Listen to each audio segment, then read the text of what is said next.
Hey, Blue Fleet. Welcome. Hey, Hades. Welcome, welcome.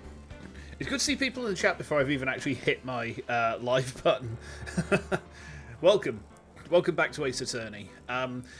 It's a bit of a guerrilla stream tonight, if I'm honest. There was a possibility I was going to be doing some collab stuff with a friend, but I've not heard back from them, so I presume that they must be busy with something. So, you know, we'll see about that another time, I guess. But I just really had a hankering for doing some lawyer stuff. So, we are up to Turnabout Goodbyes, Day 2 investigation.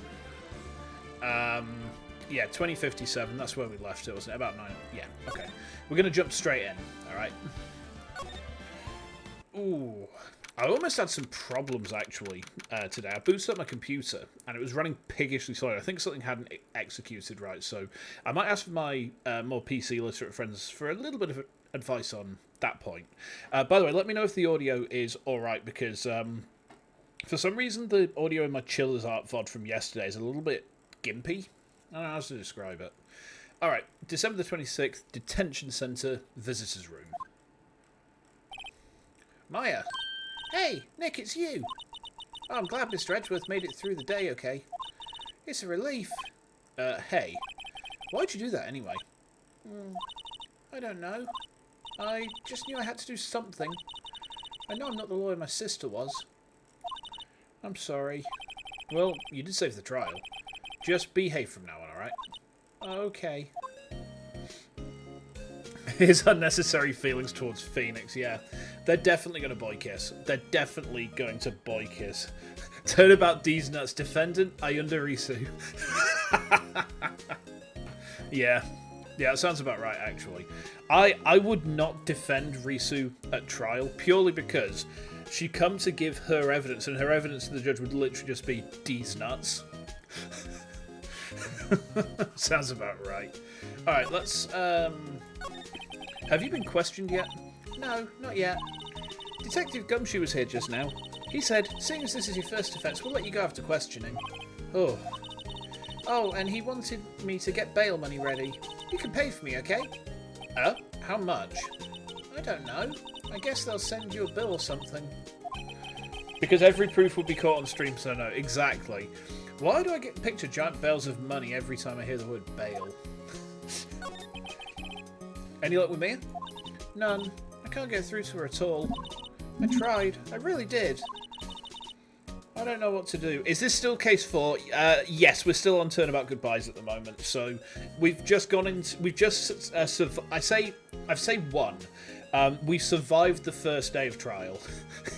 I don't know if I can call that victory. It's like we eked out not dying. I don't know what to do. Welcome, Nero, by the way. Welcome, welcome. I think I probably shouldn't have stopped my training. Case 5 is special. Case 5, I think, is a DLC, and I don't know if it I think that they might have retconned it if it did originally take place after the 3rd game, because as far as I know, I think it actually... The way they've slotted it in is... It's not technically DLC? Oh, okay. I mean, I'll defer to you guys on this. You know more about this series than I do. Sounds like she really did her best. I should check and see if there are any waterfalls in the local area. I wonder if I'll ever see my sister again. I mean, I'd be surprised she's dead. You know, I don't want to be harsh with you, Mai, but your sister is pretty fucking dead at this point. Alright. Extra episode that was in the very first game. It's a new case for the GBA to DS port. Ah, got you. Got you. Okay, so it's Boxing Day. Why did they have a trial on Christmas Day? That's kind of fucked up. Sure is quiet here with nobody around. Right. I have to get Maya out of that detention cell soon. Is there anything I can do here? Ah, okay, so it was a retcon at the beginning of episode 2, but it's been done for PC, right? Mia's desk. If we had more clients, I'd probably sit here more often. Lately, I've been spending more time on the couch watching TV. I mean, I can understand that. There's no music at all here. Because Maya's not here, it's just dead. Oh, that's sad. Let's go to the Criminal Affairs Department and speak to... let's speak to Gumshoe. Ace Attorney tips. I am all ears. Detective Gumshoe's not here. Gumshoe's at the scene again today. Hmm? Oh, really? You usually never need to return to the offices during investigations. Ah, okay. He's alive via that one. Got into a fight with the chief for not following protocol. Not following protocol? I bet he wouldn't help them build the case against Edgeworth. Don't worry. Incestigations. Oh, I see. So, does that come in the Apollo Justice games when Maya's a little bit older? Vine boom sound. I'm gonna get a hammer thrown at my head, aren't I? I'm gonna get hammers thrown at my head. Ow! I saw that one coming. Okay, he's at the scene, so he's over this way. Ooh, that was my knuckle. I'm very sorry. Welcome, Egnick, by the way. Okay, there are fewer than there were yesterday, but the cops are still around the park. I wonder if Detective Gumshoe is here today. Let's go into the public beach. Maybe Harry Butts is here. Haven't seen Larry around today at all. Probably have paying through the nose on a date with the lovely Keonce. You want your daily dose of dick, Gumshoe. Brrr. Or whatever. I don't know how the sound goes. I forget. I'm not into all this like newfangled stuff like you youngsters are. Alright. We need to go to the scene. So the boat rental shop, maybe? Over here? Looks like the boat rental shop is closed today, too.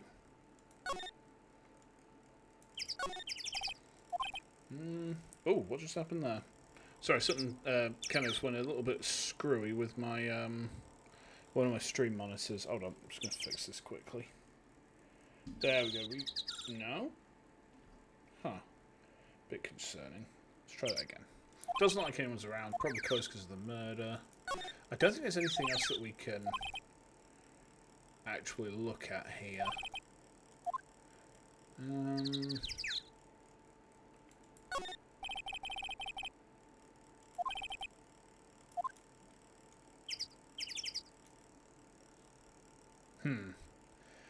I don't think there's anything here.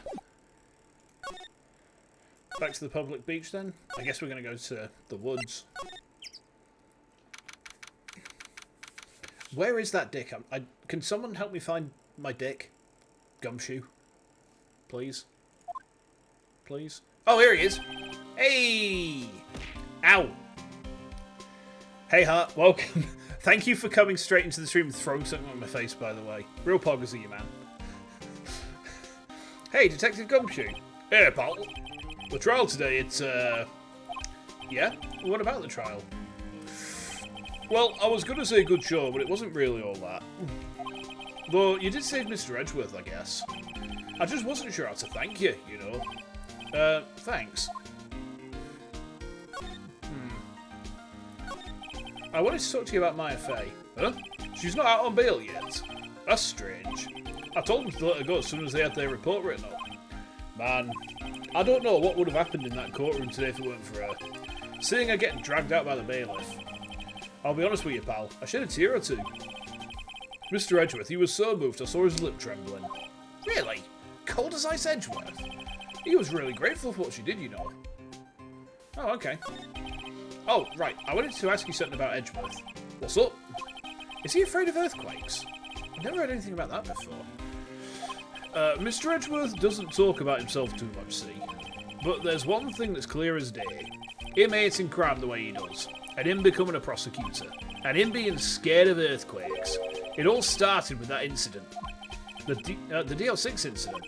Yep, that's the one. 15 years ago, where he saw his father shot before his very eyes.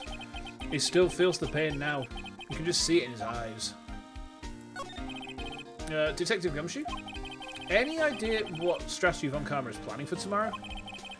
It sounds like he's bringing in another witness. Another witness? Oh, right, he said something about that in the trial today. There were 2 witnesses. Who's the second one? I was wondering who that other witness was. Who was it? Sorry, pal. As much as I'd like to, I'm not at liberty to divulge that information. Not Dracula the prosecutor. What is a man? I'm going to head back to the station. I'll get a report on Maya and get her out of there as soon as I can. Ah, thank you. Oh, wait. I was wondering, how much is bail going to be? Don't worry about that. Mr. Edgeworth is posting the all amount. What? Edgeworth? Didn't I tell you? He's grateful to her for what she did. Alright, pal. Well, don't forget to pick her up, okay? Yeah, we're just going to leave her be. Maybe I can get Edgeworth to pay this month's rent, too. Ooh. Sorry, my tracking's a little bit funky on the eyes again. The DLC incident. Very awful day. The day EA invested the White House. Yeah. I feel you there. Right, let's have a look and see if there's any other clues here. I'm just going to have a look and see if there's anything else that we can see down here. I don't think there will be. Sign says no camping, but that seems to be apparently relevant. She's got a lot of heart. A lot of hair as well. We cha-cha slide over here. Anything there? I hope she doesn't leave it out here to get stolen. I mean, she has done. She has done, Phoenix. Trash can's empty. Oh, get rid of that. Gourd Lake. Green waters stretch out on both sides. Have I heard about the leaks for Sonic Superstars and Super Mario Bros. Wonder? I have not. Please elucidate and enlighten us, if you would. I know that Sonic Superstars has Sonic in it and Mario Wonder has Mario in it, but that's about as far as my knowledge goes there, I'm afraid. Yeah, there's nothing else. There's nothing else of relevance here. I guess we need to go to the entrance, and then we go to the detention centre. Go pick her up. Alrighty. Hey, Nick, you finally came. Insert Ace Attorney Sonic joke about the murder of Sonic here. I just finished the paperwork. I'm free to go. I'm free at last, eh? Those interrogators were really mean. They were like, okay, what did you do this time? Like I was some kind of criminal. Can you believe it? Well done. They let you out in the end, didn't they?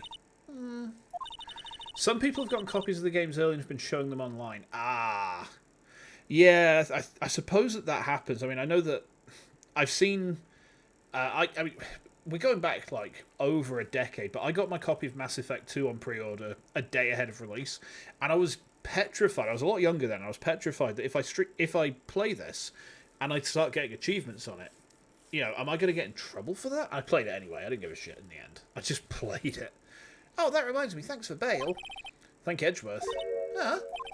He posted bail for you. Said he was grateful for what you did. Mr. Edgeworth did that. I have to make it up to him. We've got to win this case, Nick. I mean, I would sure think that winning the case would be good, because if he's found guilty of murder, he gets the death penalty. Okay. Have you noticed anything lately? You know, I did notice one thing while I was here in detention. It's really pretty comfortable here. It's warm and they keep it very clean. I meant, have you noticed anything about the case? Well, not much more than that, no. She's probably still upset about Mia. I should leave her alone. What to do? He wants to watch Steel Samurai episodes with her. Amazing. Saw a video of someone play World 1 from Mario Wonder a week before release. Right. I see. I misread that as Super Mario Brothers World, and I was like, hang on. What do you think we should do next? We're kind of lacking the clues department. We can go to the park and look for Gordy. I was kidding. Still, if there are any clues out there, the park's as good a bet as any. What do you say? Should we head down there? Sure. So, right. She wants us to go to the park. So let's go back there again. Let's go back there again. Okay. There aren't many cops around today, are there? No, probably back at the precinct working up the case against Edgeworth. Hey, y'all! Oh, hey, it's Lotta. Y'all really did it today. What do we do now? No, I'm not complaining. See, I did a little thinking. A little self-reflection, you might say. If anyone is excited for the games, be careful on the internet. I mean, that's good advice generally, to be fair. I realised that being a witness is a mighty big responsibility. I just went up there and started blabbing any old thing that came to mind. Lotta. So you see, I want to make it up to y'all. Make it up? What did you think of the trial? To be honest, I was doing it half just to say I'd been a witness. Even though I didn't really see anything, I kind of convinced myself I had them. I'm sorry, I know I caused y'all a lot of trouble. Well, memory is a tricky, vague little thing. Yeah, I sure know that now. I'll be fine the next time I witness a murder. Right. You mean the first time you witness a murder? So what about Gordy? Right. Well, the way I figure, the trial's only stoking the flames of Gordy fever. I'll get my exclusive photos and rocket to stardom. That's very weird. One of my stream monitors is absolutely tripping out just now. It's very, very odd. And I don't know why it's doing it. Alright, Lossa, you go, girl. I wish I could be an investigative photographer too. Finish your spirit medium training first. Lossa, what do you mean by making it up to us? Well, you see... Actually, I got a bit of information for you. What? That Von Karma didn't want me to say nothing about it. What information? Now we're getting to the heart of it. See, I reckon we might be able to do ourselves a little exchange. Exchange? I thought this was to make it up to us. Right. I proposed a little exchange to make it up to you. What? Information don't come cheap, my friend. Hey, I see you thinking, my, how unsophisticated these southern folks are. It's written all over your face. Let me tell you, most southerners are way more sophisticated than you. I'm just the exception, okay? Well, what'll it be? We're gonna deal or not? What do we do, Nick? I think we deal. We don't have any other leads, so I don't think we have a choice here. Okay, how much?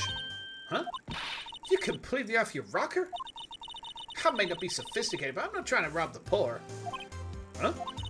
The only fair exchange for information is information. Listen good. What I need from you is information about Gordy. Huh? Gordy? Gordy doesn't... I mean, Gordy might not exist. Then bring me proof that shows he don't. I'll be keeping watch from the car, okay? You see something? Y'all come to me first, got it? Alright. Right, see y'all later. Okay, Nick, let's get hunting. Hunting? You don't seriously mean... Gordy? I sure do. What about Edgeworth? We're searching for Gordy for him, Nick. Don't you get it? Alright. And how exactly do we search for a make-believe monster? Maybe we can find a monster myth specialist? A monster myth specialist, eh? Okay.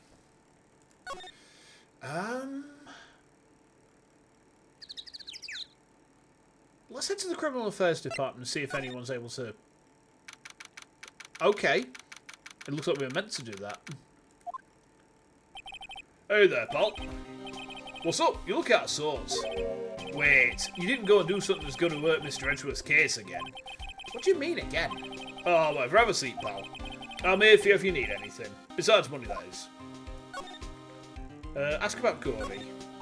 Say, Detective Gumshoe, do you know Gordy? The monster down in Gourd Lake? Not personally, no. The facial expression. Thank you. Yeah, I'm going to hydrate very quickly. The way that his face has gone, where he's just like, oh, do I know this monster personally? Like, are we on a name-term basis?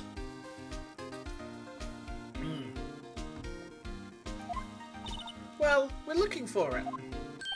Huh? You out of your minds? No. You got time to go wild monster hunting. How about doing a little questioning for me then? Oh, Detective Gumshoe is scaring me, Nick. I told Detective Gumshoe about the deal with Lossa. Nick, try telling him sooner next time. Sorry. I see, pal. Sorry for shouting at you. Okay. Detective Gumshoe will aid your search for Gordy. What? I'll loan you one of our newest secret weapons for finding evidence. Really? You can take whichever one you like. Oh.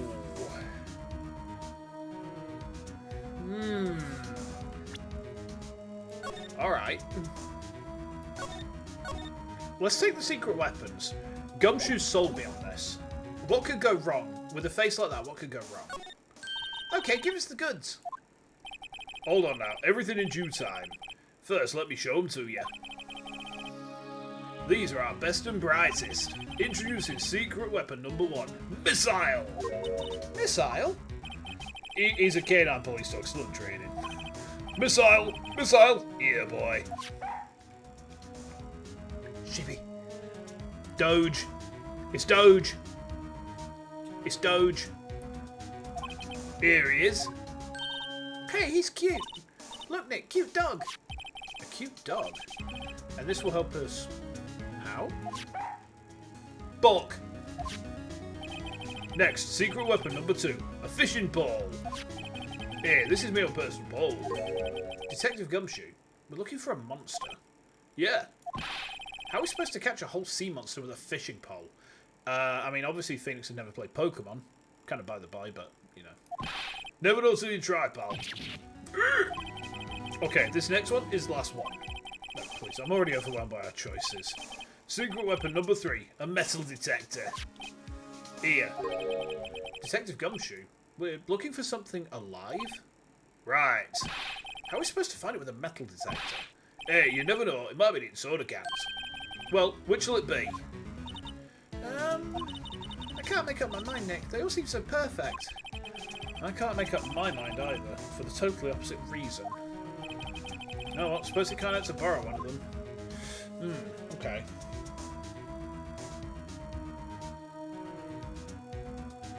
Now, I'm thinking a little bit meta here, chat. I'm thinking a little bit meta here, but a lot of, like, Loch Ness Monster sightings were actually fake. And they were, you know, like, badly put together metal constructions which would just kind of move through the water to give the illusion of something moving through there. So the metal detector seems like the sensible choice to me. I mean, have you got any ideas, chat? Have you got any opinions here? Any views? One of them was a log. Ah, yeah. I'm leaning towards the metal detector. Do we have consensus on this point, chat? Or do you guys have any better ideas for me? Because I'm prepared to hear them. Oh, chat's thinking. This is the point where you can't help me, you've played the game. Damn it. Alright. Right, alright. Well, I'm going to go for the metal detector. Let's save there. Let's save there. And I'm going to go for the metal detector. Can we run that metal detector? Sure thing, pal. I'm not sure what we're going to find with this. Remember, you're hunting for a monster. Anything is possible. Anything. Alright. Makes a noise when metallic objects are near. Tell us about the investigation. How's the investigation proceeding? It's not really. We have another meeting coming up. We're supposed to talk about Mr. Edgeworth's motive. His motive? See, Mr. Edgeworth's father died in the DL6 incident, and the guy who got the lone suspect declared innocent was the victim in this case, Robert Ammond. They're saying that's why Mr. Edgeworth shot him, and Edgeworth never talks about his past. I bet they'll drag that out and hit it with him court tomorrow too.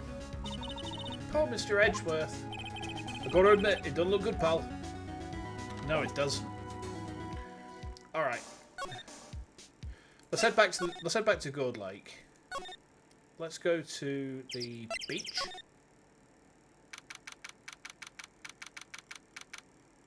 Why is there still samurai here? What's that? The Steel Samurai, Nick! Yo, Maya! Larry! What the heck is that? Oh, it's Miguel Quionce's idea. She was all, if you like, put this here. It'd be like, really cool. Dude, she gave it to me along with the banner. Wow! That's a real impressive she could find those for you. Well, she knows a lot of people. And that show's finished now, so she got them for free. Right.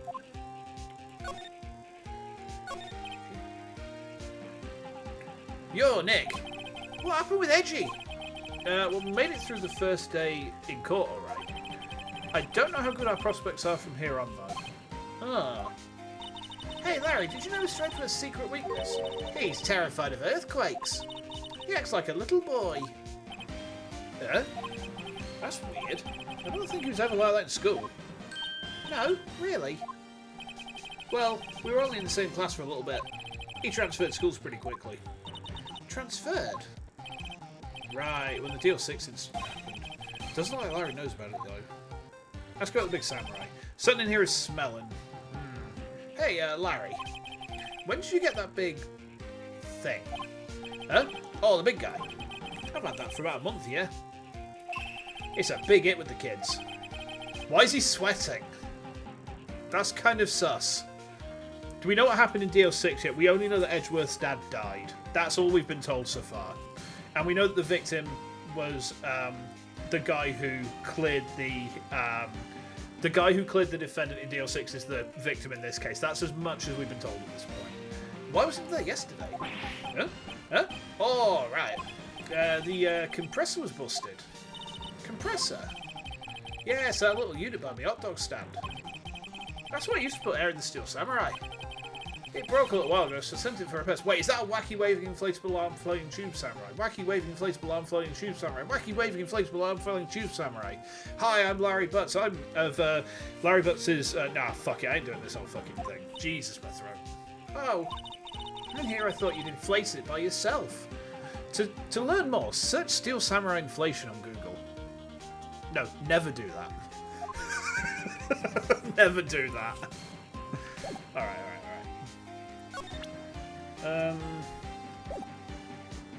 Right, let's have a look at some stuff here. Look at the big samurai. Doesn't that Steel Samurai look a bit out of place? I mean, it's so huge. Someone bonk the sea slug. Don't bonk me. Ow! What's that for? I'm just a little guy. Why do you want to fight me? I guess it's good advertising. Something about this Steel Samurai just doesn't work for me. Huh? Really? It looks pretty well made to me. Still a novice, aren't you, Nick? Really? True connoisseurs like Cody and me don't fall for this kind of stuff. These Steel Samurai fans are obviously in a league of their own. Anything else?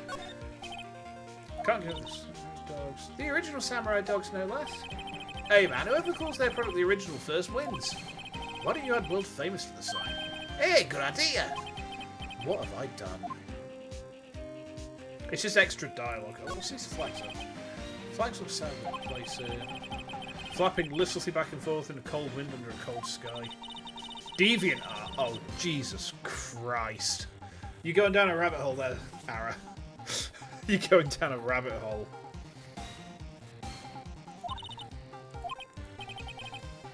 War of the Eyeglasses? Huh? What? You mean you don't know the War of the Eyeglasses? What the heck is it? Our local face every summer. Well, I guess we're the only ones. I ask again, what the heck is it? Alright, give me a second, chat. I'm actually busting for a piss just now. I'll be right back. Give me a sec, give me a sec.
That was a pretty satisfactory piss. Oh. I think we've gone through this. We've gone through this dialogue already, so... Yeah, there's no extra dialogue there. Oh, what's that? What's this machine? That's a compressor. I use it to fill out that balloon there with air. Huh, neat.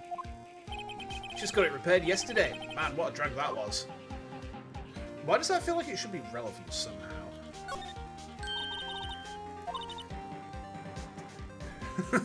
Hey, Nick! Benches, let's take a break. Maybe have a dog? I think not. It's too cold to sit and eat hot dogs out here. Wimpy city boy. You should try standing under a freezing waterfall sometime. See, the worst thing is, there's a car over in the woods. Maya's just asked for a dog. And I'm British, so I know British slang. Phoenix, don't fall for it. That's instantly 15 years in jail. Just don't fucking do it. Alright, I said to the rental shop. Ooh. It's always so quiet here. I wonder if the boat shop is closed for good. Well, with the murder on the lake and all. They're probably just taking a vacation till it blows over. I get it. Nick! It's beeping! The metal detector's found something! Sure is loud enough about it. Whatever it is, it must be those bushes. Go check it out, Maya. Why do I have to check it out? You're the paralegal. Nick! Look! Huh? An air tank? The valve looks broken. I thought it was gaudy. You believe you've missed the joke? Oh boy.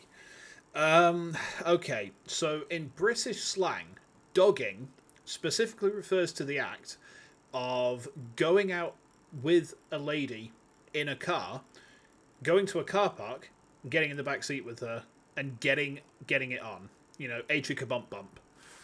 And yeah, because, I mean, Maya is 17, so, you know, Phoenix would just go straight to fucking prison. Rightfully so, as well. Rightfully so. She's off limits, man. Do not be lured into a trap. You see the joke? Yes, exactly. When she sat down and said, let's sit down and have a dog, you know, the British in me read it as let's go dogging. And that's just like, no, absolutely fucking not. Maya, first of all, why would Gordy be in the bushes? Scuba diving assassins? Sweet. It's Red Alert 3 time. And second of all, why would a metal detector react to a sea monster? Oh. Huh? There's something wrapped around this air tank. It looks like a string of flags. Well, we might as well take it with us now we found it. It's heavy. Okay. Air tank of dubious value retrieved. Curious. Why is there an air tank? Yeah, we'll show it to... That's a good idea. Yeah, I think showing that to Larry would be a real good idea. Because he's got the compressor, hasn't he?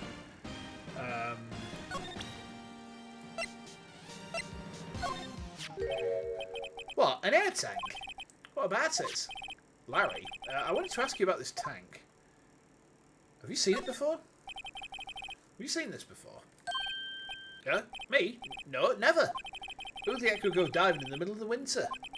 There's something about the way his eye twitched when I showed him the tank.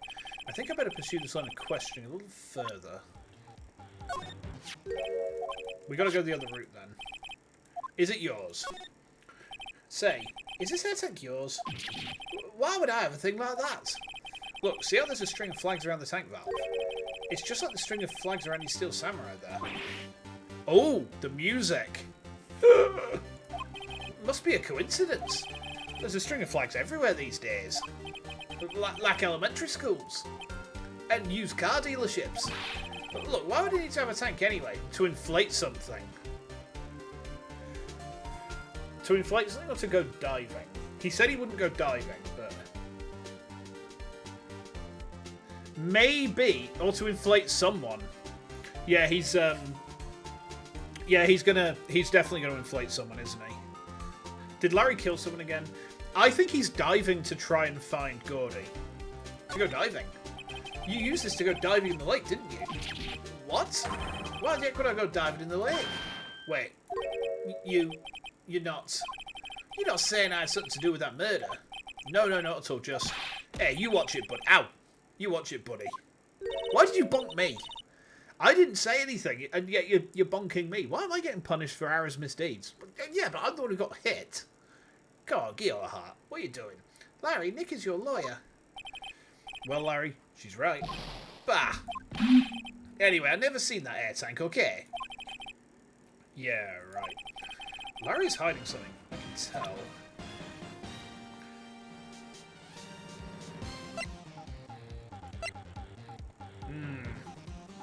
I mean, I might get in trouble for this.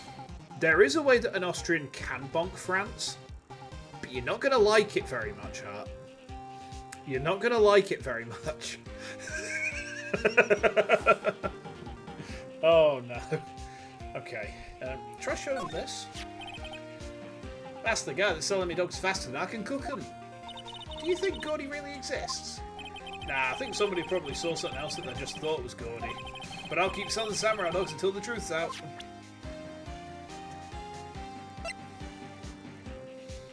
There's Belgium in between, you're safe. Yeah, fair enough. Fair enough.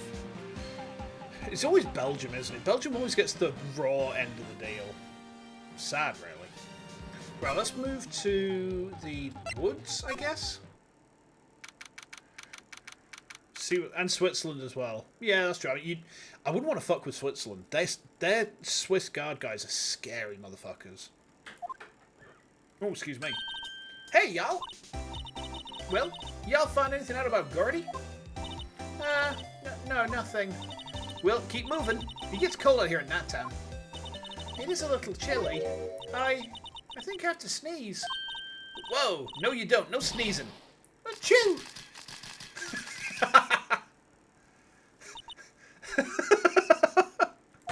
I told y'all, no sneezing. See, I set the camera to respond to things a little softer than a bang. Trigger on one of Von Karma's finger snaps now. Oh, I'm sorry. Yeah, well, sorry's nice, but what about my film? Nick, hey the lady. Oh. Belgium got the bad idea to be between Germany and France. Imagine if there was a country between France and the UK, they'd get smashed. At least they have a good fries mussels recipe. I tell you what, I went on holiday. The last family holiday I had before my parents split up was to Honfleur. And in Honfleur, if you've never been, the harbour is basically this giant square. It's this giant square shape, and then there's one like side of the square that the boats will come in through. All around the other edges, it's just seafood restaurants. So the fishermen would come in from their days on the sea, bring the mussels straight into the restaurant, and then they'd get served up. And the moules marinière that I had there was, oh my god, like a literal curry pot full of, yes, in Normandy. I went to Normandy. There was a weird little family theme park that we went to, and this might be a little bit of an overshare, but that family theme park, I can't remember what it was called. It's like you went over that massive bridge, carried on through it, and there was this shitty little, like, it was supposed to be a theme park, but it was more like a set of very depressing attractions. And they had a little water slide, and I caught my ass on the water slide, but it wasn't one of the cheeks. You know that bit where it's just above the ass crack, and just before you like get to the point where you're in any danger of, you know, sullying your fingers, shall we say. But I've got a scar there from that fucking slide. From Normandy. France scarred me for life. You bastards. Alright. We need to find something to... What do we need to give Larry to... Sorry, Nick. Don't know much about that. I'm a mere seller of hot dogs. That's a pain in the ass. It was a pain in the ass. The worst thing was, there was a very cute French young lady who was there at the time. And there was me. So I'd shredded my swim shorts. So the theme park had to lend me some Speedos.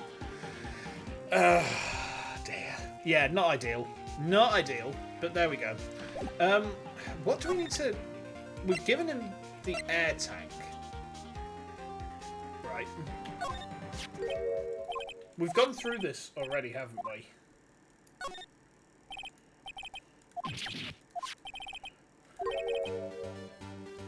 Maybe we need to ask him if he's inflating something.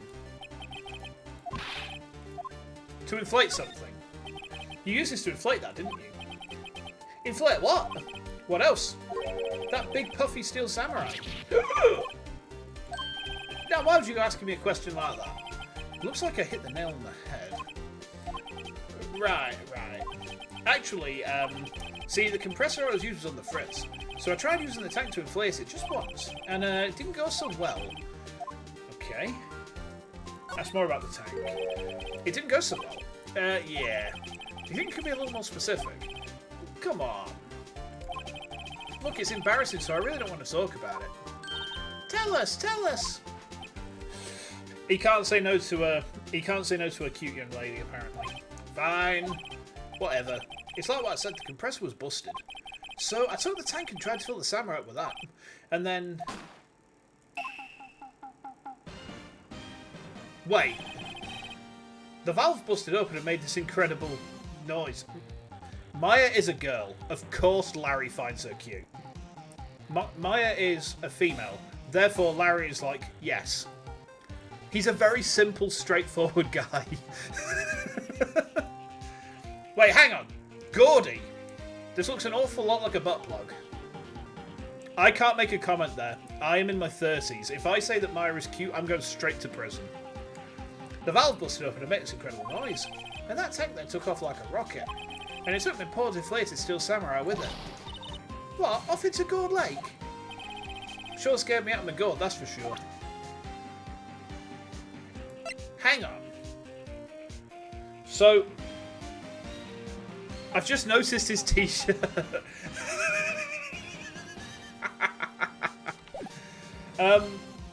So basically, the Steel Samurai thing is Gordy. That's Gordy. The flying air tank. So the tank and the Steel Samurai you were trying to fill up flew away. What happened next? Well, all that happened on the 20th or so. The 20th? A week ago. Now, as far as I could see, the tank went flying out into the lake. So I went out every night in a boat looking for it. I mean, Fiancé gave me that Steel Samurai after all. And when did you find it? Just the night before last. It flew way out there. It took me 4 whole days to find it. The night before last was the night of the murder. Sorry for not telling you, Nick. Pedal. Thank you, Butts, you asshole. Actually, I was here on the night of the murder. But you see, I went home before midnight. So you didn't know about what happened? No. That's too bad. It's not all bad. We've solved one mystery at least. A mystery? Maybe we should go tell her. He's a bit of a butthole. I mean, hopefully he flosses it. Pretend I didn't say that, Chatteraj. Pretend I didn't say that. Okay.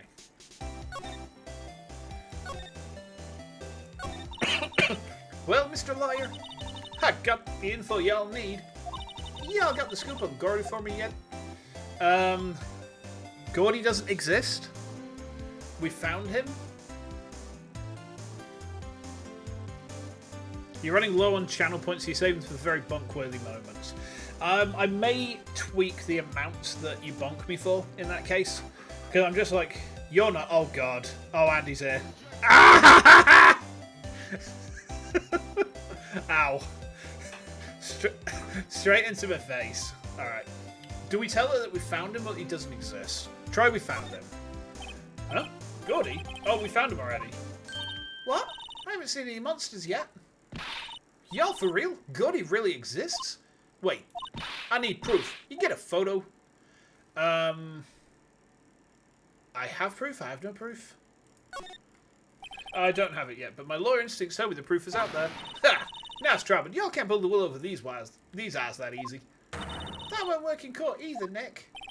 Great, now they're both mad at me. Right, let's try and see if Gordy doesn't exist. Lotta, there is no such thing as Gordy. What? How can y'all be so sure? Really, Nick? Y'all got some proof Gordy doesn't exist? The proof that Gordy doesn't exist is here. Of course I have proof. No lawyer worth his badge would make a claim without the proof to back it up.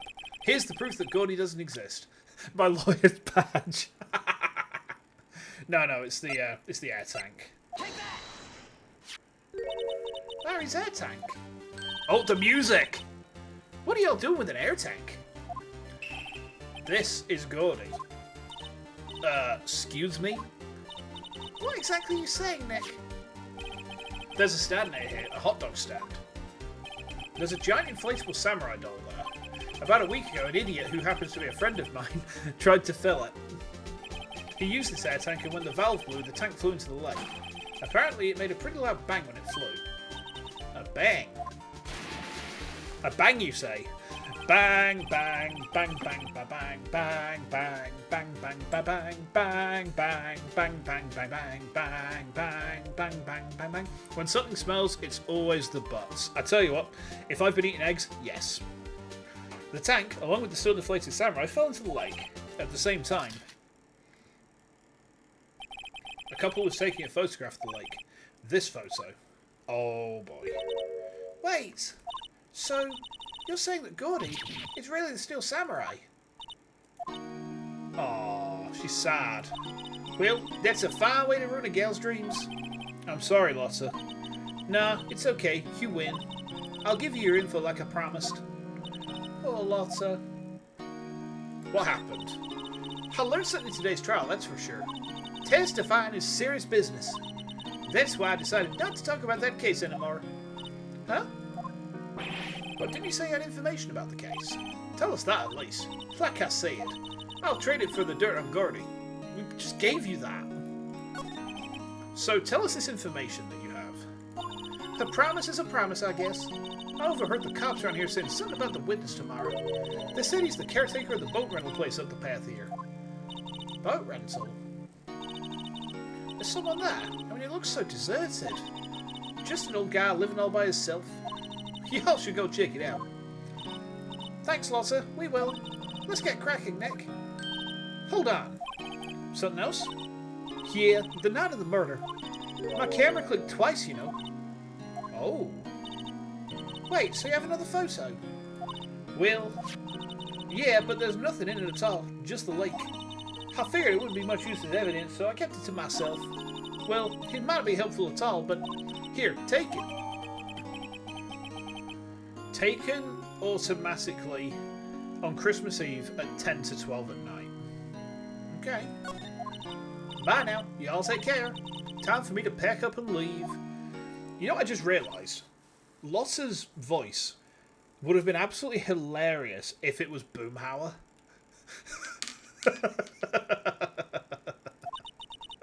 Poor Lotta. It's all Larry's fault. The legend still lives on, I guess. The legend? Yeah, the legend of Larry, familiar also known for any length of time. When something smells, it's usually the butts.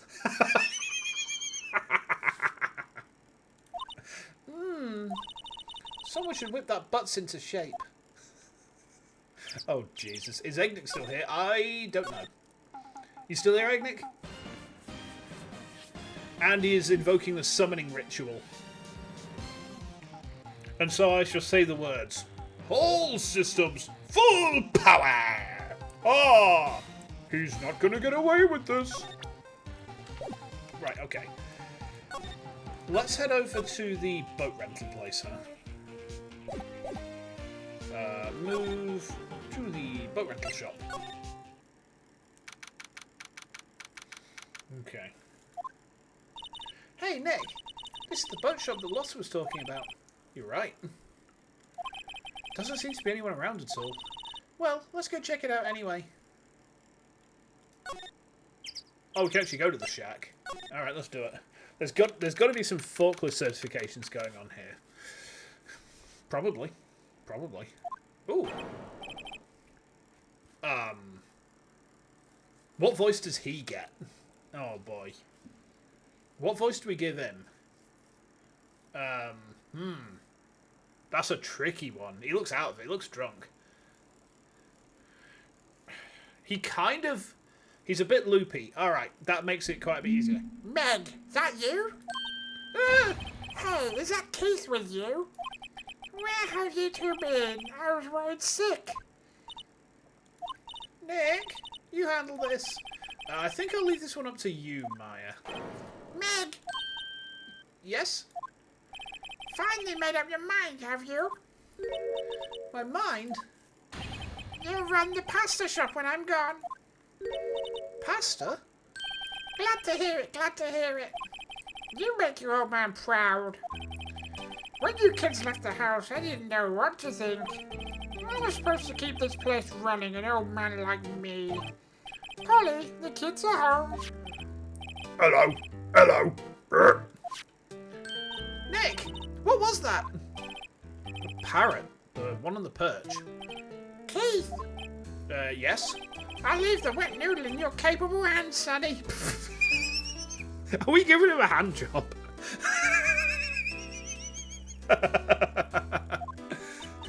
Nick, what's the wet noodle? Don't you ask about that. Based on the available evidence, I'd say it's the name of his pasta shop. Oh, thank fuck for that.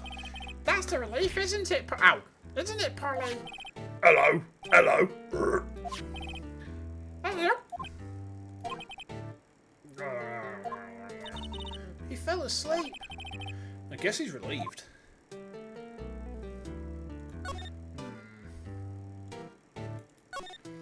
Looks like a kitchen unit. It's pretty clean. No, it's fucking not.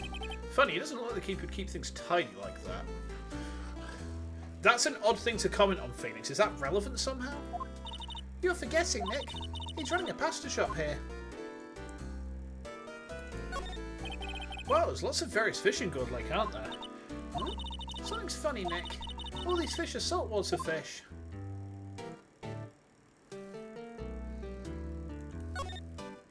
Look, a little safe. It's locked. Why are you trying to burgle the witness, Maya? For fuck's sake. Wow, he has a television in here too. Look, Nick, he has an electric blanket on his table. Looks warm. That's a great idea. We should do that at the office. We can sit down with our clients, snug and warm, and drink hot cocoa. And what? Talk about murders? Oh, you're a party pooper, Nick. I mean, at least he's not a table pooper. You know, he's not pooping on tables at least, so we'll take what we can get there, right? Wow, what an amazing parrot that is. If you think about it, Ace Attorney is hilarious. I mean, it's certainly wacky. Good morning. Hello. You ignored me.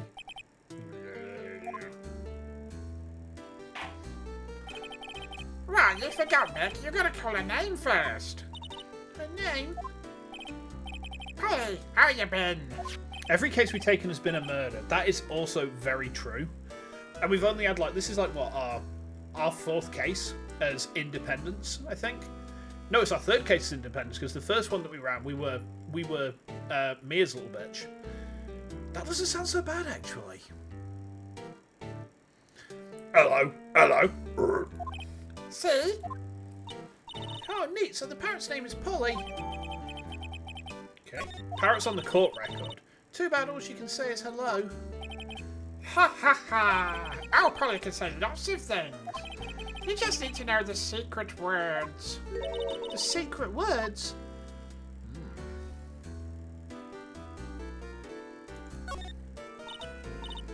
Polly, Polly, what's your name? Pontley. Cute. Maya's found a new friend. I think we need to talk to the guy. Okay. Let's talk to him. The pasta restaurant.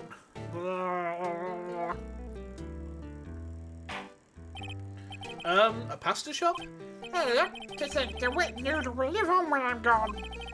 My father started it, you know, so that makes you two the third generation. Meg, Yes? tomorrow we'll start with the secrets of dough tossing. Dough tossing? You too, Keith. Yes. You'll be the best pasta wrangler the West has ever seen. Pasta wrangler? The West? Isn't pasta from Italy? Meg, Yes? you know the best pasta's always made west of the Rockies, don't you? Right, of course, everyone knows that. Nick, how long do we have to keep up this all in the family charade? This old man must know something about the murder. We're not leaving until we find out what that is. He's a sleepy one, isn't he? This is a boat rental shop, right?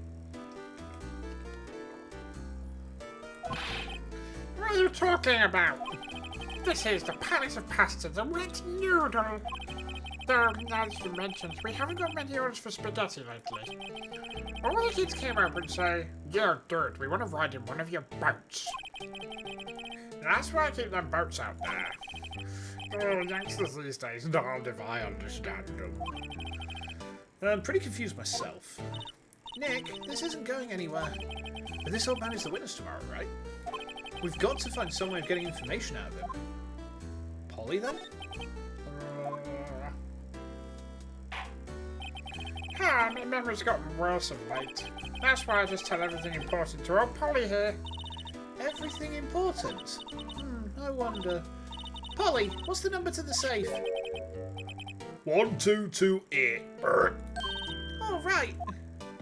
Hey, Polly, watch it, will ya? See, Nick? All it takes is a little clever thinking. And a criminal mind. Quick, Nick, write that number down. Hey, don't get me involved in your little heist schemes. 1228. We should remember that. Do we need to present him with something? Maybe...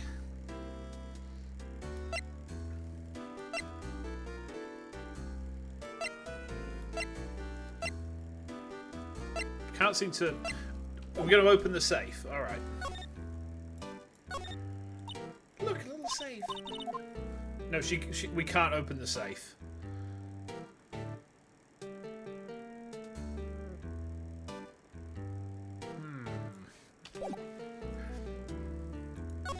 What can we present? I'm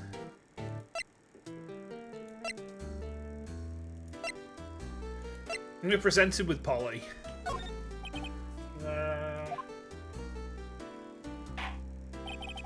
Now, listen here, Keith. Remember that tricolour pasta we were talking about? Ah, rainbow. I figured out the last colour we should use. Indigo blue. Indigo blue? That didn't seem to work the way I thought it might. The photo? Oh, he's going to give us that for everything that's irrelevant. Alright. Show him the lake photo, maybe? Indigo being toxic. Oh, I didn't know that. Okay, it's not that. Article about monster? Lotta's deposition?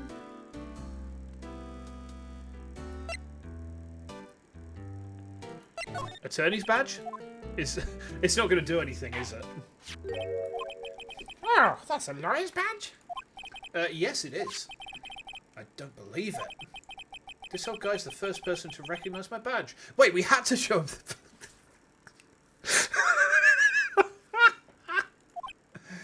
Oh, I get it. Hey, look. I got you figured out now. You're not Keith. No, I'm not Keith. Nick! Now's our chance to clear things up. Sir, no, I'm not Keith. And I'm not Meg either. Shut up, Meg. We're here investigating a murder that took place on this lake the other night. Please, help us. A lawyer, huh? Please, mister. Alright, I'll help.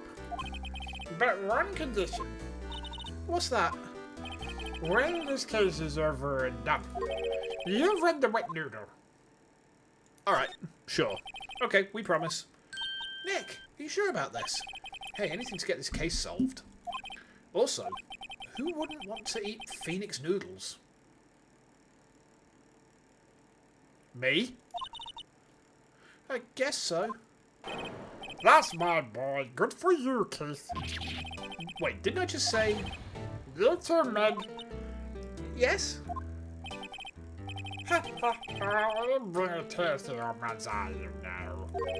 Now, what was it you want to know? Speak up, Polly. Hello, hello. Now he's talking to the bird again. How do we get him to talk to us? Do we present him with the bird? Present him with the bird? Kappa Kappa.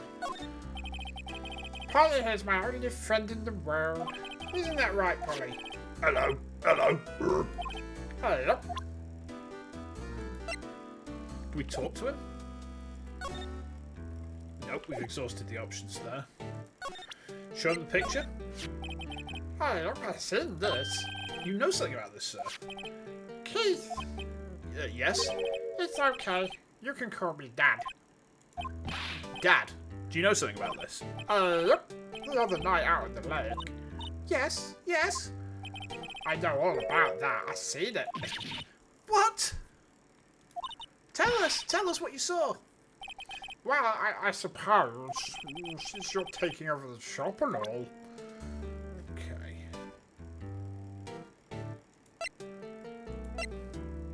So, is he gonna just like, now, what you saw? I forget the time, but it was pretty dark outside. Probably night. Yep. Would he count as a valid witness? Probably not. Probably not, because he's either drunk or he has some form of cognitive deficiency. And if he's cognitively impaired, he can't be admitted as a witness. If he's drunk, then his testimony might be accepted, but it would really depend on how clear his recollection actually was. It was after midnight, but okay. Then I heard this bang.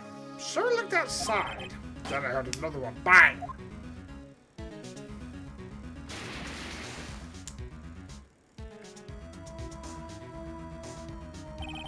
A little while later, this boat comes back. Then a young man walked by my window here. He was muttering something to himself. Yep. I'm in for a rude awakening with what's allowed for witnesses. I don't hold any doubt that Ace Attorney is very strange with that. In an actual court of law, I don't think this guy would be admissible. I don't think he would be admitted as a witness. What did he say? Yep. I forgot. He forgot. I'll remember tomorrow by court time. Promise. You need to know earlier than that. You know what? You know Terry was just here. Terry? Hey, that kid next door, he used to make him cry, remember? So he was wearing this tattered out coat, got himself some whiskers growing out his face. You must be talking about Detective Gumshoe. He comes up and tells me to come down to court tomorrow. Really? Somehow I don't think we're going to get much useful information from this guy. Maya, maybe we should be leaving? I think you're right. Oh, wait, I have one more question. Polly, have we forgotten something? Don't forget DL6.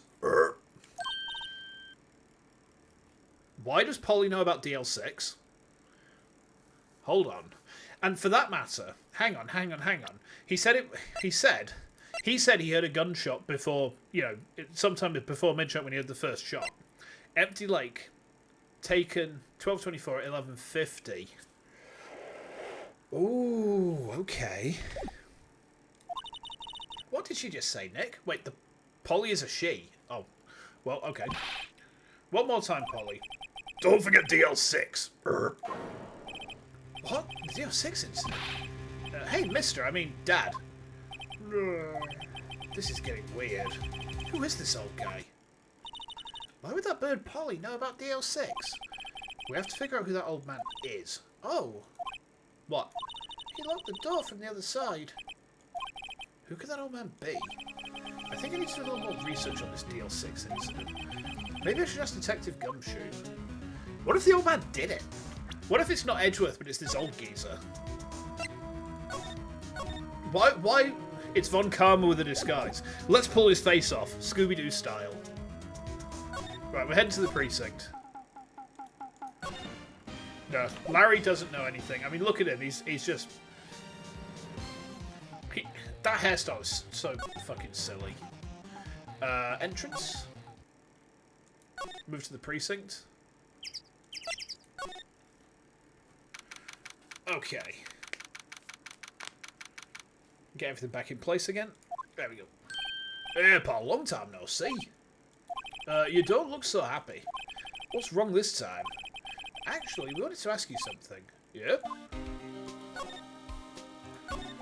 You know the boat rental shop down at Gourd Lake? Oh, yeah. The old man who runs it is appearing as a witness in court tomorrow, right? How'd you... that was supposed to be top secret. Do you know who that old man is, Detective? Actually, I don't. He's a bit of an odd bird. I haven't been able to get a straight answer out of him. I decided first that he wasn't persuasive enough to stand and testify as a witness. That's why we called Miss Cerata yesterday. As for who he is, we have absolutely no idea. Oh, sounds suspicious.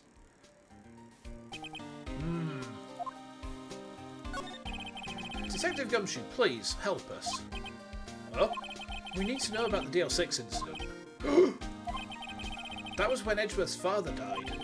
I can't help but think that it has something to do with this current case. To tell the truth, I don't know much about DL6 either. Mr. Edgeworth forbade us from reading the file. So, I'm afraid I can't show them to you either, pal. What? However, if you can convince me somehow that the DL6 incident is related to this case, well, I guess I consider opening the file up. Can we show him the parrot? Can we show him the parrot? Hold on. So we gotta present, haven't we?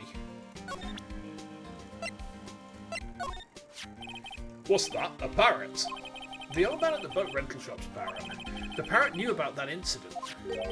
That incident? DL6? What? Polly, have we forgotten something? Don't forget DL6. Huh? I'm pretty sure that old man must have taught her that word. Yeah, but how would that old man know about the DL6 incident? Wait, what if that old man was connected to DL6? Nick, you think he might be? I get you. Sounds like you need information on the DL6 incident. Through there is the station's records room. I'll give you special permission to go in and find what you need. Oh, right. Way to go, Detective Gumshoe.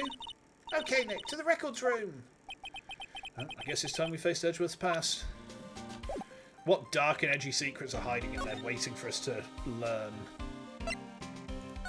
We find Edgeworth's secret diary. Dear Diary, I think Phoenix is cute. I want to boy kiss him. I mean, if he wants to boy kiss Phoenix, more power to him, right? You know? More power to him. You know, we do be looking quite fine. Okay, here we go. We're in the records room. Wow. It's amazingly dusty. 10 years of files and 10 years of dust, I guess. Let's find that DL6 stuff quick. 15 years ago, both me and Edgeworth were 9 years old. We were almost through with 4th grade when he suddenly transferred. Because of DL6? Nick, I found where the file is. Oh, thanks. Just let me know what you want to know about the DL6 incident. I'll go get the right file. Let's examine first and just see. Here are files of collected case reports. There's quite a large volume of reports here. Wow, these are all case reports? Yeah, it's like a graveyard of police cases. I guess my sister's case report is in here too, quietly gathering dust. Just like her bones. Now, it looks like there are files inside that glass case. The case is so dusty I can't see what's inside. Nick, it's locked. They must keep important case files in there. Anything else? There are shelf stuff with case files at the back of the room too. Forgotten cases rotting away for eternity. Nick, let's get what we need and get out of here. All this dust is getting to me. Yeah, there doesn't seem to be anything else of any value. Oh! This cabinet is where they keep evidence for the current cases. Some of the things are obviously murder weapons, others are who knows what. Most of it just looks like random junk. Nick, what do you think this clothespin is for? Don't touch that, it's evidence. So I guess, like, you know, with GTA being something that we go on, I guess there's probably a dildo in there. You can use that as a weapon, right? Okay, nothing else? Don't think so. Alright. Case summary. Well, first I have to get a handle on the main facts, like a summary. Right.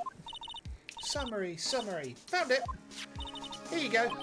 December the 28th, 2001. That's exactly 15 years ago from the day after tomorrow.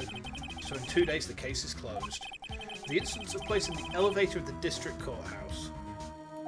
What? Is this the same district courthouse where we're holding the trial now? Looks like it. There was a large earthquake at 2 PM on that day. Part of the court building collapsed and all of the lights went out. Wow, that was some earthquake. At the time, 3 people were trapped in the elevator. It took 5 hours for them to be rescued. 5 hours? I got the voice wrong then. That'd be scary like that in the dark. Why is he dead? There was a lack of oxygen in the elevator and the survivors were unconscious. The survivors? One of the 3 in the elevator had been shot in the heart. That was Mr. Edgeworth's father, wasn't it? He said that his father was shot before his very eyes.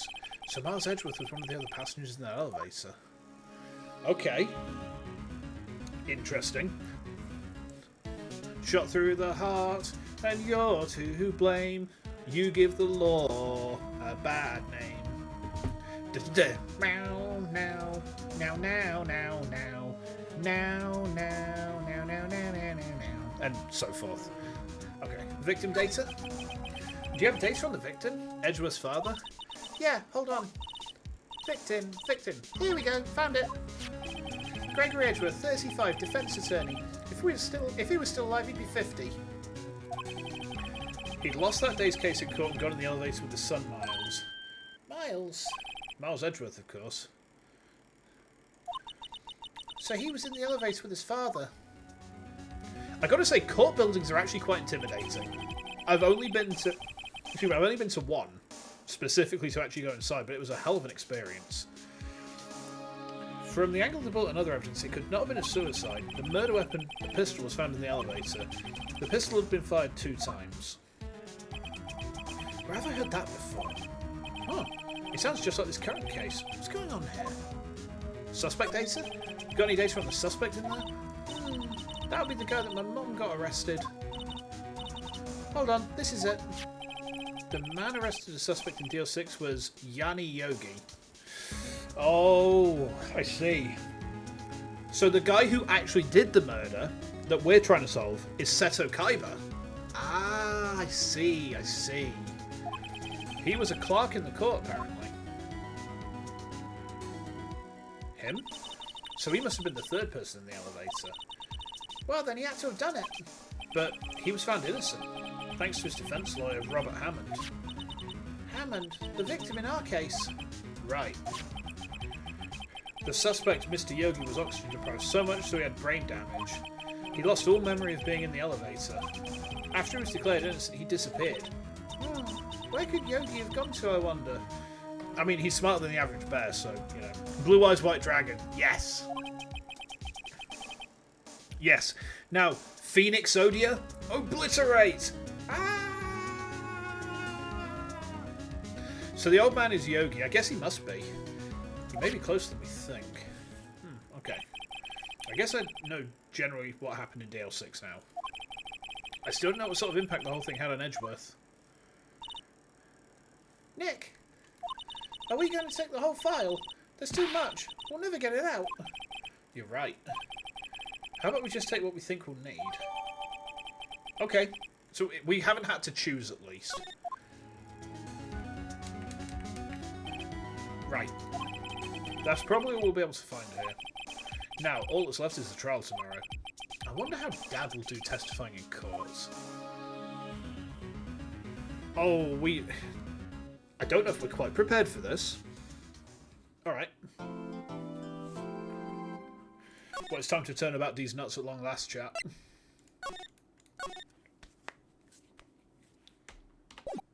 Okay. We're at District Court number 3. Okay. Court is now in session for the trial of Mr. Miles Edgeworth. The defence is ready, Your Honour. Very well. Apparently the prosecution is also ready. Who's the judge here anyway? Mr. Von Karma, your opening statement. Very well. No opening statement, so... Not so fast, Judge. I was taking a meaningful pause before speaking. Right, of course. A prediction. Today's trial will end 3 minutes from now. Are we on a time limit? Order, order. Mr. Von Karma, what is the meaning of your statement just now? Bah, must you question everything? It will be over in 3 minutes. We have no time to waste. I'll call my witness now. Right. I call my witness. My decisive witness to the stand. It's that mysterious boat shop owner. How would a man like that old caretaker be handled in a real court for his testimony? I don't think he'd actually be allowed into it. I don't think he would be allowed into an actual court, because if he's got brain damage and he can't he's not compos mentis, then I don't think the court would consider him a protected person, and because of lack of capacity, I don't think that they would allow his testimony to be admitted. Yeah, it's not reliable testimony. That's the problem. Witness, state your profession. Oh. Wait, that's Spartans.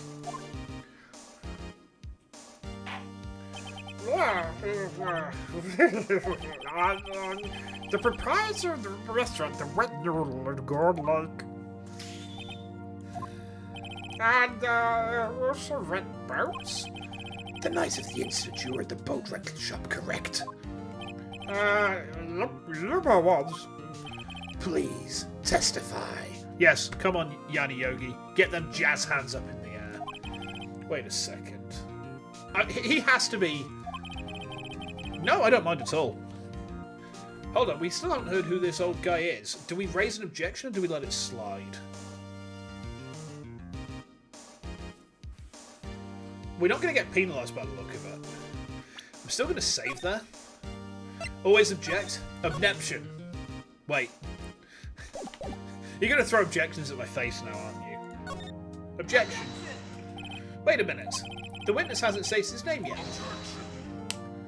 Because I did not ask him, Mr. Wright. Bah! I have predicted this trial will end in 3 minutes. Stop asking trivial questions and cooperate. Yeah, right. The witness will state his name. Well, I'm not really sure. What do you mean? My memory. Your Honor, the witness does not remember anything beyond the last several years.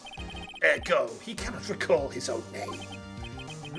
He can't recall, you say? Yes, but the incident in question took place 3 days ago. He can testify. Very well. Let's hear his testimony then, shall we? Witness. The night of the murder. Okay.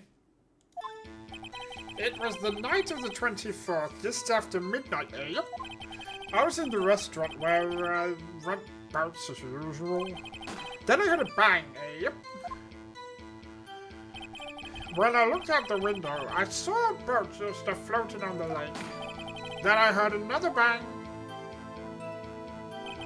Just about then, the boat comes back to shore and a man walks by my window. Very well. I'd like to begin the cross-examination. Objection. Yeah, called it. There is nothing to question in my witness's testimony. Ergo, no need for cross-examination. Besides, there are only 10 seconds left before our 3 minutes are up. Judge, your verdict now. Ow. Yes. Mr. Wright. We need to cross-examine him because the thing is, he says he heard the first bang after midnight, right? But the second... Wait, where's our second photo? Empty lake, 12:24 at 11:50. It doesn't match up. He says he heard the first bang after midnight, but it's before midnight. There's a contradiction straight away. Let's cross-examine him.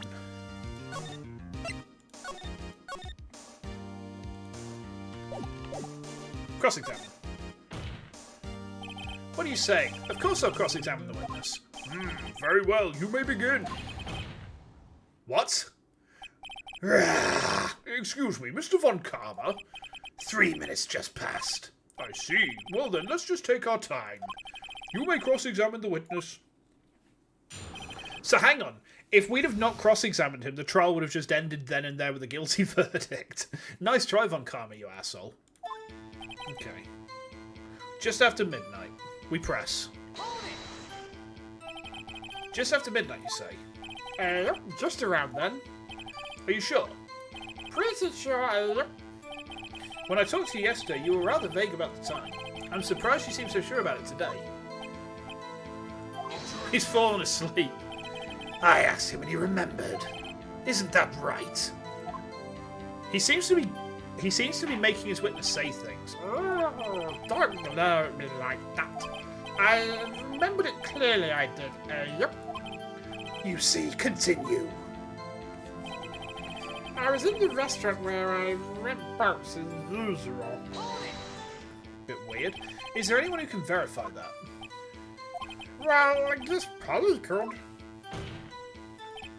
That's not good enough for a court of law. Mr. Wright, exactly what's not good enough? Your Honour, this Polly is a parrot. A parrot? Don't be so hard on the girl, kitty boy. Keith. The prosecution concedes that we cannot prove the witness was in the shop. Witness, please continue. Then he heard a bang, up. Okay. And where did the bang seem to come from? He's having a right snooze. From the lake, I figure. Are you certain? Yep.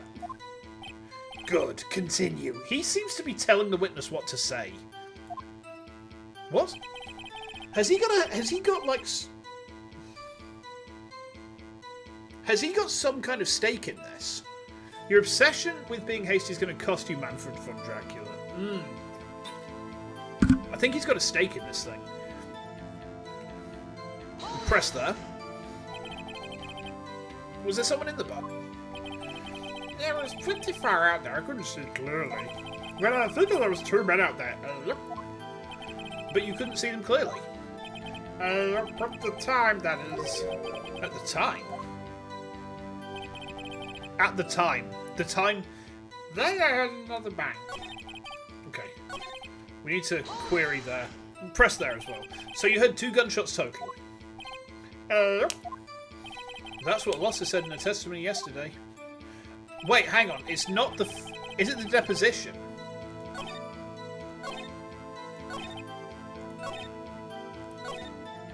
Is it the deposition? 2 sounds like gunshots just after midnight on the 12th to the 25th. It's not that. Would the first account of blatant obstruction and intimidation of witnesses? Probably, yeah. I don't deal with criminal law, so I can't answer that question in full, I'm afraid.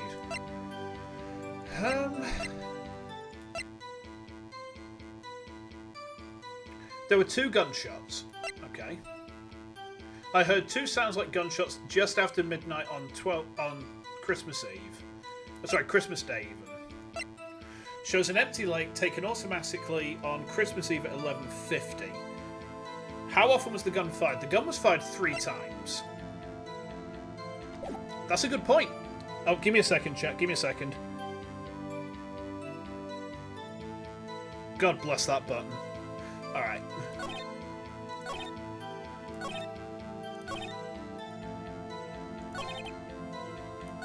Let's save that and let's try and present the gun. We can always reload if that turns out to be wrong. Right.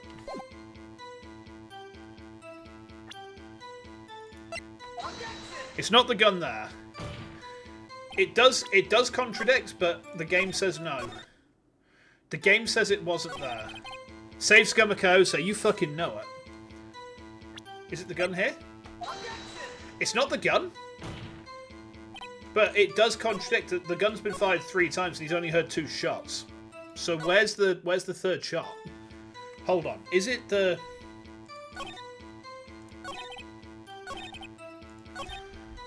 We haven't pressed on the last point.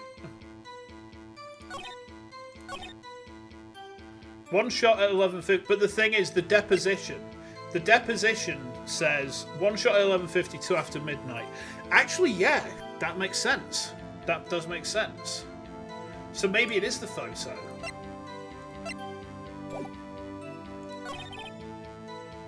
Where do we present it? Is the question. Do we present it here? No. Just before midnight? Just before midnight? Okay, let's try and present that just before midnight. Or is it maybe on this point? I think the photograph, right? Unless we have to press on the last point. Let's press on the last point. And then we'll see what happens. By your window? Yep, by my window, right outside the window of my little shack. And could you see the man's face? Well, the fog was pretty darn thick. He was right there in front of me. I saw him. This is a rather important detail. Please add it to your testimony. I have a bad feeling about this. That man was the defendant. He keeps saying, I can't believe he's dead. Let's press him here? Are you sure? Uh-oh. Dad! Dead certain, Keith. He said, I can't believe he's dead as he was walking by too. So we had to just press everything. Witness, are you sure the person you saw was Miles Edgeworth? It was him, that Edgeworth boy. But we fell over. This sounds like decisive evidence indeed. I see no room for doubt. Von Karma. He lured me into cross-examining so he could set me up for a fall. Nick, I don't like the way things are going here. Everyone in the courtroom is glaring at us. I better act quick or this trial's going to be over. Oh god, what do we do here? You saw the crime, it was Nep. Yeah, I did it. It was me the whole time.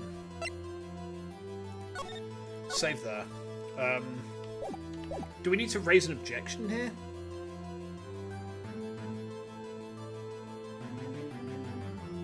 How do we play this? We don't have the bar, but this could be like an instant lose. If we fuck this up, we might. Let's raise an. Should we raise an objection? The statement itself does not mean Edgeworth killed him. Yeah, you're right.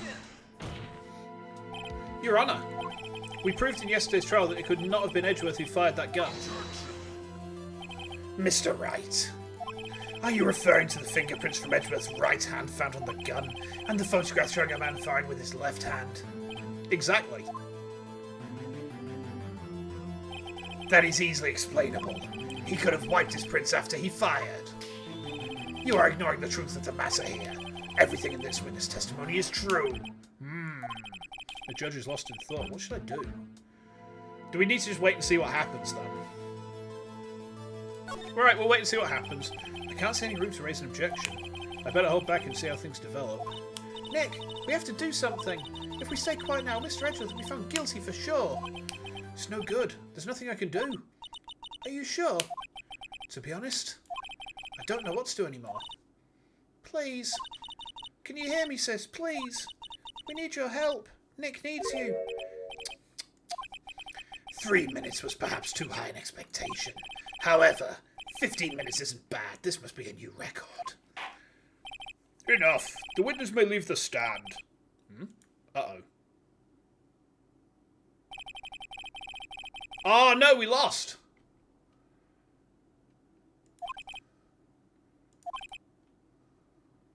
What? No.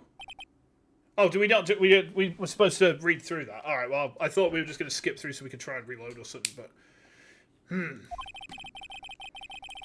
this court finds the defendant, Mr. Miles Edgeworth. Oh, we did actually lose. Oh shit. Okay, we're not. Fucking hell. We had to keep raising objections. That didn't make any sense. All right. Raise an objection. Your Honour. Wait. Never let up. But we've gone through this. What? Huh? But we've just gone through this same text again. Raise another objection. I didn't save. We'll try again. Your Honour, this witness claims Edgeworth said, "I can't believe he's dead." But his word is all we have. Oh, right, okay. If he was telling a lie... Mr. Wright, in a court of law, the evidence tells all. Apparently, you have yet to realise even this basic fact. If you say his testimony is a lie, show us proof. Do we have evidence? It's no good. There's nothing I can do. Are you sure? Wait. We've...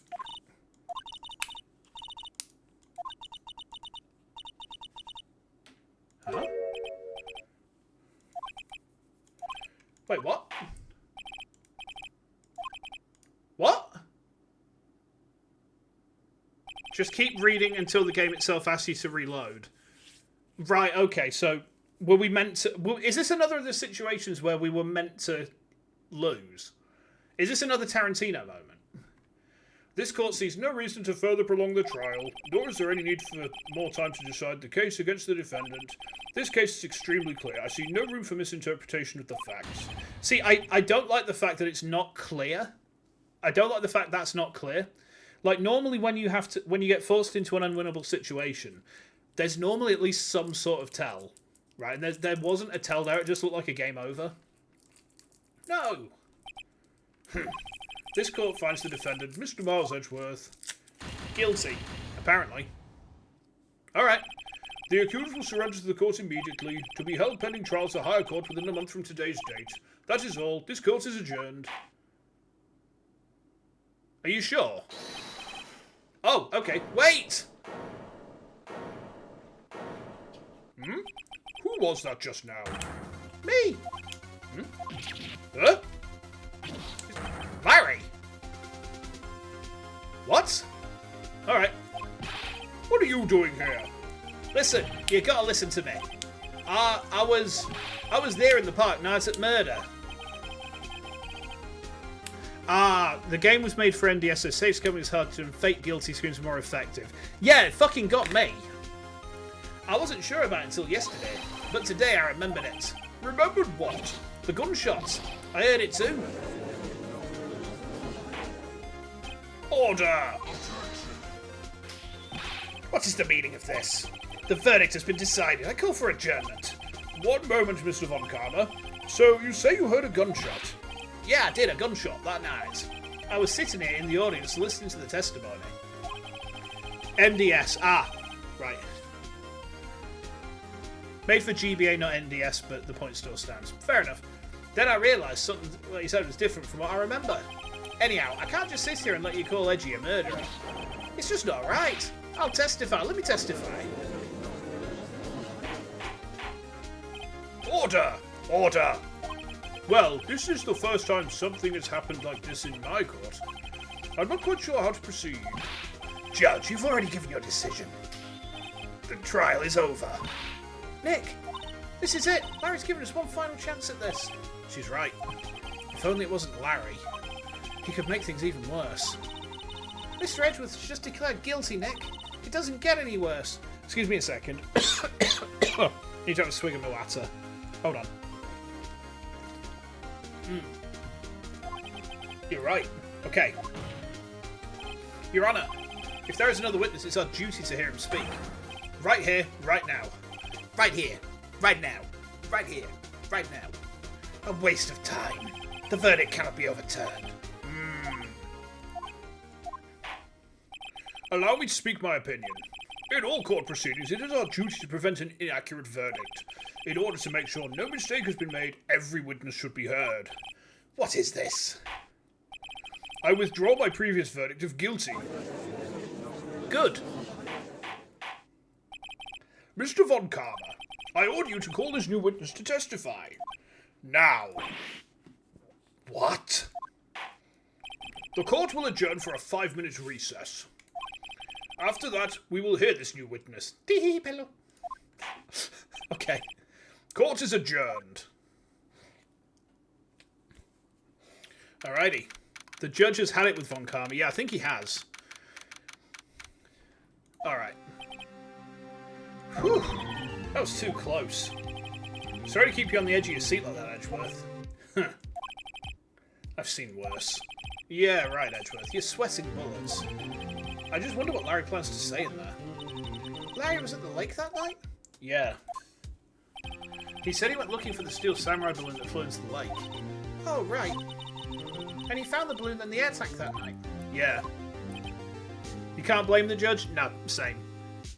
If the prosecutor acted like that in an actual court of law, they'd never get away with that. Hey, Edgeworth. Huh? You say something, right? Yeah, a lot of things. You seem out of it. What's wrong? It's nothing. Mr. Edgeworth, there's something I've been meaning to ask you. What's that? Why are your fingerprints on the murder weapon? Oh.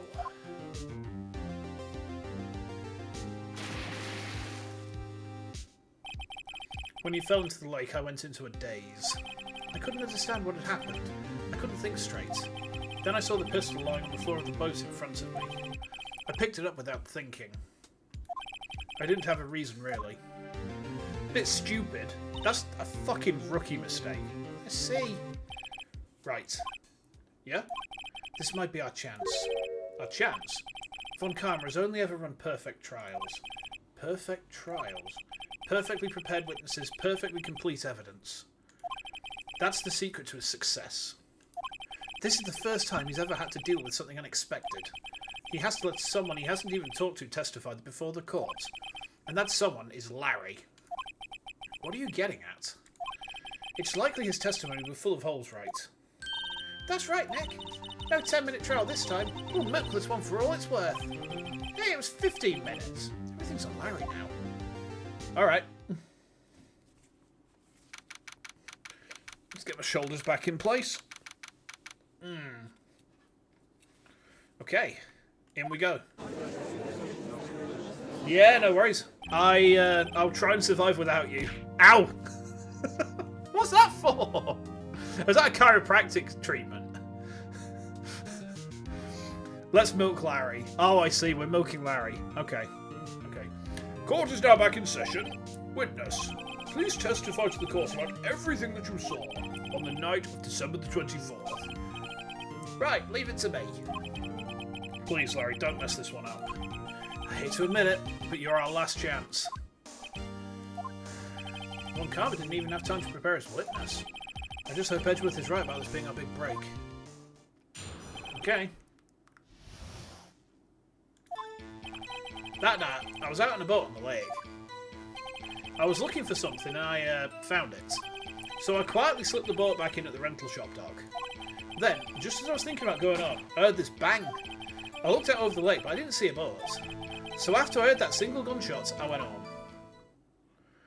Okay. That was an unusually vague testimony, even for this court. In any case, Mr. Wright, you may begin your cross-examination. Yes, Your Honour. What's wrong, Nick?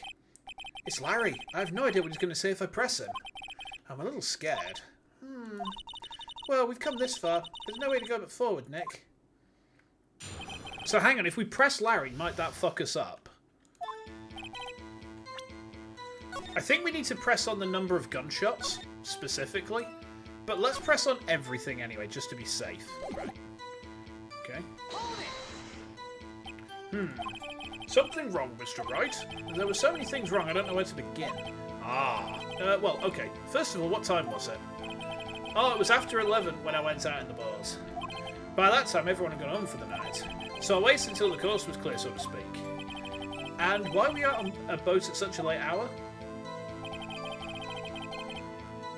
What did you find? Looking for something. Yeah. Mr. Bunce, what was it you were looking for? What the witness was searching for is irrelevant.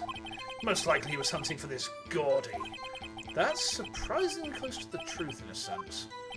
This is all irrelevant. Let's get it over with. Okay. Okay. Around what time was that? Well, let's see. I figure I was out searching for about an hour. I guess it was around midnight, yeah. You're not sure?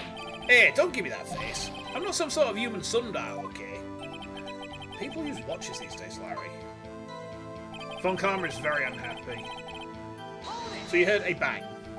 Where did the sound come from? Yeah, well, I wasn't too sure about that. I looked around, you know. Did you look at the lake? Yeah, I looked. I looked out. He looked out like didn't see a boat. Okay. Wasn't there a boat on the lake? Order! Order! Well, Mr. Butts. Whoa, whoa. Everyone just calm down, okay? I mean, it was real foggy that night. I'm not sure whether there was a boat out there or not. Okay, no problem. That's just the most important part of this case. So after he heard the single gunshot, he went home. Single gunshot. So you only heard one bang, correct? Yeah.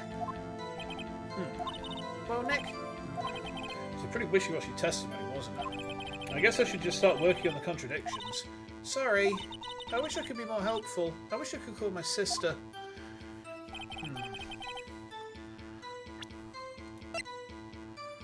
Shows an empty lake. It's one of these two. It's either the murder weapon when he said he's heard one bang and gone home, or it's this one at 11:50. I think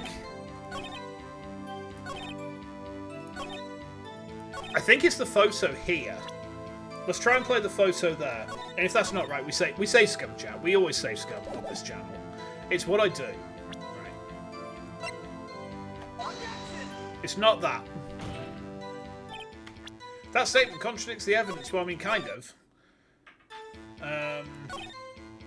You heard this bang. After I heard that single gunshot, you went home. The gun, maybe?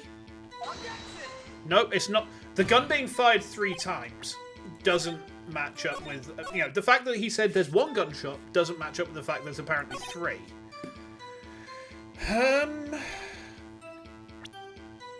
Is it this? Is it Polly? 2 sounds like gun... The deposition, perhaps? It's the deposition. Alright, there we go. Wait a sec, Larry. What? You only heard 1 bang, you're sure? That's what I said. But Miss Lots of Heart testified yesterday that she heard 2 bangs. And the old man just now said the same thing. They both heard 2 gunshots that night.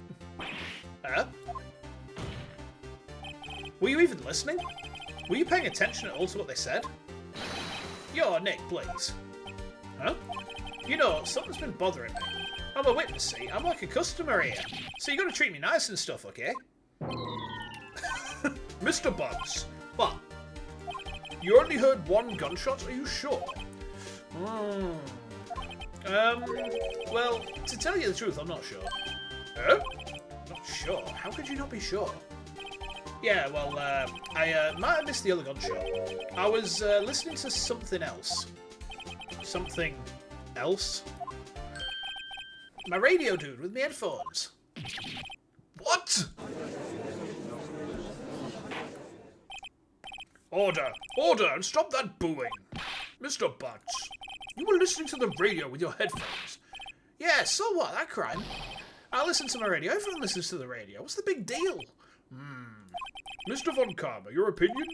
Waste of time. I do not accept this witness nor his shoddy testimony. Well, Mr. Wright, should he continue the testimony? Should he continue? I don't trust this game anymore to not throw a fake game over at me, which might be a real game over. Because I've never played it before, I don't know where it's going to be. Save there. Why not? Continue? Your Honour, please allow the witness to continue his testimony. Bah! Nothing is more pitiful than a lawyer who doesn't know when he's lost. Very well, Mr. Butts. Please, give your testimony. Be sure to include details like your radio. The thing is, Maya said we should milk it for all it's worth, so I think we need to just go on as long as we can.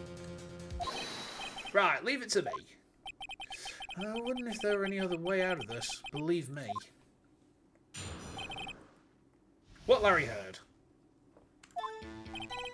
It's lonely being alone on Christmas Eve. That's what I was listening to an old request show on the radio, see. I was listening to it real booming loud like. But I'm sure I heard that gunshot. I remember exactly what the DJ was saying when I heard it too. You were listening to your radio at a high volume. Yeah, what's the big problem? Can't a man listen to his radio in bass? Isn't this a free country? I truly believe Larry has no idea what the problem here is. Judge, can you believe a word this witness says? What he heard was probably nothing more than a drumbeat from the radio. True enough, it is difficult to believe that this testimony... Wait, Your Honour. The witness said he remembers exactly what the DJ said when he heard the gunshot. Excuse me? DJ? Yeah, it's a character from Street Fighter, Judge. He's from Jamaica, and he does like dancing, and he mixes dance moves into his martial arts. I think DJ's a kickboxer. He also has. He used to have a charge projectile, and he was generally not a character I played in Street Fighter 2. An announcer, the guy who says things on the radio. Anyway, what this means is when he heard the sound, no music was playing. The DJ only talks between songs, so he could have heard the gunshot from the lake. I'd like to cross-examine the witness, Your Honour. Very well, Mr. Wright. I can't believe I'm continuing this trade. D-Jam. When the jam gets stale, they remix it. Yeah. What Larry heard. Do we press him here? I'm going to do it. I'm going to press him here.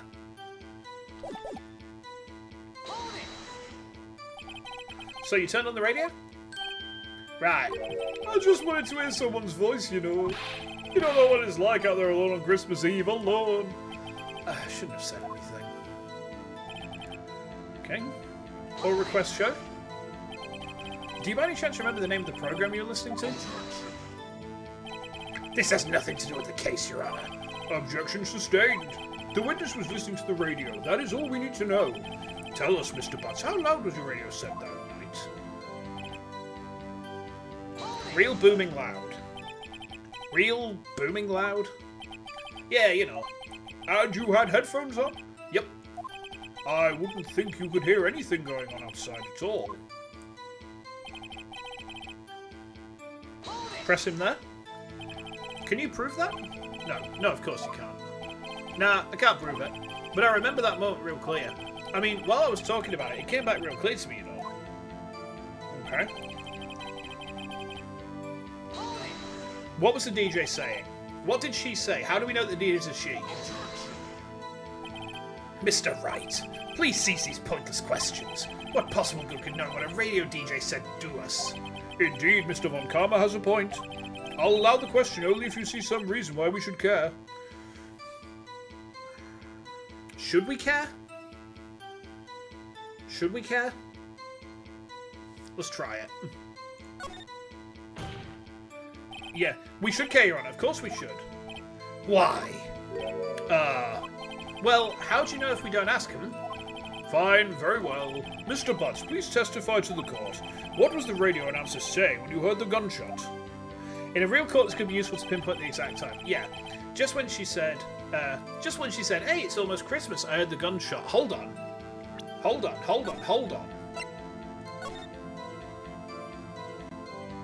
But the photo of the empty lake, right? The photo of the empty lake?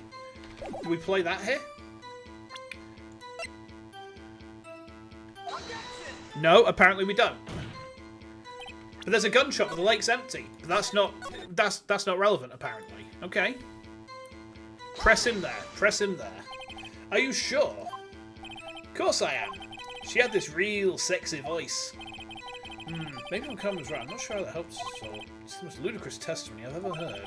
But there is one gleaming ray of hope in there. I've got to press it until we get to the bottom of what happened. Hold on.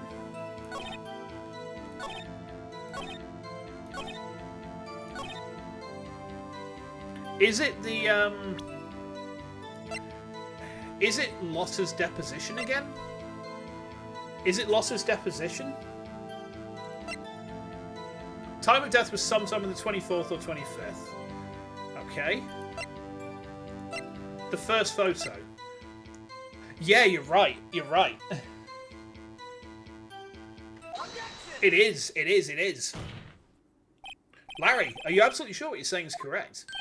Huh? What's with the face? You look scary, dude. Hey, if you're trying to scare me, you know better than I don't scare easy. Is something the matter, Mr. Wright? Your Honour, did you hear what the witness just said? The DJ said, hey, it's almost Christmas when he heard the gunshot. Indeed, and Almost Christmas means it wasn't Christmas. Do you realise what this means? When he heard the gunshot, it was still Christmas Eve. that would seem to be the case, yes. But he should have heard the gunshot after midnight. This photograph is irrefutable proof of this fact. Let's see what the time is. Oh, sorry. Let's see what the time was on the photo taken when the gun triggered Miss Hart's camera.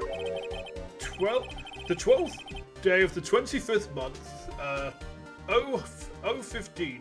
15 minutes after midnight on Christmas Day. They have 25 months and Christmas is on the 12th or the 25th? Mental. Don't get it. This is a clear contradiction, Your Honour. Order! Order! What does this mean? The two prior witnesses heard gunshots after midnight. However, this witness says he heard a gunshot before midnight. Judge, the answer is simple. The current witness is plainly mistaken. Just look at him. Suspicious. We've got that photo that shows the empty lake, though. That must be where that's relevant. What? Well, Mr. Wright, what do you think about Mr. Butts' claim he heard the gunshot before midnight? I think he's right. Larry's not mistaken, Your Honour. He heard that gunshot before midnight. Intriguing. I'm assuming you have evidence for this wild claim. I do. Show me evidence there was a gunshot before midnight. This photo. Look at this photograph. This was taken by our witness yesterday, Miss Lotta Hart, with her automatic camera. The timestamp on the photo reads December the 24th, 11:50 p.m. Oh? But there's nothing on the lake in this picture. Your Honour, the real issue here is not why nothing is shown in this photograph. It is why this photograph exists at all. What do you mean? Your Honour, this photograph was taken by an automatic camera. That camera was set to go off in response to loud noises. Ah, correct. There was a loud noise on the lake at 11:50 p.m. That's why this photograph was taken. In other words, when Larry heard that gunshot, it was most definitely still Christmas Eve. Indeed, it would seem that is the case. Then, where does that leave us? Miss Hart testified she heard the gunshots after midnight. Are you claiming she was mistaken? Not at all, Your Honour. It is a fact that the camera also triggered at 15 minutes after midnight. Your Honour, that night there were two sets of gunshots with a 25-minute pause between them. Why would this be? Don't be fooled, Judge. That camera was set to respond to loud noises. Yes? There is no proof that the loud noise at 11:50 was a gunshot. Why, the witness could have sneezed, triggering the camera. Hey, my nose... Ow! My nose was clear that night, man. Clear! I've got to find a way to jack the volume up on that sound effect. Well, Mr. Wright, there's no turning back now. Oh, have we got to present something?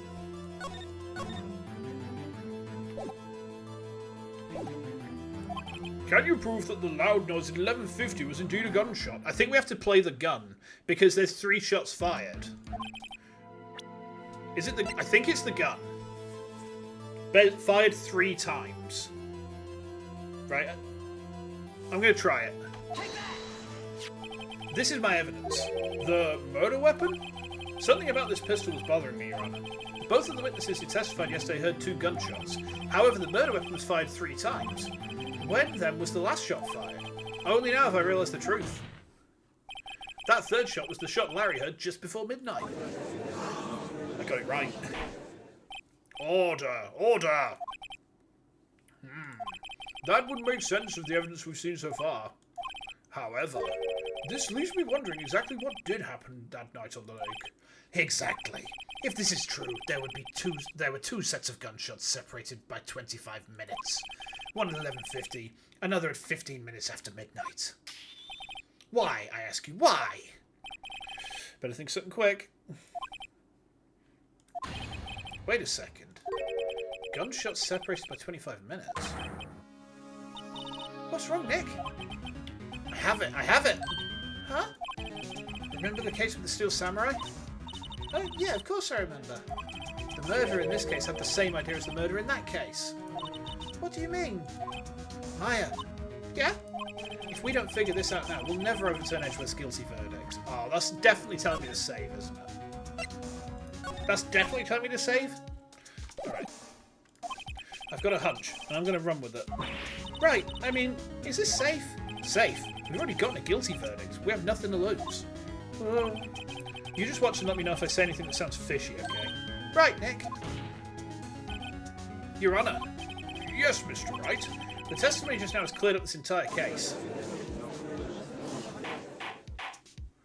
What do you mean, Mr. Wright? So, you finally realised the truth? There can be no other murderer here than Miles Edgeworth himself. Wrong, Von Karma. A man was shot that night, but it wasn't Edgeworth who did the shooting. Listen, rookie.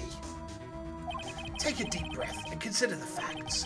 At the time of the murder, one boat was on that lake. This was shown by the witness's photograph. The defendant, Edgeworth, and the victim, Robert Hammond, were on that boat.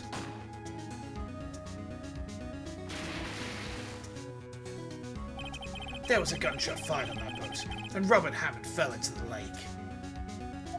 The distance of the shooting was 1 metre. It couldn't have been suicide.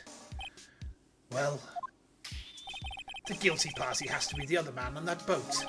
I admit it, it is hard to imagine the other possibility. Yes. But this assumes that the victim was shot at 15 minutes after midnight. What do you mean by that, Mr. Wright? We have photographic evidence of the time of the shooting. The timestamp on the photo says 15 past midnight. But Larry heard a gunshot 25 minutes before that. Robert Hammond was killed then, 25 minutes before the shot on the lake. That's the only way that Edgeworth could be innocent. Mr. Wright, are you quite mad? Explain who the two men on the boats are.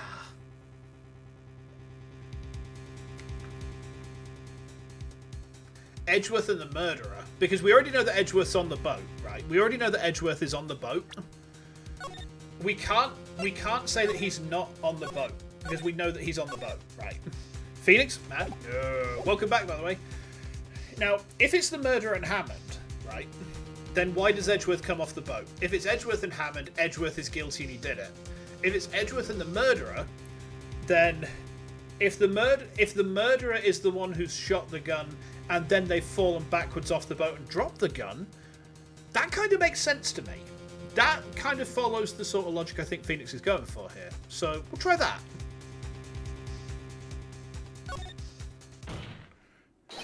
Of course, it was Edgeworth and the murderer. After the murderer killed Robert Hammond at 11:50, he assumed the guise of Mr. Hammond and met Edgeworth. What? Are you serious? Yes. Edgeworth won't tell us why he went to the lake that night. However, I have a hunch. That night, Robert Hammond called Edgeworth to the lake. Now, Edgeworth didn't know Robert Hammond's face that night. That's why he didn't suspect anything when the murderer took Robert Hammond's place. I'm not sure what to make of all this. Ludicrous. Mr. Wright, tell us the name of the murderer then. The murderer's name? The murderer is... I don't know. It can't be Miles Edgeworth. It can't be Lossa Hart because we know that she's not on the lake. We bezzed another save here because we save scum. Actually, I don't know the murderer's name. You don't know? Bah! Again, you waste my time. I don't know because he never told us. The murderer is the caretaker of the boat shop, that old man. At 11:50, he was the one who killed Robert Hammond. The caretaker of the boat shop? Where did he do all this? There weren't any boats on the lake then. Why would he have to go all the way out on the lake just to shoot someone? May I suggest that the real scene of this crime was not on a boat? What? Well then, where did the murder take place?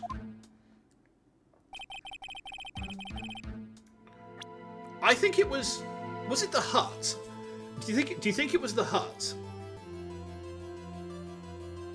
I'm not on a boat, motherfucker. I think it's the hut.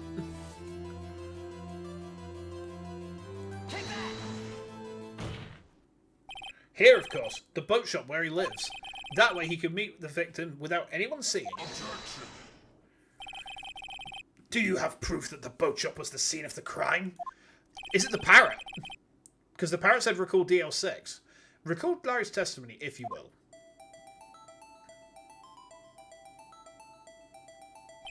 That night, he was out on the lake in a boat, searching for something. Oh, it's actually Larry. He finds it and returns the boat. Then, just as he's starting to head for home, he hears a gunshot. He heard a gunshot, Your Honour. Even though he was wearing headphones at the time. In other words, the gunshot was very, very close by. And where would that be if he had just returned a boat? The boat shop. Mr. Wright, what happened that night on Gold Lake? Please tell the court from the beginning. Yes, Your Honour. Nick, are you sure about this? Not really. But I think if I start at the very beginning, and I take it slow, I might just be able to figure this out. That night, the caretaker of the boat shop called Robert Hammond to his shop. Is that where the bird... Wait, Robert Hammond was the defense attorney in DL6. The bird said remember DL6. Oh, this was around 11:50. That was when the gunshot that Larry heard was fired. After that, the caretaker put on Robert Hammond's coat. He became Robert Hammond. Then he got in the boat with Edgeworth and went out into the middle of the lake. Then who fired the pistol on the boat, Mr. Wright? The caretaker. Of course, it was the murderer who shot the pistol. He shot twice. Both missed Edgeworth on purpose. Wait a minute. Yes? Why would he shoot twice if he didn't mean to hit anyone? Details. Know this, Mr. Wright. The moment you run out of explanations is the moment you lose. Tell us why the murderer had to fire twice. To create a witness. I'm going to save there again, because of course I am. You know that as soon as we get any decisions that like impact on my blue bar, I'm just going to save, right? To create a witness. I believe he shot twice to create a witness, Your Honour. Create a witness? The murderer lifts his pistol and fires one shot. That ensures that anyone who heard the shot would look at the lake. Indeed, Miss Hart did exactly that after hearing the first gunshot. Next, the murderer waits a bit and he fires again. Then, the murderer jumps from the boat himself, leaving the pistol in the boat behind him. I see. To someone looking from the edge of the lake, it would appear that one of the men on the boat had shot the other. The murderer didn't know about the automatic camera, of course. That's why he shot twice to draw attention to the boat.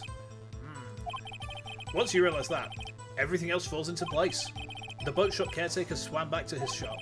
Then he put Mr. Hammond's wet coat back on the body, and threw the body into the lake. This is what happened, Your Honour. These are the events that transpired that night on Gourd Lake.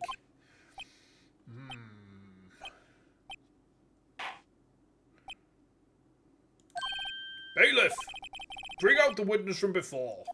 The boat shop caretaker, quickly! He swam faster than Edgeworth rowed to the coast. Bear in mind that Edgeworth was stunned. Edgeworth said he didn't know what the fuck had happened, so he just looks down and picks the gun up. So Edgeworth has not immediately rowed back to the shack. Very well. While we're waiting for the caretaker, I would like to ask the defendant, Miles Edgeworth, a few questions. Mr. Edgeworth, please take the stand. Well, this is different. Mr. Edgeworth, you heard what the defense has said? Yes. Well, why did you go to the lake that night? What Writer said was mostly correct. Astonishingly so, actually. Yes. Several days ago, I received a letter. The letter was signed Robert Hammond. He asked me to come to the boat shop by the lake at midnight on Christmas Eve. He said he had something very important to discuss with me. Something important? I'm sorry, I can't say what it was. Your Honour, sir. Bailiff, we are conducting a trial here. I ask that you remain quiet. The witness has disappeared. He ain't at the boat shop either. What? What should I do? Find him quickly. We cannot allow him to get away. Well. Mr. Von Karma, your witness has disappeared. A search warrant has already been issued. It goes without saying that I cannot declare a verdict under these circumstances. I will extend the trial until tomorrow, the final day allowed. I request that the police department utilize all its forces to find that witness. Am I understood? One more thing. Just who is that boat shop caretaker? I think his identity has become very important to this trial. I want him, and I want to know who he is. Very well. Court is adjourned. Done. Okay. It has to be that Yogi guy. It has to be him. Because they said that he had... They said that he had brain damage due to oxygen loss, right? Yay, Nick, you did it! Yeah. Well, at least we got out from under that guilty verdict. And what about Larry? That was something else. Oh, excuse me. The one thing that doesn't make sense to you is how the guy didn't freeze in the lake. I mean, you can, if you're quick enough, you can get out of water, warm yourself back up, and you can actually beat the temperature shock. Yeah, the coke would actually make it worse.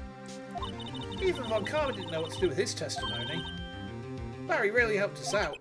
Sure, once I sifted through his unique testimony. Still, he did save us. I just wish our case went so down to the wire all the time. I know what you mean. Sometimes I feel like it's us on trial instead of our clients. Hey, Edgeworth. Mr. Edgeworth? Oh, did you say something? Don't look so pained. I mean, it looks like you're probably going to get off the hook. You could try to smile just a little. Relax. Don't do it when you want to come to it. Relax. Don't do it when you want to come. Da da da. Hey, hey, hey, hey. You can do 15 minutes in the Atlantic without dying of hypothermia. Here it's Japan in the middle of winter. Might even be less time. Possibly. Possibly. There's a lot of factors that kind of play into it. I'm not exactly familiar with what those factors are, but I know that, like, there are some cases where hypothermic shock will kill you. Like, sometimes the actual shock of the water being cold is enough to do it. Isn't this Japanophobia? Yes, you're right, actually. I'm sorry, but I fear it's not over for me yet. What do you mean? Right. There's something that's been troubling me for a long time now. Give me just a sec, chat. And I don't know whether or not to tell you. Edgeworth? No. There's so little time left. I want to tell you to get it off my chest, but... I can't make up my mind. What is this about, Edgeworth? It's a nightmare I've had. A memory of a crime that I committed. A crime you committed? A memory of a murder. Hydrocution. I think that might be, like, not dissimilar to what we would say. Okay, we'll save there. We survived day 2. Just about. Okay. Right, on we go. December the 27th, 2:11 PM. Right, Wright and Co. Law Offices. What was Mr. Edgeworth talking about? A memory of a crime that I committed. A memory of murder. Do you really think Mr. Edgeworth killed? I don't believe it. Not Edgeworth. Some painful memory's been troubling him recently. But he'd never take someone's life. Never. Nick.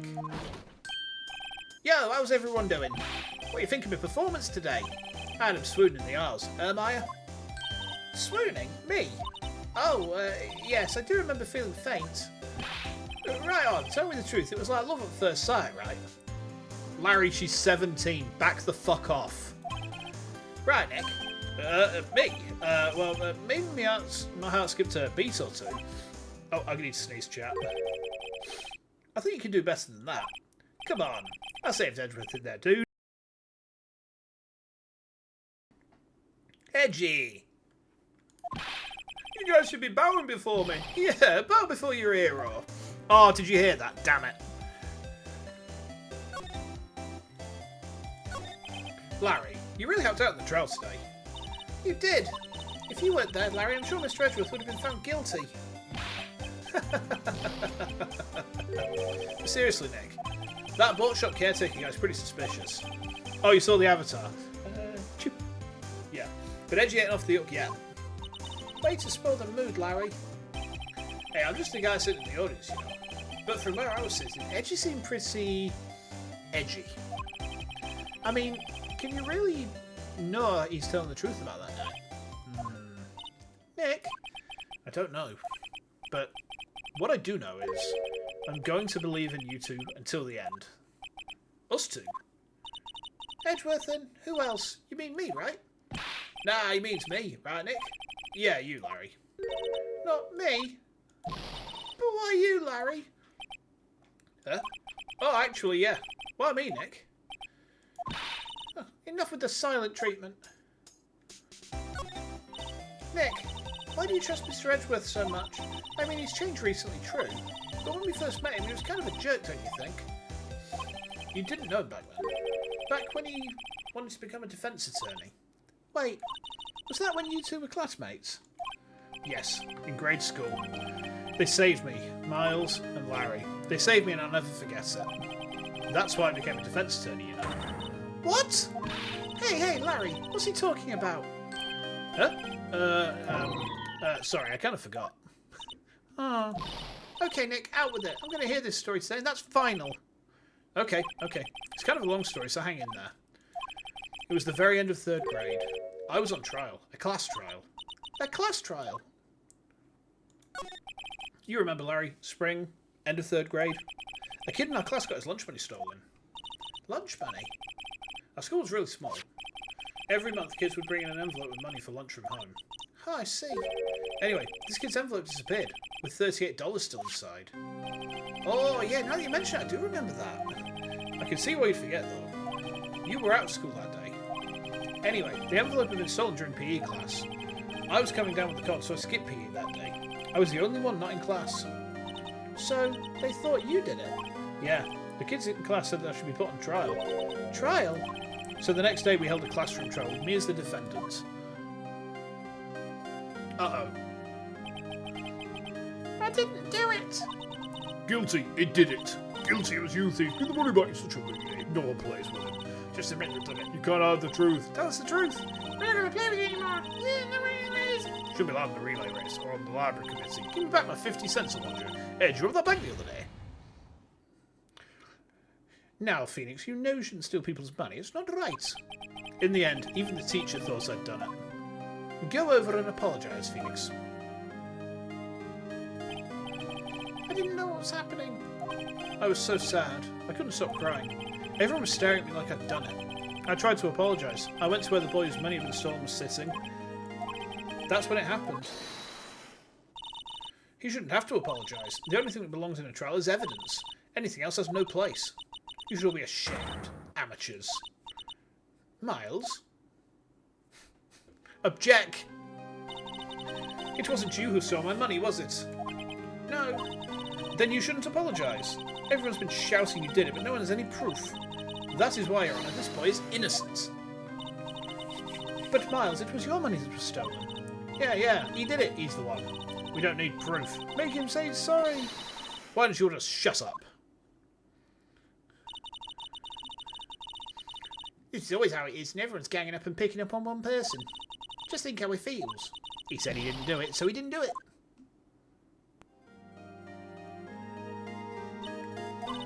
Very well.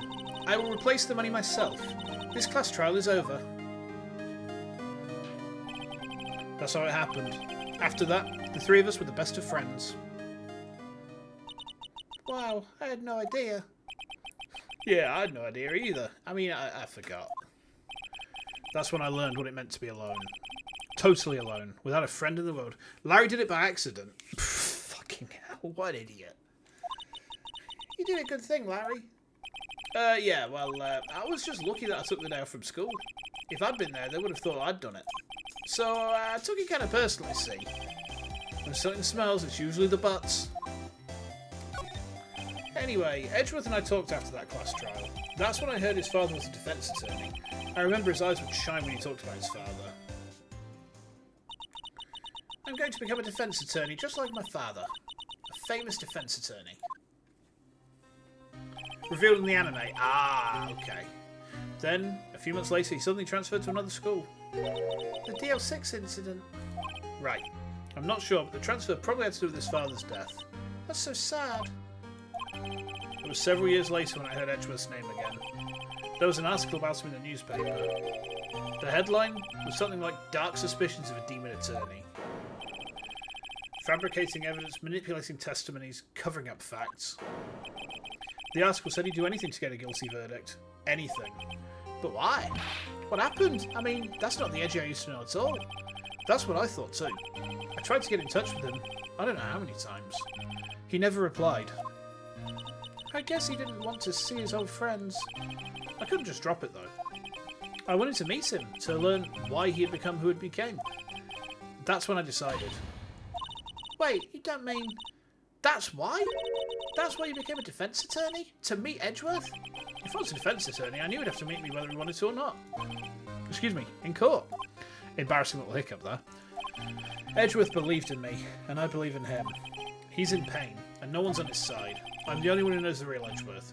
I'm the only one who can help him. They're gonna boy kiss. Whoa, Nick. So is that why you helped me out for free? Yes. I helped you because I believed in you. Except I don't remember saying I'd do it for free. Oh, Nick! Nick! Nick! We have to save Mr. Edgeworth if it's the last thing we do, okay? Right. It very well may be. First, there's that rental boat shop caretaker. We need to find out who or what he is. I settled for who. I guess I can clean out some of this evidence I no longer need. Okay, let's go. What evidence have we got rid of? Okay, we got rid of the deposition. We've got rid of the second photo. Okay. Let's move to... Let's go to the lake entrance. Hey, pal. Long time no see. Oh, Detective Gumshoe. Close one today, eh? I got so worked up I snapped my tie in half. Sorry about that. No problem, pal. Thanks to you, we now know who really did it. You mean the boat shop caretaker? Look, I'll make you a promise. I'll have that scoundrel in my custody by trial time tomorrow. Come what may. It's my duty to you as a police officer. Now, I'm off to catch me a criminal. Bye, Gumshoe. Oh, Detective Gumshoe sure is active today. Oh, one other thing. No one can go into the woods today. The woods? Well, Losswood's camping. The woods are off limits to camping, and apparently the park ranger found out. He got pretty mad. No one could go in for a while. I guess Lotter's in a lot of trouble. Anyway, I'll be seeing you tomorrow. We can go to the lakefront. We can go to the boat shop. We can't go to the woods. All right.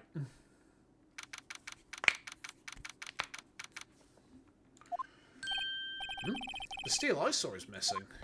Eyesore? Looks like the hot dog stand is closed too. I guess Lyra's too busy worrying about Mr. Edgeworth to show up for work. Yeah, we can't go to the woods.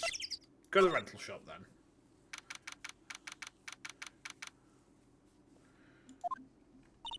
That old caretaker got away.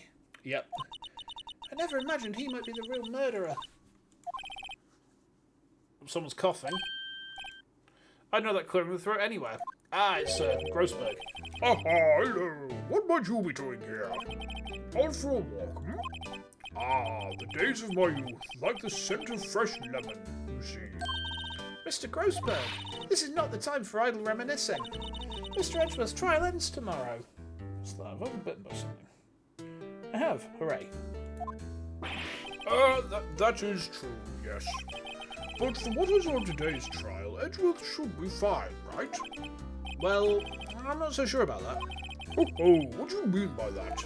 Well, I'm not sure. Well, if you find anything out, come by my office at once. I may be able to offer you some assistance. Thanks. Bye. What do you think Mr. Grossberg was doing here anyway? Who knows? Let's go in the shack. He left his parrot. What an asshole. You're worried Von Karma might try something? Yeah, me too. I wouldn't put it past him to like walk up behind us with a fucking cattle prod or some shit like that. It's what I'd do in that situation. If I was him, I would, maybe like a billy club or something, or a blackjack or something to knock someone out without killing them, just to time the case out. Nobody's home. Hello. Oh, hey, it's Polly. I wonder where your owner's gone, Polly. Hello. I can't believe he'd run off and leave his poor parrot to fend for herself. Hello.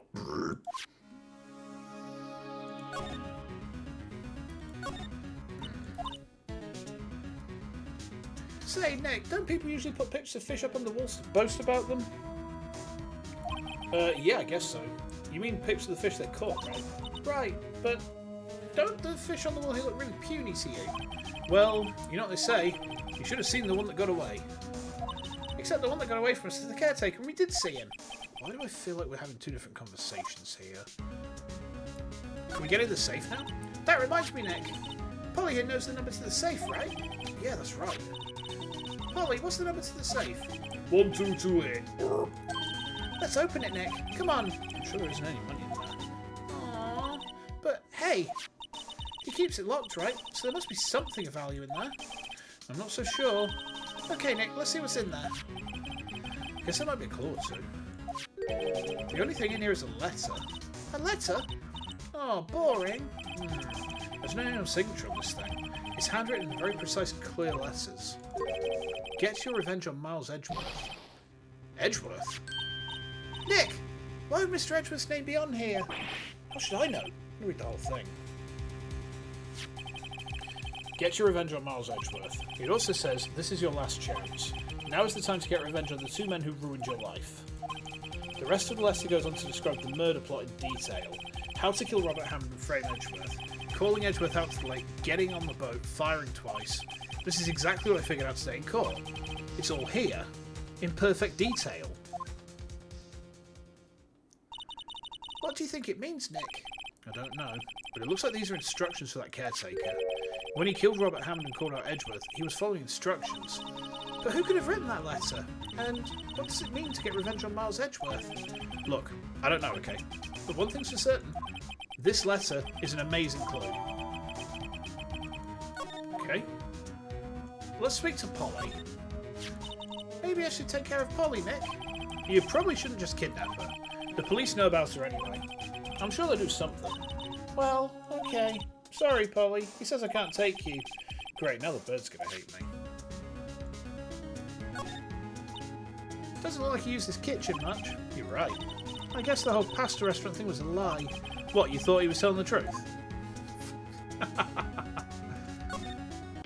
Ah! What's wrong? Huh? Oh, never mind. What, tell me. Just, when I saw the TV I remembered. They're showing a Pink Princess special this week. Oh. See? That's why I didn't want to tell you. If something like that was prevented in court, presuming you could prove it wasn't a forgery, you'd be a slam dunk. Potentially, yeah. That fishing pole looks expensive. Maybe we should bring it to Detective Gumshoe. Don't you think the caretaker would mind? Well, we can just leave him to the metal detector in exchange. Maybe we'd better not. There's nothing left in the safe. Wonder why the caretaker didn't take the letter with him. He left in a hurry, right? I don't think he even came back here after the trial. Everything's cold. Looks like he didn't turn his heater on. I guess he hasn't been back here since the trial. Nothing else in here? No, nothing. I think we need to go to the precinct then. Let's head down there. I don't think there's anything else of value for us to... Caretaker must have run for the hills, huh? Yeah, looks like it. He didn't seem like a bad person. What if he's been used as like a fall guy? Hang on. Hold on. Hold on. So Von Karma was giving him instructions on what to say in court. And didn't the game tell us that Miles' dad was the only person to put a blemish on Von Karma's record. And Von Karma seems to be obsessed with perfection, right? No. Not a lawyer. A lawyer couldn't be evil. No. I won't have it. I won't have that. I won't... No. It can't be. It can't be that. Nick, the forest. There's someone in there. You're right. There's a few policemen in there. They must be looking for the caretaker. Good luck. No, it can't be. It can't be Von Karma. Surely not. Surely not the guy who looks like Dracula. He couldn't be evil. You wrote the letter, you were bored, you wanted to have some fun. Why didn't you just, like, put a, you know, like a singles ad out saying, you know, young French person looking for, hot Larry Butts? This lake sure likes to cause problems, doesn't it? I mean, everything that happened here turned out to be a lie. Gordy was a lie, and the charges against Mr. Edgeworth were all lies. I guess you're right. I mean, I'm glad the charges were all lies, but still. Yeah, me too. Guess Larry has the day off. He was pretty happy about saving Mr. Edgeworth. True. We went big. Don't think there's anything else we can... Look at the benches. No one's going to sit here on a cold day like today. Well, unless they're eating a samurai dog. How would that change the temperature, I wonder? You seem troubled, Nick. No, who? Me? Nothing else to do here, huh? Alright. Nothing but lies, lies, lies, lies, lies, lies, lies, lies, lies. But I will show you the truth. The truth called despair. And we go through the whole Hazama Awakens Mew 12 routine again. Let's head to... Can we go to the detention centre? Oh, Edgy's here. Hey, Edgy. You look as grim as always. Mr. Edgeworth, I heard the story about the class trial. Class trial? What do you mean? You don't remember? No, I don't. Your lunch money was stolen, wasn't it? In 3rd grade. Lunch money? Oh, right. Yes, I seem to remember something like that. Nick, I think you're the only one who really remembers. Well, it probably only really matters to me anyway. So, just give me a second. I'm just having a look at this bike. There we go. I got it. Sorted. Mr. Edgeworth, didn't you know? That trial was the reason Nick became a defence attorney. Ridiculous. Oh, gee, thanks. That said, it does sound like the kind of thing you'd do. You haven't changed a bit, have you, right? So simple. To a fault, even. Well, maybe, yeah, but... Very unnecessary things. I think you changed too much, Edgeworth. Perhaps. What's your relationship with Von Karma? He's my teacher, and a man who deserves respect. I learned everything I know of courtroom techniques from him. So he's like my sister was to you, Nick. He is a perfectionist in all things. Ah, I was onto something then. In court, in his personal life, he is obsessed with doing everything perfectly. Perfectly, huh? In all the cases he has taken on, none were left unsolved, and not one suspect was declared innocent. Ever. But that's... I know. It's possible some of the suspects were indeed innocent. However, it is impossible for us to accurately determine that in every case. All Von Karma does is his job, to find the suspect guilty perfectly. In any case, it's nigh well impossible to find a weakness in him. Should a weakness appear, he would do everything in his power to make it go away. Edgeworth, if what you're saying is true, you're headed for a guilty sentence tomorrow. He's right. Now's not the time to praise the enemy, Mr. Edgeworth. It's a strange situation in which I find myself, I'll admit. I'm kidding. Hey, Edgeworth, why'd you become a prosecutor anyway? You used to look up to your dad. You said you wanted to be a defence attorney, right? I couldn't let myself deny reality like you. What do you mean? My father was taken from me, and you want me to defend criminals? I'm sorry, right, but I'm not that good of a person. One suspect was apprehended in your father's murder, right? Yes, the man trapped in the elevator with my father. His name was Yanni Yogi. He had to be the shooter, any way that you look at it. Yet, he was found innocent. That defence attorney got him off the hook. That would be Robert Hammond. On that day, 15 years ago. The three of us were trapped in that elevator for 5 hours. When we were rescued, we all suffered oxygen deprivation. I had lost all memory of the murder. Lost your memory? Even now, I can't recall what happened in that elevator. That was the crux of Yogi's attorney's argument in court.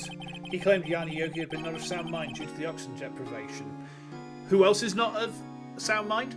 The boatkeeper. Hello? Yogi was released due to a lack of evidence. Innocent. That's when I changed my mind. I started to hate defense attorneys. I mean, yeah, that makes sense. Well, okay.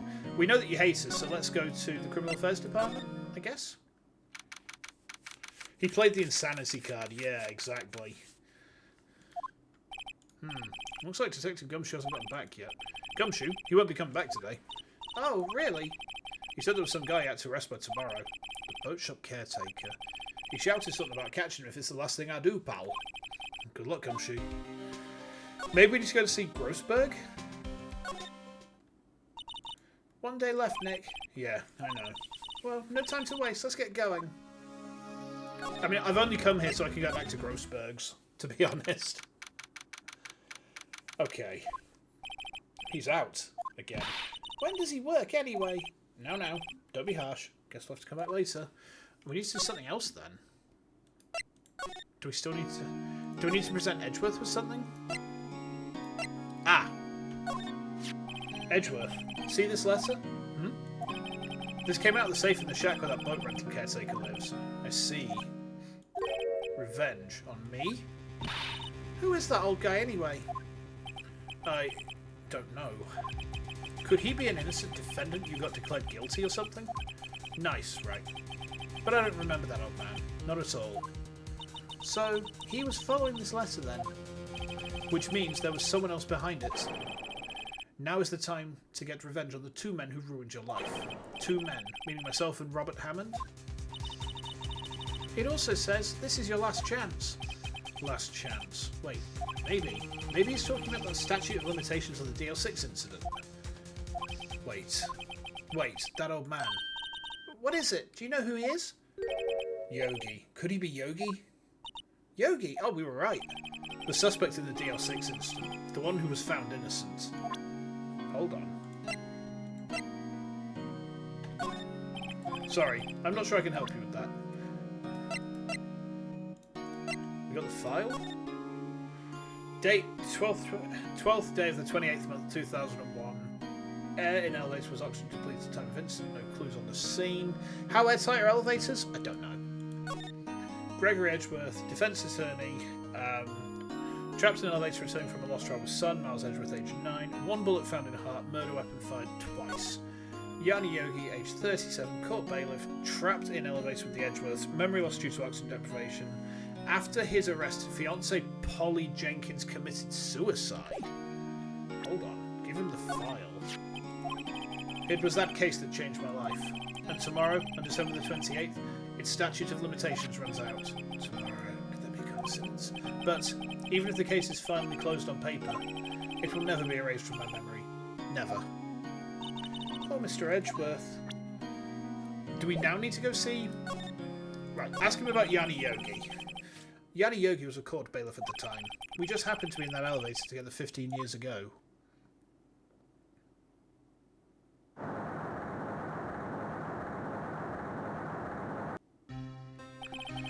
The quake was incredibly strong. Tomorrow! Tomorrow! Am I doing it right? Before I knew it, everything was dark. We were there for so long, it felt like forever. The air thinned, and the darkness closed in on us in that little box. We became... unsettled. Help! I can't breathe! Quiet. I said quiet, you're not making this any easier. I want to get out. Help! Get us out! Don't shout. You'll just use up more oxygen. Well... That's all I remember. When I came to, I was in a hospital bed staring up at the ceiling. In court, Yanni Yogi's mental condition was called into question. They claimed the oxygen deprivation and stress had caused temporary insanity. In the end, the claim passed the court, and Yogi was found innocent. Well. Huh, but isn't that strange? This letter tells me to get revenge on Edgeworth. Why do you want to take revenge on you? Right. Yeah? There's something that's been troubling me these last few days. I didn't know whether or not I should tell you. You mean the nightmare?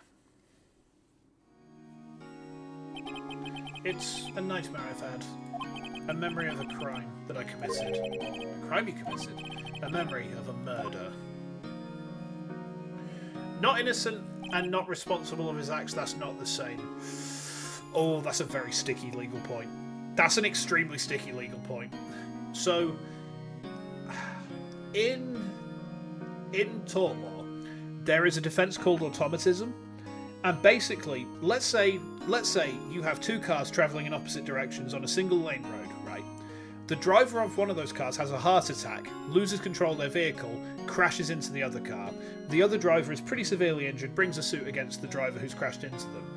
From a technical standpoint, the driver who has lost control of their vehicle has caused the accident. They are responsible for the accident. However, they are not necessarily liable, because if they've had a heart attack out of nowhere and they have no known medical conditions, then there is no way for them to predict that they would have lost control of that car by way of a heart attack, and that their insurers will raise a defense of automatism, because they will say this is a health condition which has come out of nowhere with no means to predict it. If they had a previous existing health condition they were aware of and they were driving without knowledge of it, then yes, they would be then responsible because they've driven when they're not safe to do so. But otherwise, despite being guilty of causing the accident, they're not guilty of negligence. And that's where it gets sticky. Automatism is actually a very interesting legal point. I recommend looking it up if you want to learn a bit more about that. I think the time has come to tell all. Tell me the nightmare. For the last 15 years, I've had the same dream almost every night. I wake up in a fearful sweat every time. What kind of dream? It's a dream about my father's killing in the dark. Help! I can't breathe! Quiet! I said quiet, you're not making this any easier. I want to get out! Help! Get us out! Don't shout, you'll just use up more oxygen. I can't breathe! You're using up my air! What? Stop breathing my air! I'll stop you! Ah! What? What are you... Stop breathing my air! No! Father! He's attacking Father! Then I see the pistol lying by my feet. I don't know if it was evidence from the day in court or the bailiffs. In a daze, I pick up the pistol. Get away! Get away from my father! Bang!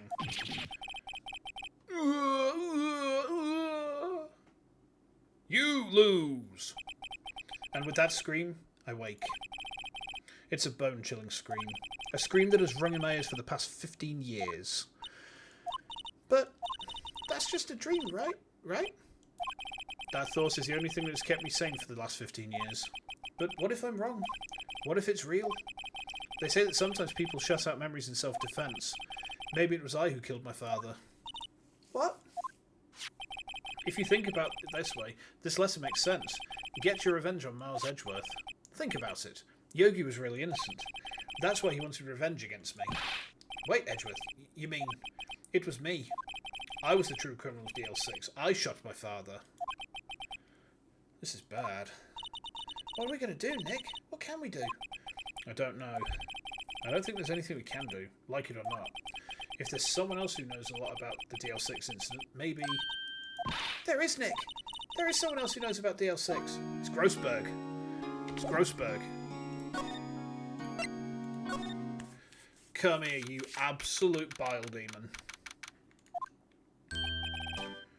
Mr. Grossberg. Ah, hello there. What's wrong? You look troubled. The parrot does, but Grossberg was... If you remember, Grossberg was involved in DL6. No kidding, I can't believe you're not. Just calm down and tell me what's happened. Hmm? It's Mr. Edgeworth. He... I see. So Edgeworth dreamt he shot his own father? It's only a dream, only a dream. I wonder. What? If that's the case, then why do you two look so troubled? Hmm? Well... Also, consider this. Yogi quite certainly holds a deep grudge against Miles Edgeworth. So deep, he'd want to frame him for murder. This leads me to surmise that Mr. Edgeworth's dream was not a dream, it was real, as you imagined. Miles Edgeworth threw the pistol to save his father. The pistol fired, and the deed was done. Oh dear. No! I don't believe it. Yogi was suspected of murder, and his career as a bailiff was irrevocably wrecked. Thus he sought revenge on Miles Edgeworth. This was his last chance, of course, with the statute of limitations so close. What do you know about Edgeworth's father? He was a defense attorney without peer. It sounds trite, but it's true. Well, he may have had one peer now that I think about it. Your mentor, Mia Fey. My sister? Gregory Edgeworth was very disapproving of Mr. Von Karma's techniques. That's no surprise. Von Karma is an extreme man. Forged testimonies and evidence are nothing to him. The result? He has a perfect win record in court. To beat him, Gregory Edgeworth tried to call attention to his methods. And? He lost, and died in despair, as it were. I see. When Gregory Edgeworth was killed, the police called on a spirit medium. That was your mother, Misty Fey. I'm Gregory Edgeworth. I have been killed. No shit. The one who shot me was the bailiff, Yanni Yogi. Oh. Yet Yogi was found innocent. That's when my mother left us. Everyone called her a fraud.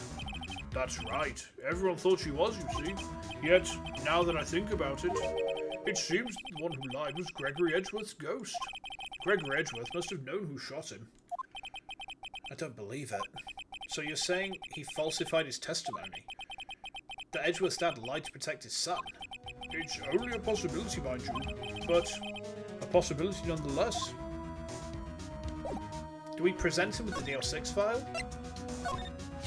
This incident took place 15 years ago today, tomorrow. Today, tomorrow, fucking hell. So tomorrow we'll see completion of not one but 2 trials, all thanks to the statute of limitations. However, I'm afraid the damage the DL6 instance has done will never be eased. Today, tomorrow. Yeah. Have a look at this. Oh ho, so this is the letter. It does seem that Yogi was following this letter when he killed Hammond. But why kill Robert Hammond? Hammond was a skilled defense attorney, but he defended clients not for their sake, but for his own. His own sake? He never trusted his clients, that one. The only thing he trusted was his own ability. But he got his client found innocent, so why should it matter? Actually, my dear, it's quite different. He won that innocent verdict for no one but himself. Yogi was a free man, but socially, he was ruined. You'll understand soon enough. Wait. What is it? This letter. I've seen this handwriting somewhere before, a long time ago. Whose handwriting was this? Do you have any idea who wrote this?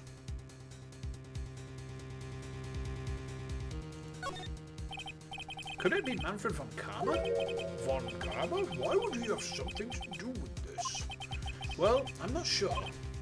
If Gregory Edgeworth tried to tarnish his perfect reputation, that gives him motive, right? Von Karma, Von Karma. Wait, you're right, my boy. This is Von Karma's handwriting, I'm sure of it. I used to see it all the time on court reports. What? But that means the one who told Mr. Yogi to kill was... Correct. Manfred von Karma himself. What does this mean, then? Why would Von Karma want to frame Edgeworth?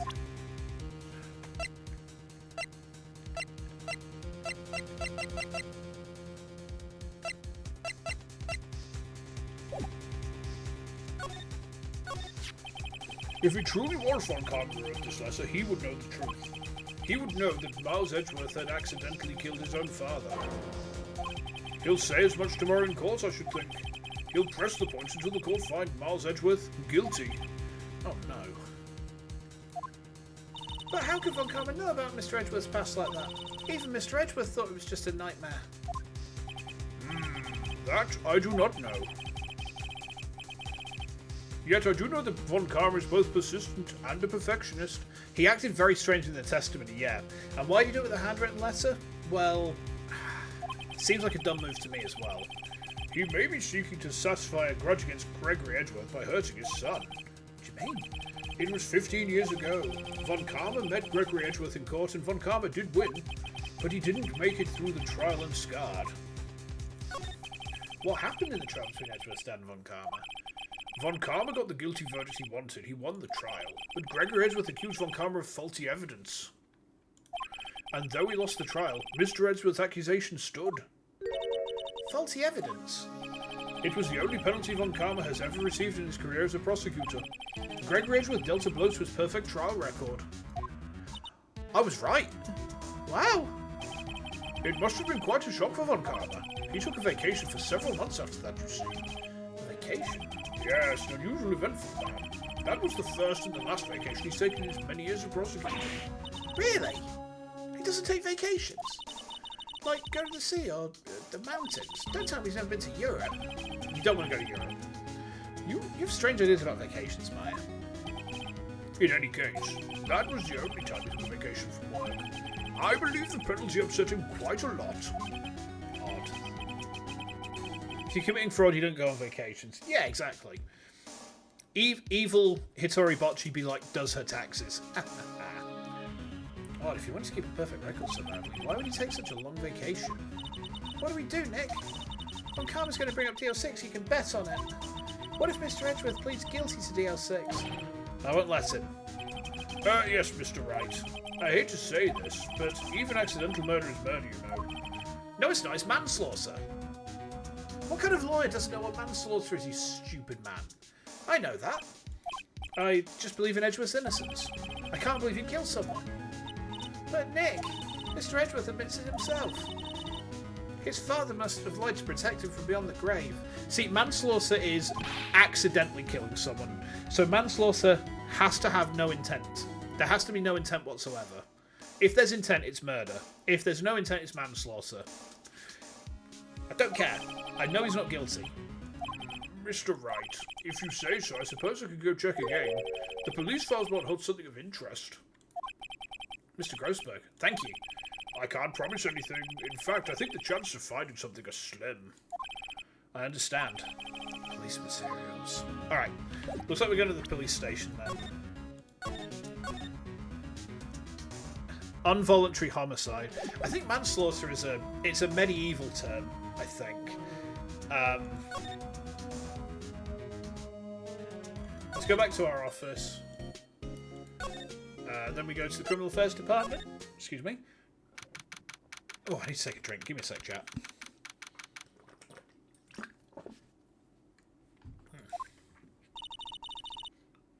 There's hardly anyone here. Everyone must be out looking for the old guy, Yogi. Ah, it's you. I don't think Gumshoe will be coming back today. He's staying up late looking for someone. Sounds like Detective Gumshoe is pounding the pavement for real. Assassination is premeditated, but assassination has to be against a public figure.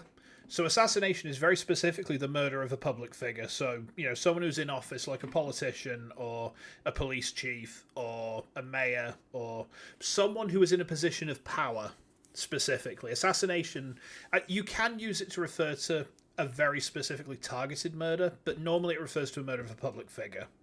And it has to be premeditated. If it's not premeditated, it's not an assassination. We were wondering if we check the record room again. Well, now, I can't just have anyone around there. But I guess Mr. Von Karma is in there now anyway. You can go in as long as he's there. Von Karma? Yeah, he just arrived, actually. Von Karma's in the records room. Is he destroying evidence? Nick, let's hurry. He's destroying evidence, isn't he? Oh, you motherfucker. Dusty as always. We were only here just yesterday. I'm sure they just haven't had time to clean. What's wrong, Nick? Nothing. I was just noticing that he isn't here. From Karma. Here are files and collected case reports. We've gone through this. Check the thing at the back.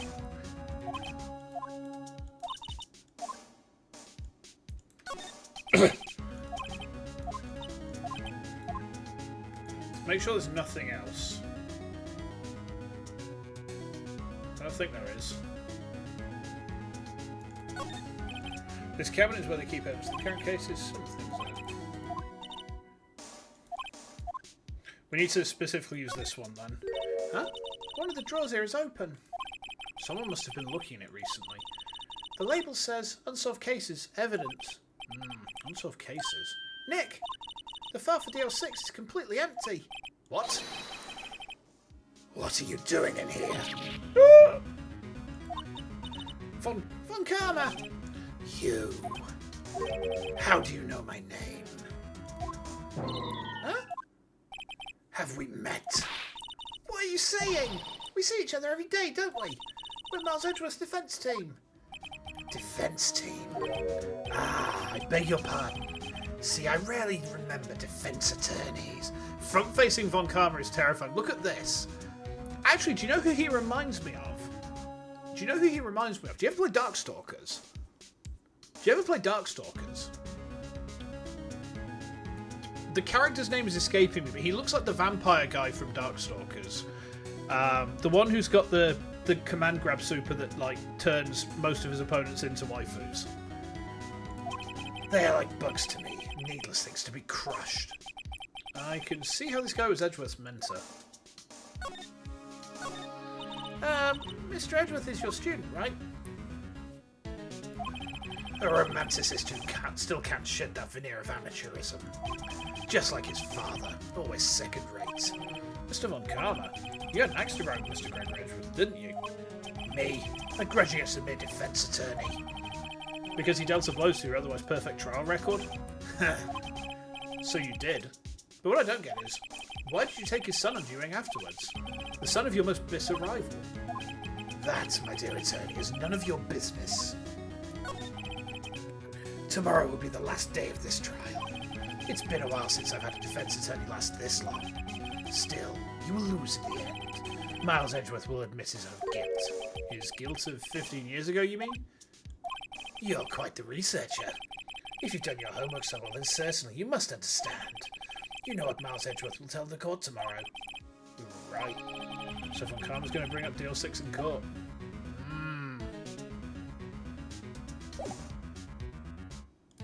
Do I need to present him with... I'm going to try and present him with something. Present the letter?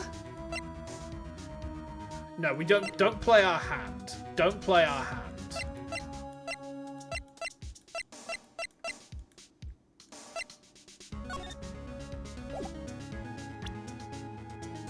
Is it worth bringing anything up to him, do you think? Fool. You think I, a prosecutor, would give you a defense attorney information? Bah. We should. Okay. Mr. Von Karma, have a look at this. This was you, wasn't it? You instructed Yanni Yogi to commit murder. Yanni Yogi. How many years has it been since I've heard him called by that name? He's a fool. I told him to burn it after he read it. So you admit it? You wrote Mr. Yogi this letter? See, it seemed intuitive enough to be counterintuitive. I was debating myself in a kind of a cyclical manner there. Yes, my dear defense attorney. Thank you for taking the trouble to bring it to me. You saved me from a lot of needless hassle. What? Nick, what is that thing? Oh shit, he has got a fucking cattle prod.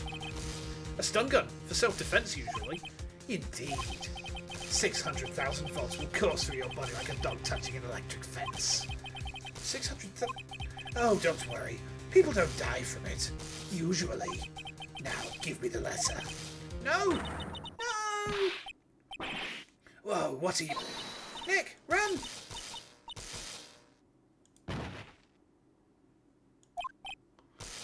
Maya! Out of my way. Oh, he got us both.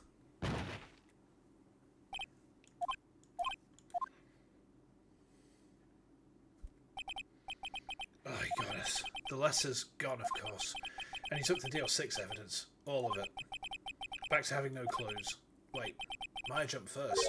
Maya, is she okay?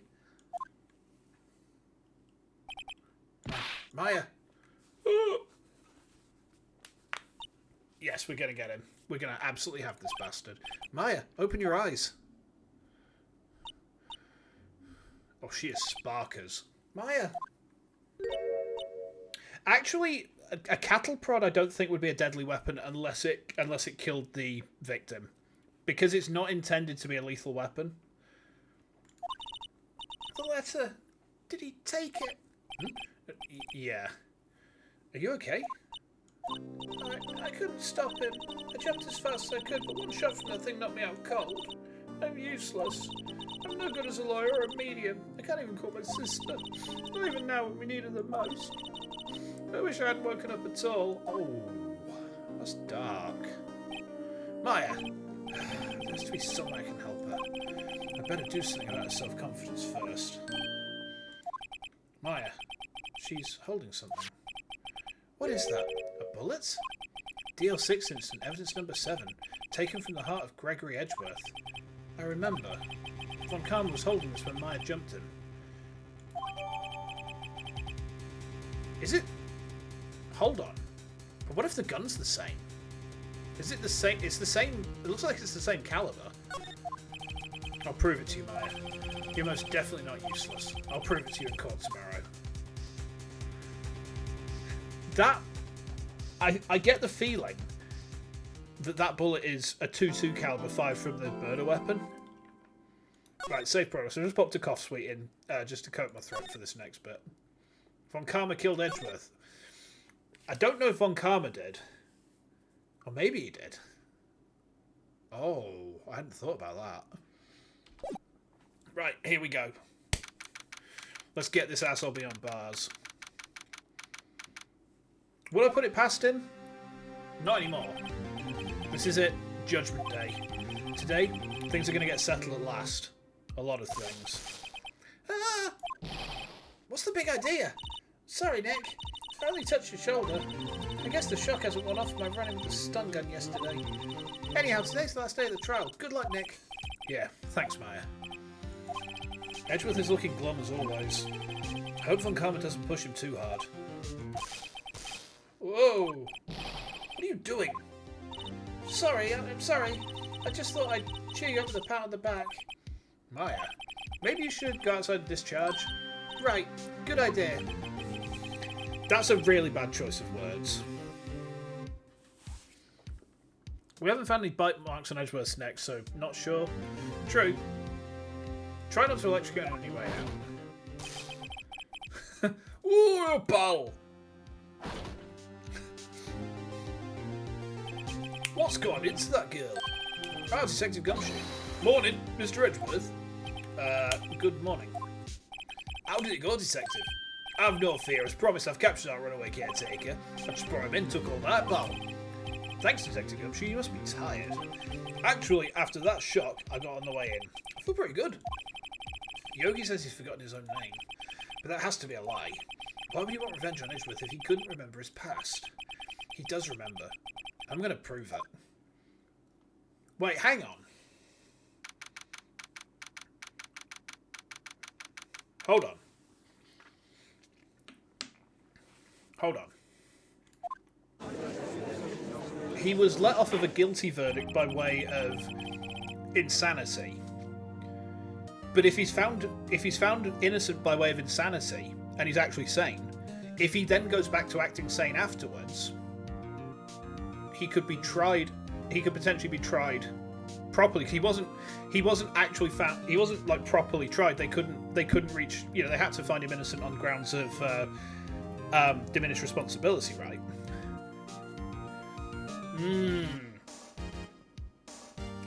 Court is now in session for the trial of Miles Edgeworth. The defense is ready, Your Honor. The prosecution is ready. Right, very well. We have reached the final day of our proceedings in this trial. I ask that the prosecution submit decisive evidence. Understood. Come on, don't be ordered to silence by every little thing he says. Very well, Mr. Von Karma. Your opening statement. Right. Thanks to Detective Gumshoe's efforts, the boat rental shop caretaker has been arrested. In yesterday's trial, the defense asserted the caretaker was the murderer. However, the caretaker has yet to confirm this. I would like to ask the defense to cross-examine him as much as necessary. Very well. Please bring the witness into the courtroom. This should be interesting. Ladies and gentlemen of the court, I believe you all remember our witness. He lives in the boat rental shop on the lake from where he witnessed the incident. In addition, he has currently lost memory of his name and identity. Witness, why did you run away yesterday? The witness was not running away, as he will now testify. I see. Very well. Please begin your testimony. Okay, here we go. What?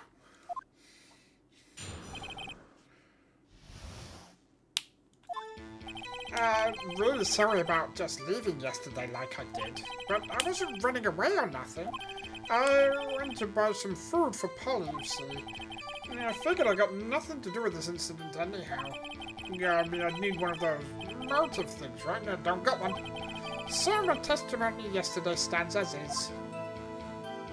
But he didn't go back to the shop at the boat rental shop, did he?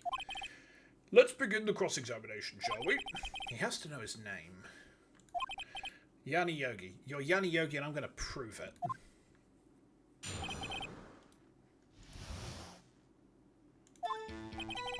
Right. Hold on.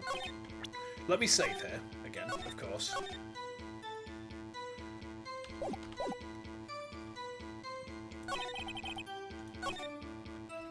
Right, press. We're going to press on every point.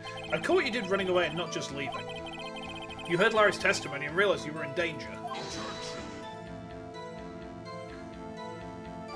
Now, Mr. Wright, there's no need to rush to conclusions. As I said, the witness was not running away. Listen to the testimony. He sure seems relaxed. In fact, they both do. Von Karma and Yanni Yogi.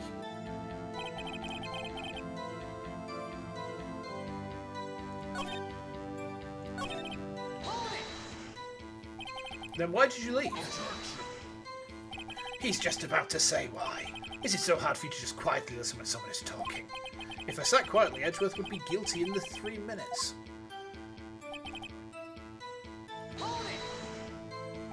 Food? Well, Polly's a bit of a gourmand, you see. She only eats these high-quality bird pellets from France. They only have them in the big pet shop downtown. But you weren't arrested until this morning. Why didn't you go back to the caretaker's shack? Well, I kind of got lost, you see. He is, isn't he? The witness has trouble remembering things sometimes. When the police apprehended him, he was on his way back to the shack. Yeah, right. Nice try. No one's going to believe that. I see. So he was lost. Really, Judge?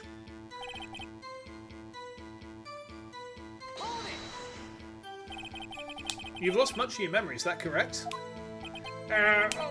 Seems like it. Then how could you know that you didn't have anything to do with this incident?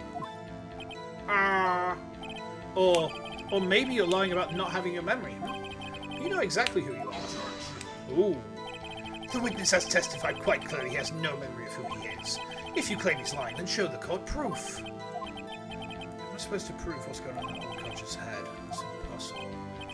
I'm glad you come to your senses, Mr. Wright. Very well, witness. Please continue.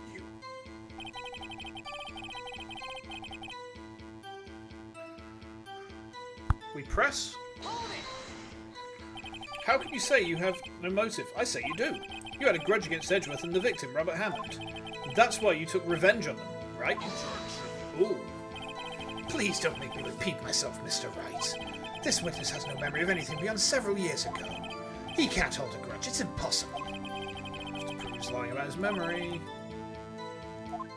Oh, might I say something, Mr. Wright? Yes, Your Honour. You've been saying the same thing now over and over. You've been calling the witness's memory of the past or lack thereof into question. But does this really have anything to do with the current case? Of course, Your Honour.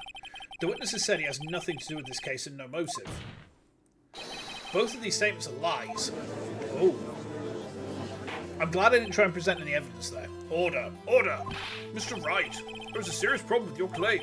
Or are you saying you know who this witness is? Of course, Your Honour. Ho ho! Now this is interesting. I would like to know myself. So who is he? Don't play dumb, Von Karma. Mr. Wright, please tell us this witness's name. Let's call him Gregory Edgeworth.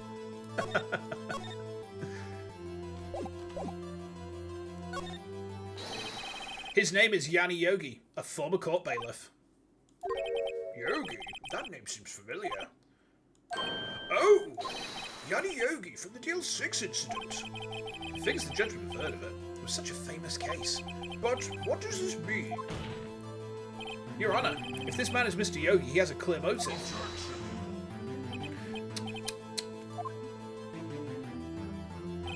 Jumping to conclusions again, Mr. Wright. This man, this witness, is Yanni Yogi? Fascinating. However, how do you propose to prove this to the court? This is a court of law, as you may recall. You need proof.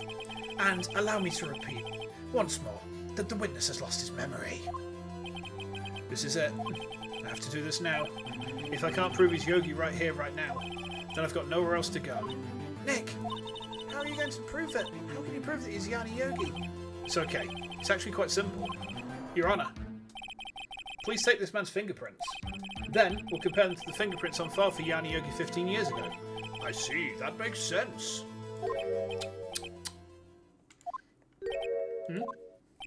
I'm so very, very sorry, Mr. Wright.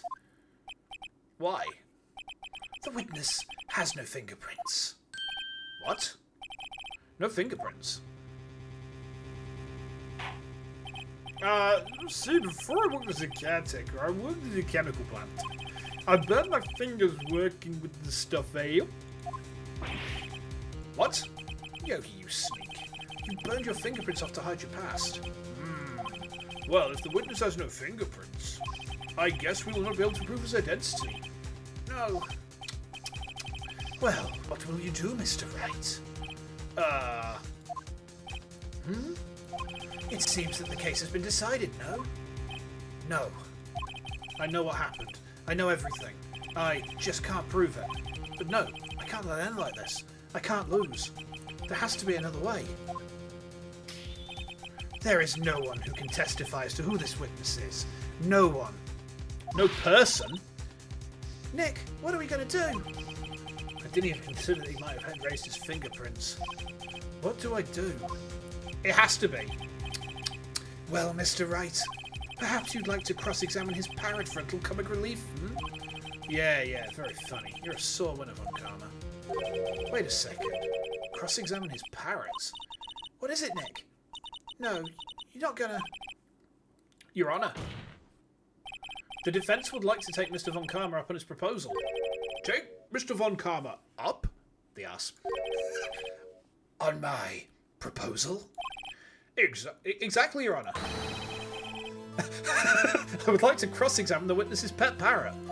The thing is, the parrot said remember DL6. How else would the parrot know about DL6? Logic, right? Order. Well, what do you think, Mr. Von Karma? Need you even ask? This is a farce. I object. Wait a second. You were the one who suggested I cross-examine the parrot, Von Karma. I have a right to do as you suggested. Well, if you're so desperate, then please, be my guest. Wait, this has happened IRL? Fucking hell. Amazing. I tell you what, DM me the case for it on Discord, and I'll have a look over I'll have a look over it. I'm interested now. Of course. Should you go through with this, and nothing comes of it, then I hope you're ready for the consequences. Nick, this is crazy. Well, still want to go through with your little game? Yes. Let the parrot take the stand. I will cross-examine her, Your Honour. This is the most ridiculous thing I've ever heard. Von Karma's rigged every person's testimony, every piece of evidence, except the parrot. She's my last chance. At least, I think so. Bailiff, bring in the parrot. What an amazing sentence for a judge of the law to say. That's quite a bird. Nice one. I'll have a look at that in a bit. Please tell us your name. Name! The witness is ignoring me. It must hurt to be ignored by a bird. Very well, witness. Who is your owner? Please testify for us. Okay. Hello, hello.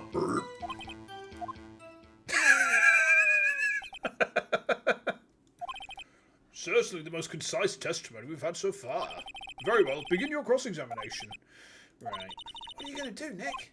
I don't know. What do we do, Maya? I'm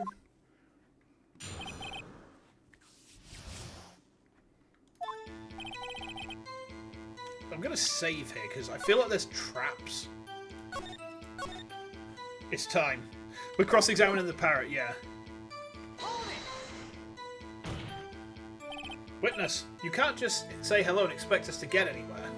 I want you to testify. Maya, you talk to her. Right. What do I say? Have we forgotten something? As I recall, 2 days ago... Polly, have we forgotten something? Don't forget DL6. If I can get Polly to say that here, that will prove that the caretaker had something to do with DL6. Polly, have we forgotten something? Hello. That's not what you're supposed to say. Forgot. Something we forgot. Hello. Uh-oh, it's not working, Nick. She won't say it. This is ridiculous. Why won't she say it? Something the matter, mister. Did you retrain the fucking parrot, you asshole? Oh, you motherfucker. Wait. Don't tell me Von Karma expected this. He couldn't have retrained the parrot, could he? Did he train her not to respond when we asked if we'd forgotten anything? Well, I guess we should try to get information out of her. We need to show the judge that our owner is Mr. Yogi. Okay.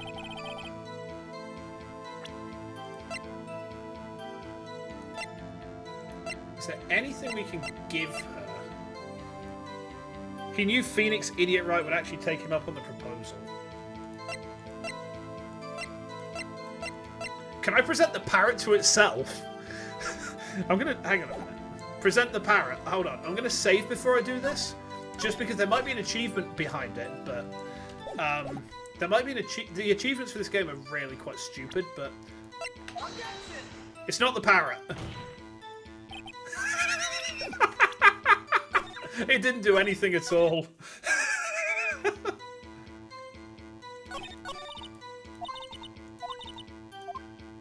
So... Hold it! Witness, you're here to speak. You must speak to me. Frankly, I can't believe you're speaking to the parrot. We need to show it something. We need to show it something, don't we? Wait, would the photo do it? Oh my god, not only has the parrot's been used in evidence in conviction, it's happened 4 times. Jesus. What do we need to show it? Do we show it the picture? Do we think we show it the picture? We've pressed it, but like, let's press it on this point. Witness, you can't just say hello and expect to get anywhere. I want you to testify. Oh, we've done this, haven't we? What do I say? What's the safe number? What's your name? Have we forgotten something? Let's try, what's your name? Maybe I should go say a name. Polly, what's your name? Polly! Mr. Wright, I think we've established that this parrot's named Polly. Does this have anything to do with their owner's identity? Yes, because his wife's name was Polly. Yes, it does. Ha, fascinating. You claim that the parrot's name will prove her owner's identity? Then show us this proof. Nick, don't you think you're taking the bluffing a little too far? Listen, we're not here to answer the question of who is the caretaker. We're here to prove that he is Yanni Yogi. All we have to do is tie the name Polly to Yogi. Your Honour, the proof that the parrot's name reveals that the caretaker's identity is...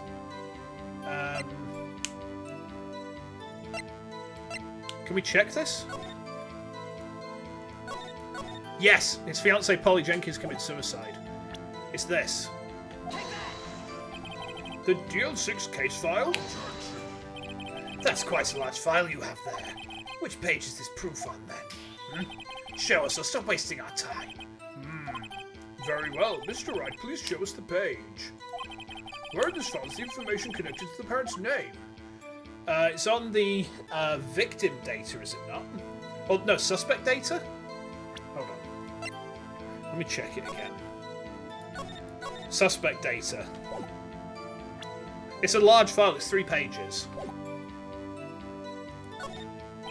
It's on the suspect data page. This page has all the information about Yanni Yogi. Right after he was arrested, his fiancée committed suicide, see? Indeed, it does say that, yes. What was his fiancée's name? Polly Jenkins. Polly! Exactly, Your Honour.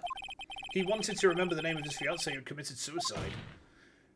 That's why he named his parrot after her. I see. I guess that is possible.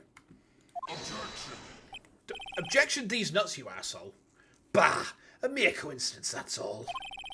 My granddaughter has a dog she calls Phoenix. Well, Mr. Phoenix Wright, does this make you my granddaughter's fiancé? Quite a tragic character. Uh-oh. She's only 7 years old. Indeed. Although it is a little weak for evidence in a murder trial. We would need some other corroborating evidence. Where am I going to find that? Nick, we're getting closer. One more. If we can just get one more piece of evidence. Right, what? Very well, witness. You may continue. I think we need to press on the safe then. Let's press on the safe. The granddaughter's never mentioned anywhere else in the series. Because he can't have one. Isn't there a character who's like 18 who is his actual daughter? I mean, feasibly, if she lived in the UK for any length of time, then she's got like 5 preceding years of teenage pregnancy going by the UK's data, you know? And I'm not saying that to be creepy, that is actually like a thing. There are 13-year-old mums in the UK with alarming frequency. There's a big failing of our educational system, really. Francisca is 18 at the time of this game, she's like 16, so she's actually had 3 years to pop out a kid. Hang on, but if the granddaughter is 7... Okay, point taken. Right, let's ask about the safe. Maybe I get to say the number of that safe. The safe? Why? Let's just try to get it to say anything, okay? Polly, what was the number to the safe in the shack? 1228. 1228. Aye, what a reckless parrot. Well, Mr. Wright, you aren't claiming that this number has something to do with the caretaker? Let me check the DL6 incident. 1228. 20th of December. 20th of December. Just the wrong way round. Actually, it does. That's why I had to say it. Ha! Ridiculous. How can the number to a safe tell us who the caretaker is? Show us your proof. What could possibly link this number to the caretaker's true identity? It's in here, isn't it? Again. 1228. It's this. It's this. Take that! The DL6 case file? What is this obsession you have with that case? Mr. Wright, where in this file is something relating to that safe number? Case summary. It's on the case summary page. The case summary? Specifically the date on which the DL6 incident occurred. The date of the December the 28th? Why, that's today's date. 15 years ago. And the number on that safe is 1228. Ah! He used the date of the DL6 as a number for his safe, Your Honour. That's how important that date was to him. I see. It certainly is an interesting coincidence. People often do set their secret numbers to dates. Bah, this is not tangible proof. I set my ATM card's number to 0001 because I'm number 1. Oh, well, thanks. We're gonna steal all your fucking money now, dickhead. Get wrecked. This has nothing to do with the date. Nothing. That's enough. I think we've reached a conclusion here. This is a mere coincidence, that's all. True, that is a possibility. However, 2 coincidences at the same time seems more like a pattern to me. What are you saying? Summon the caretaker at the boat shop. Immediately. Oh, the judge is pissed. Okay, here he is. Witness. Tell us your name. Wait. This witness, he doesn't remember. No, it's okay. I've accomplished what I wanted to do. I'm done. Nick, he looks totally different. This is the real Yogi, I think. Finally, I got the voice wrong there, but okay. Might have been only a joke, only hitting you now. Yeah. He's been acting feeble to hide his true identity. Acting for 15 years. Well, let me ask you again. Please state your name for the court. My name is Yana Yogi. 15 years ago, I served as a bailiff in this very court. Order! Order! Yanni Yogi, so was it you who killed Robert Hammond? And tried to frame Miles Edgeworth for his death? Yes, it was me. I did it. They put me on the witness stand 15 years ago. Robert Hammond, he said I was mentally unsound. He told me it would make me innocent, get me off the hook. So, I pretended to have brain damage. I was innocent, really, but he didn't believe me. We won the trial, but I lost everything. I lost my job, my fiancée, my social standing. Then, this year, 15 years later, a package arrived. It was a letter and a pistol. The plan was written out in careful detail. It was a plan for me to take my revenge on the people who ruined my life. I didn't care who'd sent it. I thought this was my chance. After 15 years, this was it. Finally, a chance to have my revenge on Robert Hammond and Miles Edgeworth. I have no regrets. Wait a moment. Revenge against Miles Edgeworth? What do you mean? I'm not at liberty to speak on that matter. Why don't you ask Mr. Edgeworth yourself? Anyway, I admit it. I was the one who killed Robert Hammond. Well. Von Karma, where is Mr. Yogi? Under arrest, Your Honor. I saw no room for error in his confession. Then the defendant, Miles Edgeworth, is... innocent. In this case, at least. Very well. Will the defendant please take the stand?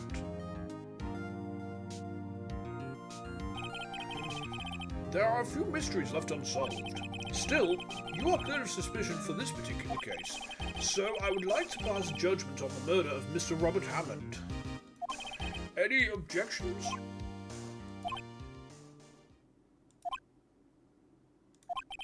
I don't believe it. Why isn't Von Karma saying anything? Very well. This court finds the defendant, Mr. Miles Edgeworth. Yay!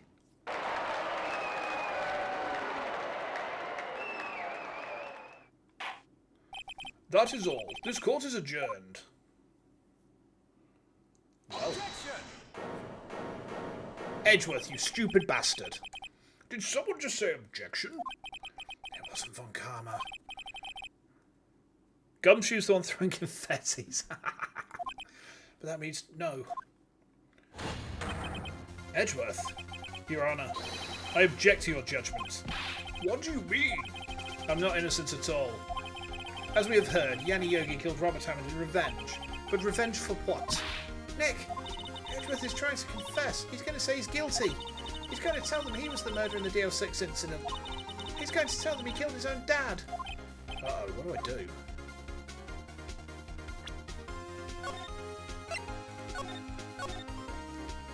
I think we have to object. Objection. The judgment has already been passed. I object to Edgeworth's outburst. Didn't something like this happen yesterday too? I believe a certain witness raised an objection after a guilty verdict was passed. That would be Larry. We must hear this new statement. We must hear Miles Edgeworth. He's right. We have a duty to hear Mr. Edgeworth out. Oh shit. You stupid bastard. For 15 years, I have had a recurring dream. A nightmare. It's only a nightmare, that's what I told myself. But now I know it wasn't a dream. Yanni Yogi wasn't the killer. You mean in the instance where your father died? From the distance of the shot, it wasn't suicide either. Everything was as clear as day. The murderer. The criminal in the DL6 incident. It was me, Your Honour. I confess my guilt. I am guilty for DL6, the statute of limitations which ends today. The culprit is me. How can it have been? Order! Order! This is certainly unexpected. The defendant declared innocence is confessing to a different crime? A crime for which the statute of limitations runs out today. Nightmare comes from the fact a lot of people having sleep paralysis or a dark horse pressing on their chest. Oh, okay. Okay. I'm not really sure how I should deal with this. Bah! It's obvious. We hold a trial right here, right now. We try this man for his crime of 15 years ago. I think I would like to take a 5-minute recess. During this time, I will consider the appropriate course of action to take. Court is adjourned. There's got to be some relevance to the bullet. Right. I'm sorry, Right. I just wasted all of your efforts. Mr. Edgeworth, I just don't believe it, sir. I mean, you killed your dad? I didn't want to believe it myself, Detective, but it's the truth. I deserve to be punished. Murder is murder, no matter what the circumstances, except when it's manslaughter, you stupid bugger. This is crazy. Just crazy. Nick, what are you doing? Oh, I was just reading through the court record once more. I'm getting my case ready. Your case for what? Isn't it obvious? I'm going to prove that Miles Edgeworth is innocent. What are you talking about, pal? He just admitted to it. He confessed that he did it in court. I'm sorry, Edgeworth, but I don't believe your nightmare. What? It's just a dream. It's not real. The truth is right here in this court record. In any case, tighten your belts. The real fight is just beginning. I'll prove you're innocent. Trust me. Right. Okay.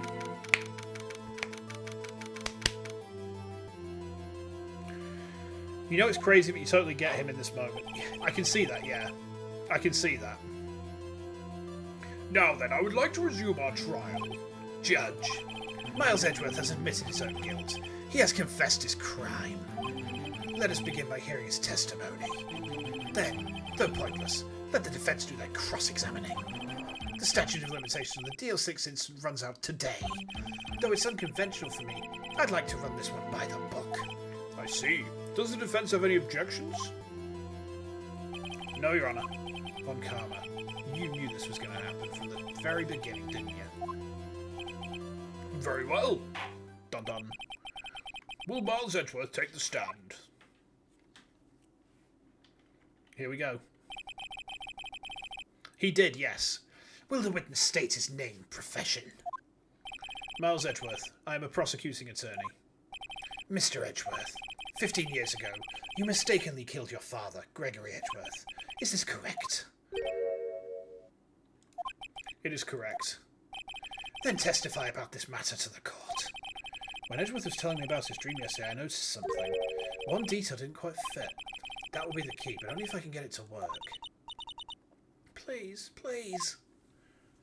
Okay. That day, I'd gone to the courtroom to observe one of my father's trials.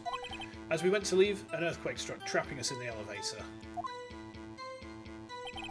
My father and Mr. Yogi lost their composure and began to argue.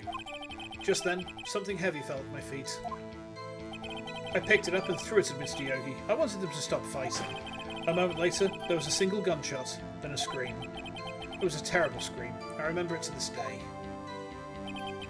That's all. How was there a scream if they were, like, unconscious from lack of oxygen?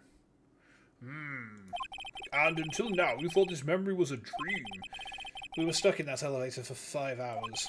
The oxygen in the elevator ran out and I lost my memory of the events. Bah! The same claim Mr. Yogi has made. Very well. Mr. Wright, your cross-examination, please. Yes, Your Honour. Okay. Why would a gun go off by throwing it? You'd be surprised. You'd be surprised. Guns can go off just by dropping them on the butt end.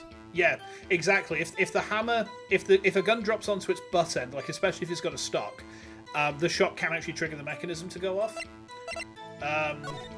It's happened. It's happened to people I know who've been serving. So gun safety is extremely strict. You should always follow it. Okay.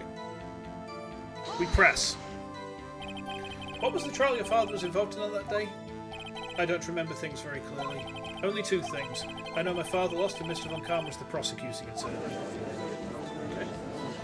Yeah, you never point a gun at anything that you don't intend to shoot at. And you never finger the trigger unless you have your shot. Ever. It's why a gun should always be pointed downrange. If your gun comes away from downrange and starts pointing anywhere that it could hit someone at a range, you're probably going to get kicked off that range and not be allowed back. Mr. Von Karma, you were handling that case. It was 15 years ago. I don't remember the details. That was when Edgeworth points out the problem with Von Karma's evidence. Okay, so the earthquake struck. So there were 3 people, including yourself, trapped in that elevator. Yes, myself, my father, and Yanni Yogi.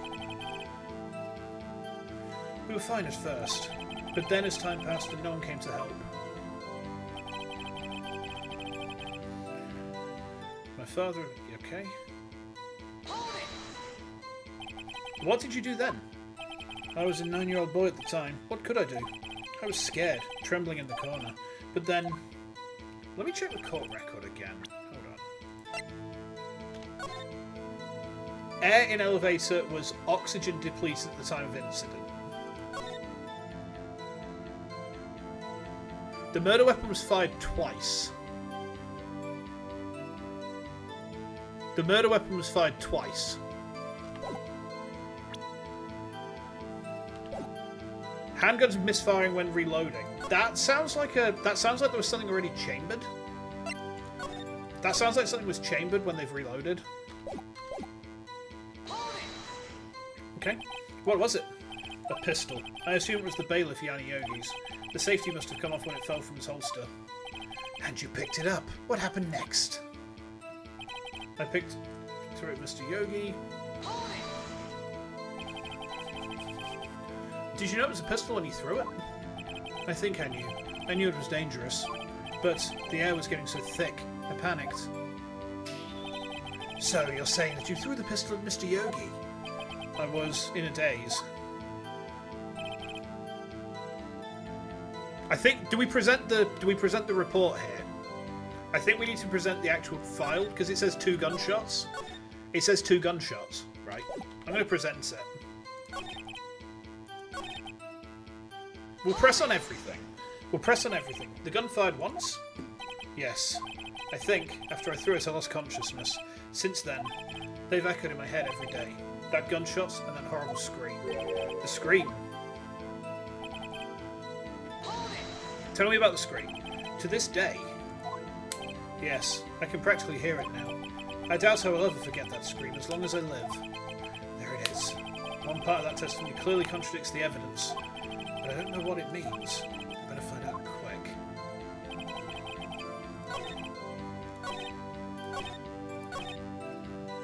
I'm almost certain that it's the DL6 file, because it says that the gun was shot twice. Right. Let's try it.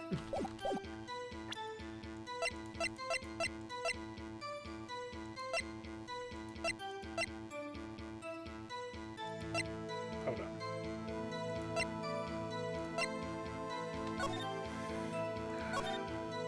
The murder weapon was fired twice.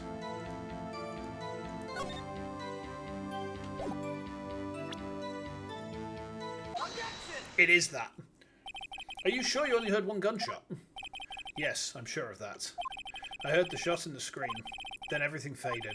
I was unconscious until the rescuers came. I see. No, Your Honour. Unfortunately, you don't. Look at this file one more time. This plainly contradicts the witness's testimony. You do enjoy dragging out that file, don't you? I don't accept this evidence unless you can tell us what page it's on. Which page contradicts Miles Edgeworth's testimony? It's going to be on victim data, isn't it?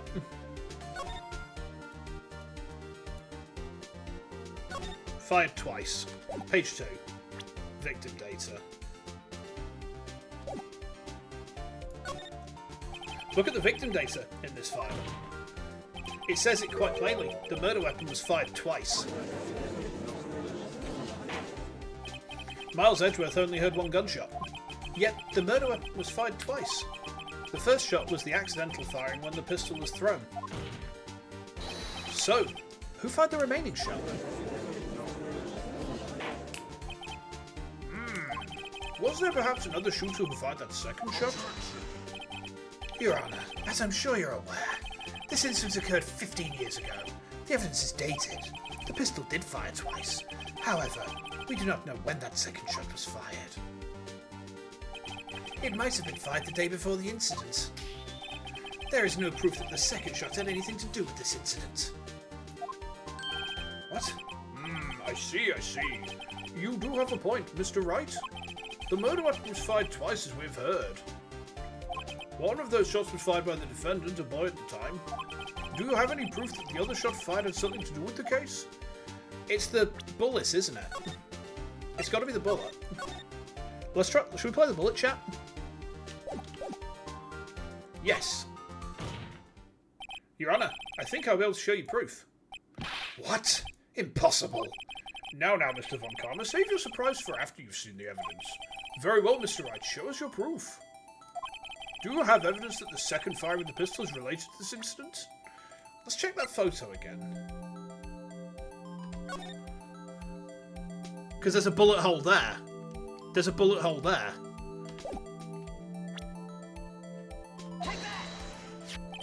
Look at this photograph.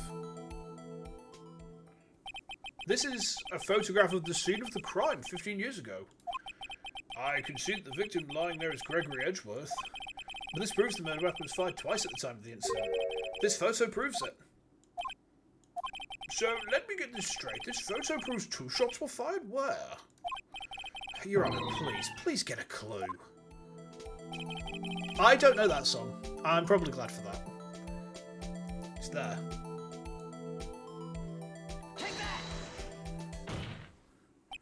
As should be obvious, the contradiction is here. I see, a bullet hole in the door. Your Honour, Gregory Edgeworth was killed by a shot from the pistol. Yet, there's also a bullet hole in the elevator door. We also know that the murder weapon was fired twice. Thus, someone other than Edgeworth fired that second shot. I can be glad for that, yeah. Order! Mr. Wright, what are you driving at? It's simple, Your Honour. At the time of the incident, 2 shots were fired. One went into Gregory Edgeworth's heart. The other hit the elevator door. Remember that the defendant lost consciousness after the shot he fired rang out. In conclusion, we must agree that the second shot was fired by someone else. Mr. Wright, but who could that someone else be? The murderer, of course. I knew I should have stepped in before your wild fantasies got out of hand. Mr. Wright, look once more at the DL6 incident case file. Look closely. Try the case summary page. The case summary? That's on page 1. Look what is written there. Not a single clue was found on the scene. But there was the bullet, which was pulled out of Gregory Edgeworth's heart. If the pistol had indeed been fired 2 times, then the other bullet would have been discovered on the scene. He does have a point. That second bullet has never been found. Why? Because the second bullet does not exist. The bullet that claims Gregory Edgeworth's life was the one fired by his own son. That is the truth of this matter, the whole truth. It was undoubtedly something else that made the bullet hole in the door. It would. Acoustic shock straight away. Order! I will have order! Mr. Wright has proven one thing to us quite clearly. That the murder weapon was fired twice at the time of the incident. However, as Mr. Von Karma says, the second bullet fired was not found. It is highly unlikely that the police merely overlooked the second bullet. So all we have is the single bullet fired. I'm afraid I have to discount the defence's claim. I praise the judge for his wisdom in this matter. Oh, how did this happen? I don't believe that the second bullet didn't exist. Was I wrong? Have I been wrong about this whole incident? What are you doing, Nick? Why aren't you raising the objection? I'm sorry, Maya. What? It looks like I was wrong. Nick? If the second bullet wasn't there, then all my conjectures are for nothing. No, you said you'd do it, Nick. You said you'd get Edward declared innocent. I'm sorry. It's just, when I saw the photograph, I thought the 2 shots had been fired. I was so certain of it. I thought I'd won. I thought there was another person, someone else who fired the killing shot. But now, I was wrong to think it could be that simple. This case has stood unsolved for 15 years. Nick? Well, it seems we have finally cleared up this incident. Only 1 bullet was found at the scene of the crime. That shot was fired by Miles Edgeworth. Precisely. I would like to ask one thing of Miles Edgeworth before passing my verdict. Have you been paying attention to the trial so far? Yes, Your Honor.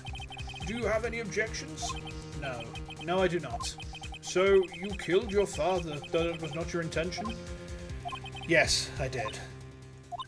Oh no, he's accepted the guilt. I think I see what is happening here. Very well. The statute of limitations on the murder of Gregory Edgeworth runs out today.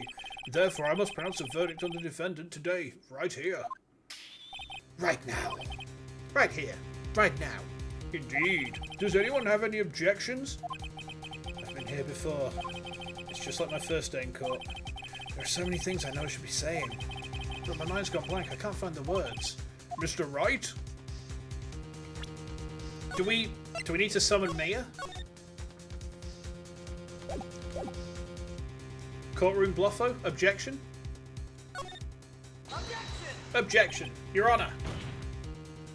I object. Mr. Wright, on what grounds do you object? Nick, I don't know. His case is perfect. oh no. Ah! It must exist. The second bullet. What? What did you just say? Nothing. The second bullet must exist? But where? Someone took it. It seems waiting is not going to produce us any answers from Mr. Wright. Wait, Your Honor. The second bullet, it existed. What? But we've just heard proof that it did not exist. I realise that, Your Honor. I'm really grasping it. It's just, someone took it from the scene of the crime. That's what happened. But who? The murderer. The murderer? Then tell us, just who is this murderer? I'm still thinking about that one. So the criminal took the second bullet, but why? First of all, how would they have found it? It's not easy to find a stray bullet, Mr. Wright. Was there some pressing need for the murderer to search for that bullet? The murderer had to find it? Of course, there was a need. That's why they took it. Bah, what possible reason could they have had? Well, the reason the murderer took the bullet away from the scene with them is... the bullet would be proof? Hold on. Save that. The bullet would be proof? The murderer was cautious? Maybe they thought that the bullet would be used as proof? Proof? It was a special bullet, so they took it with them. If that was the case, then they should have taken the bullet from inside Gregory as well. Why would they only take one of the 2 shots fired? Oh, right. Mr. Wright, have you really thought this through? I'm going to have to penalise you. Ow! Why? Doesn't go so well. What? Okay, we'll skip back to that then. The thing is, it was proof. The murderer's cautious. Well, the murderers are very cautious, so you see. That's why the murderer had to search for the bullet. What? If that was the case, they should have... Wait, we get penalised either way?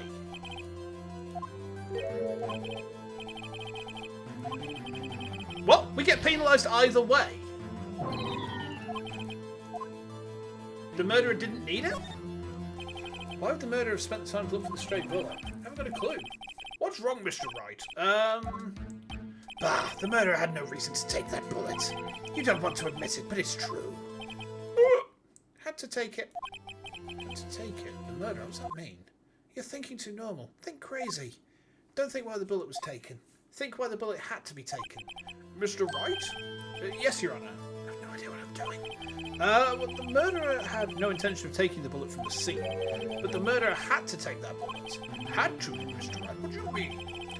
Well, for instance, instance, what? Maybe the bullet hit the murderer? The bullet hit the murderer?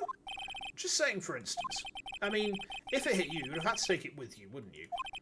It's not like you could perform surgery right there. You know. Wait a second. I was just talking off the top of my head, but what if that's really what happened? Let me get this straight. So, at the time of the murderer themselves was shot. And they left with the second bullet still inside of them? Thus leaving only one bullet at the scene of the crime? Yeah, I guess that has to work, yeah.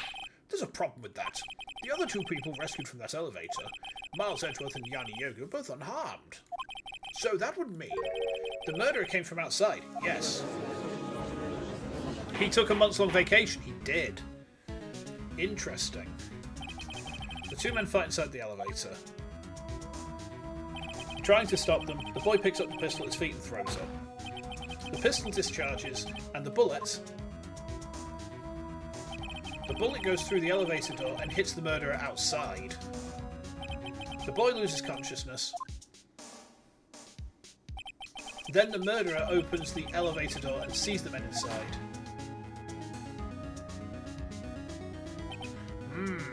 Mr. Wright, you are truly the most unpredictable defense attorney I've ever known. I can tell you're grasping and I can't deny the possibility of what you say. What are you saying? Deny it! Deny it! No one involved in the incident was wounded. There was no murderer. No one was wounded at the time of the incident. He's right. I can't think of anyone. Hey, Nick. I just thought of something really crazy. Crazy? Remember what Mr. Grossberg said yesterday? Gregory Edgeworth owed a blow to his perfect trial record. Wow. It must have been quite a shock for Von Karma. He took a vacation for several months after that, you see. Yes, you don't vent for the man. That was the first and the last vacation he's taken in his many years of prosecuting. Von Karma's so bossy, I can't imagine a judge wouldn't have handed his ass to him several times over. What if Von Karma didn't take that vacation because of shock, but took it because he was injured? Which would mean, could only mean one thing. He was the murderer in the DL6 incident. He was the man who shot Gregory Edgeworth. He was Von Karma. Oh man, something wrong, Mr. Wright? You seem dazed. No, Your Honour. Well, you've indicated the possibility the murderer came from outside. Can you give us the name of your suspect? Should I come out and say it now? Do we say it now? Do we save it for a better time? I don't think we're going to get a... We don't have the bar up. Do we save it for a better time? Do we say it now?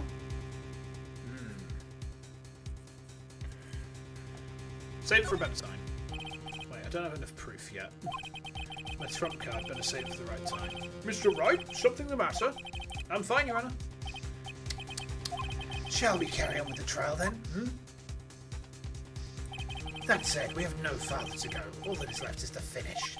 In other words, the verdict. What? Not yet. Think, Mr. Wright. You have said that someone from the outside was the murderer. Yet you cannot suggest anyone as possible suspect, which means your conjecture is worthless and will be rejected, of course. Nick, now's the time to be holding onto that trump card. The trial's almost over. The game says hold on to your trump cards, and then it's like, actually, the point where you think you should not use the trump card is not the right point. All right.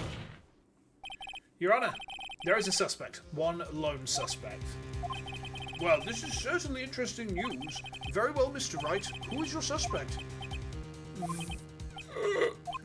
V what? Von Karma.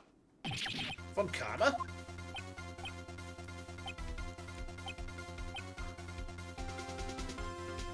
You mean the Von Karma? The prosecutor? The one standing right over there? Bah! You don't object? I see no need. Why honor this ridiculous outburst with my objection?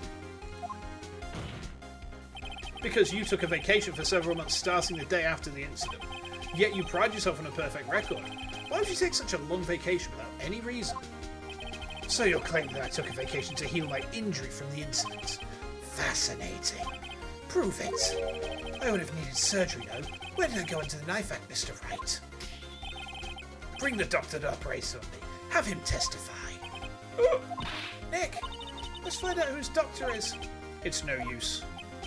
Edgeworth? I know Von Karma, perhaps too well. He's perfect. He wouldn't leave clues. He probably didn't undergo surgery. That would leave a doctor as a witness. Nobody's that perfect. So, what, Nick? Did Von Karma pull the bullet out by himself? That's insane. No, he couldn't have. You can't just pull bullets out of yourself. Wait, is the bullet still in him? Wait, what does that mean? That bullet has to be somewhere. Where? Well, Mr. Wright, can you produce evidence to prove that I was shot? I think we have the evidence. I think the evidence is in his shoulder. I think it's still in him.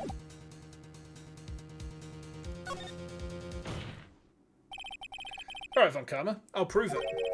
And I'll even use evidence. I know how you like it so much. What? The evidence that proves that Von Karma was shot is... this. What exactly is that? Sorry. What? What? No, fuck off. If he's got the same bullet in if he's got the same bullet in his shoulder,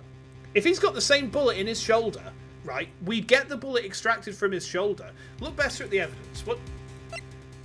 Shot from approximately 1 meter away. No, that's the wrong autopsy report. There's an even better one. Hold on. The metal detector. The metal detector. Oh, okay.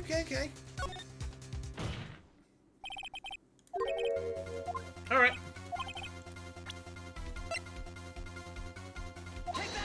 I forgot we had it. Von Karma is perfect. He wouldn't risk surgery leaving an evidence trail. So then I asked, where's that bullet now? I think it unlikely that Von Karma performed surgery on himself. You don't mean... I do. There is the possibility the bullet is still inside Von Karma.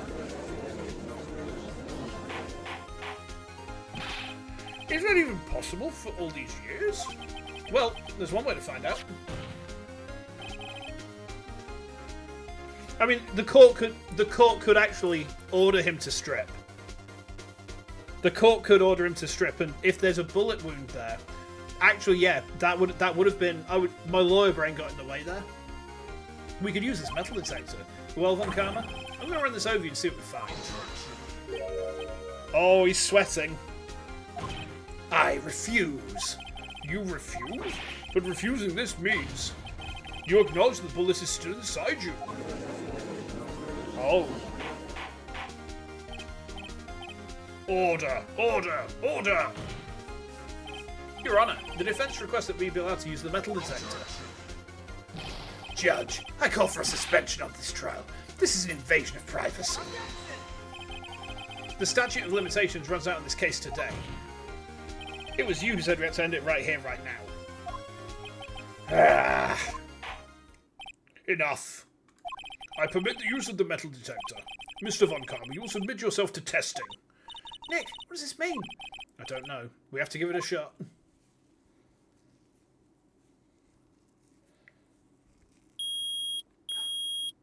It's in him, that son of a fuck. He reacted. Something's inside his right shoulder. The bullet. Mr. Von Karma. You. It was you. I was afraid this would happen, and so I remained silent. Indeed, there is a bullet in my shoulder. However, it has nothing to do with this incident. What? I was shot in the shoulder long before the DL6 incident. I claim that the bullet in my shoulder has no relation to DL6. Oh, this is where the bullet's relevant. This is where the bullet's relevant. Alright. But Mr. Von Karma, can you prove that? Prove? I have no obligation to prove anything. It is Mr. Rice who must prove something here, not I. Mr. Wright? Well, can you prove it? Can you prove that the bullet in Von Karma's shoulder was from DL6? Yeah, I'm pretty sure that this is where we play the bullet. Of course he can't. You don't have any evidence, any of the DL6 evidence. That's because you took it out of the record room yesterday. With no proof, you cannot convict me of any crime. So sorry, Mr. Wright. No, I'm the one who's sorry, Mr. Von Karma. What? You were so close. One day away from freedom. But you see, I have proof. What? Who would have thought you would dig your own grave trying to convict Edgeworth? I can link that bullet in your shoulder to the DL6 incident. And here's my final proof. It's the bullet, isn't it? It has to be. That's a bullet? Where did you get that? This is the bullet used in the DL6 incident. This was taken from the heart of the victim, Mr. Gregory Edgeworth. The bullet is preserved quite nicely, with all the ballistic markings intact. Ballistic markings. You may recall the term. It came up in the first trial 2 days ago. Ballistic markings are the fingerprints of a weapon. All bullets fired from a gun are marked with that weapon's unique pattern. By examining the markings, you can tell which weapon fired the bullet. It's quite accurate. Excuse me. We have 2 bullets in our possession. One, the bullet removed from Gregory Edgeworth's heart. The other, Mr. Von Karma, is the bullet buried in your shoulder. We can analyse both bullets. Then, if the markings matched, we would know that both bullets had been fired from the same gun. The very same pistol.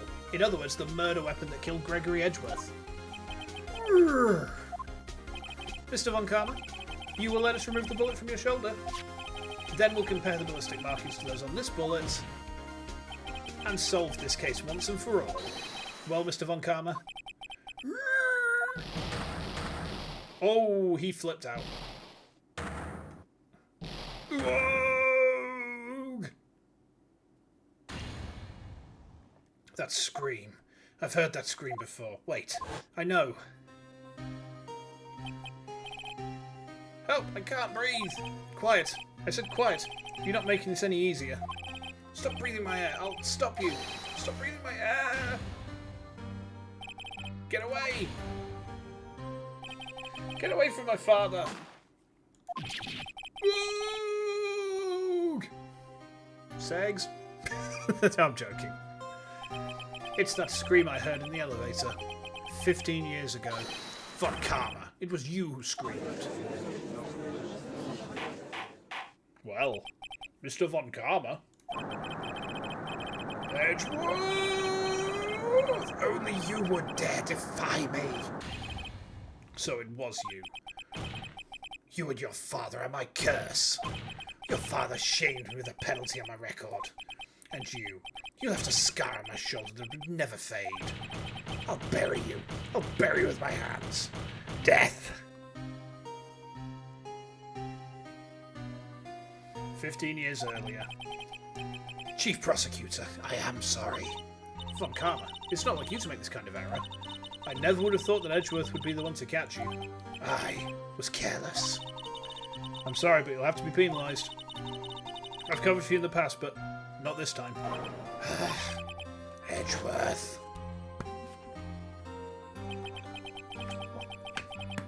It was a shock like none I'd ever known. Me, penalised. It took hours for me to regain my composure. Suddenly, I found myself in the darkness. I was in the court records room. I must have wandered in there without thinking where I was going. The room was pitch black. The lights must have gone out. I went into the hall and felt my way into the elevator. I pressed the button, but nothing happened. Then, there was a noise. I was in pain. A horrible burning pain in my shoulder. Just then, the lights came back on. The elevator door opened before my eyes. I saw 3 people inside, all lying unconscious from oxygen deprivation. Much to my surprise, a pistol lay at my feet. I knew then it was destiny.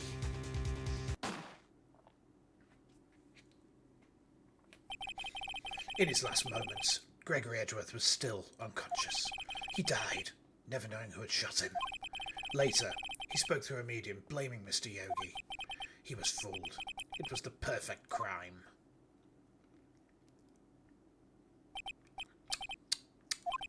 Who would have thought another man would have come to open that elevator door? Judge. What? What are you doing? Do your job. Bring an end to this miserable charade. Now, end it. Very well.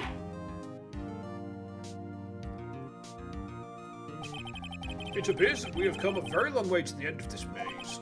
15 years later. Mr. Miles Edgeworth? Yes, Your Honor. You were innocent. You are innocent. As you said, it was all a nightmare. Oh, the Chief Prosecutor comes up. Okay, okay. Yes, Your Honor. This court finds the defendant, Mr. Miles Edgeworth. Nice. Sicky. Absolutely sicky.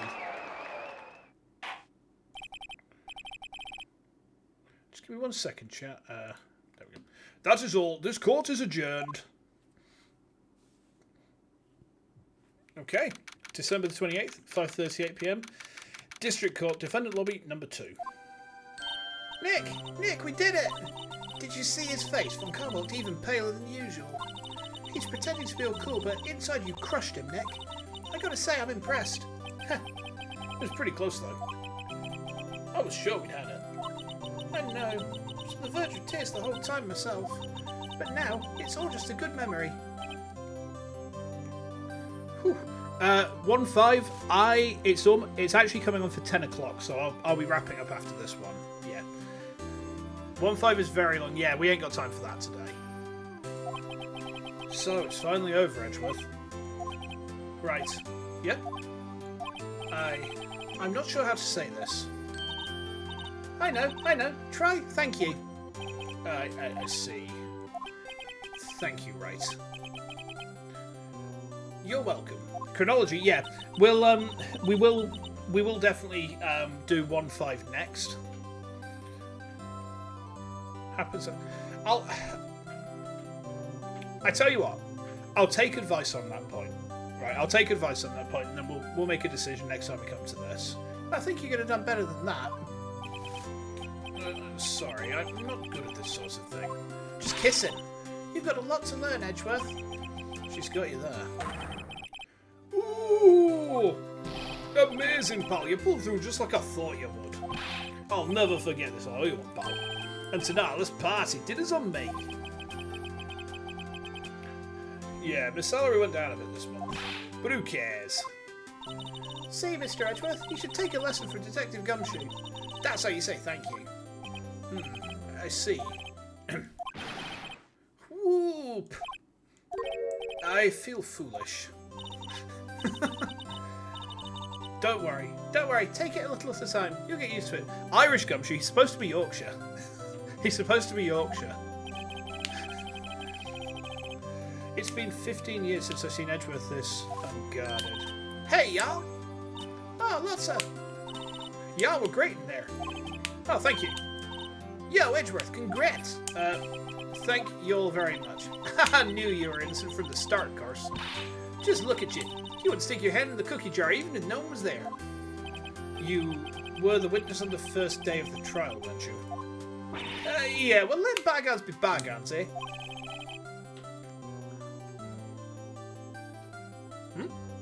Nanda? Which guys? Speaking of which, what are you doing now, Lotta? Who, me? Oh, I went back to college. I gave up trying to be an investigative photographer pretty quick. Really? That's too bad. Huh? Isn't that the hot dog guy from the park? It's over, Nick. My life is over. Why the sad face, Larry? Oh, Nick, I'm not long for this world. You don't look sick. It's Kiyotse. She's gonna live in Paris. Paris, Nick. She's leaving me behind. I should have seen that coming. Yo, Edgy. There you are. Yes, here I am. Congrats, Edgy. Here's a little gift from me in celebration. Celebration? That's unusual for you. Harry Butts, you come along tonight too. My treat, pal. Huh? Oh, thanks. Looking forward to it. Yo, Nick. That's the suit that questioned me. When he says treat, that's not police talk for prison food, right? Right? Fiancé? I don't get the reference. I think it'll be fine, Larry. Right. Yeah? What's up? That envelope that Larry gave me, it's got money in it. Well, yeah, that's not that strange. People give money away to celebrate sometimes. It's $38, right? Huh, what a weird amount. I mean, it's not a little, but it's not a lot either. 38 exactly? Nick, wasn't that exactly the amount of lunch money that was stolen from Mr. Edgeworth in school? $38? No. No, Larry, it was you!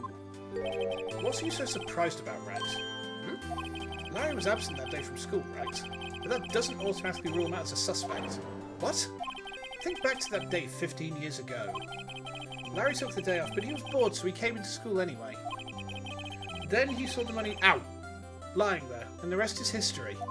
I got objected. In the face. I never was good at history. Edgeworth, you didn't know, did you? I suspected. I just couldn't picture Larry protecting you like he did that day. Everyone else was saying you did it. The whole class was against you, remember?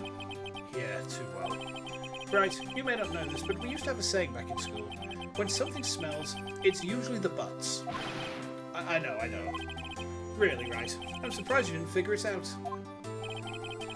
Well, this sure is an unexpected turn of events here. Edgeworth.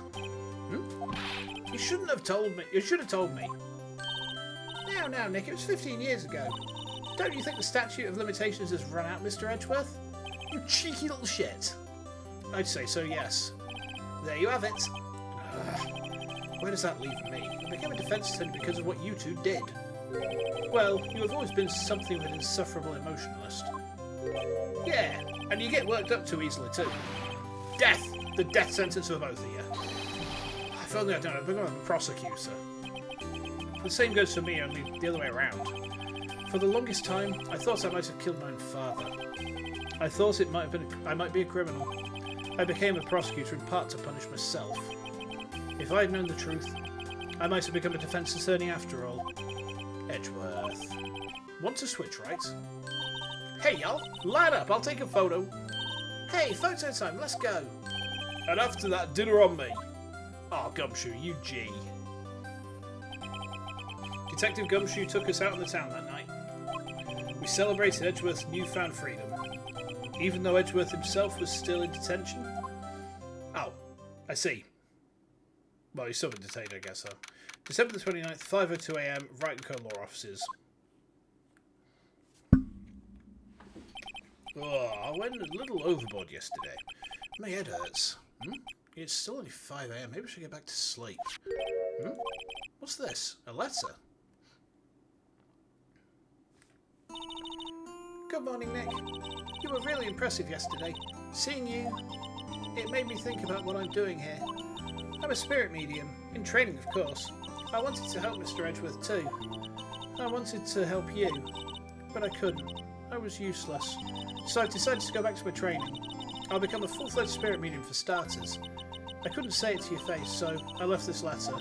Goodbye, Nick. Oh dear, that's kind of sad. Goodbye? What time is it? The first trains to the mountains have already left to the station. Oh, public transport, terrifying. I guess I'm too late. Hey, Nick? Maya? So, you're leaving? Yeah. It's hard being a spirit medium who can't talk to spirits. Yeah, no shit. And I think you'll do fine without me, Nick. Be good, okay?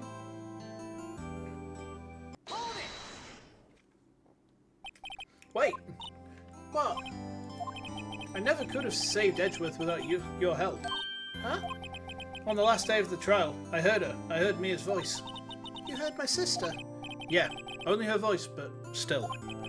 It was at the very end when I thought we'd lost everything. Well, that's my sister for you. Detective Gumshoe helped, and Mr. Grossberg, and even Larry. I'm the only one who couldn't help. I was useless, Nick. But you were the one who stopped Von Karma, Maya. Huh? I didn't do anything. All I did was wander around in a daze. Sorry, but I have evidence that you helped. Evidence?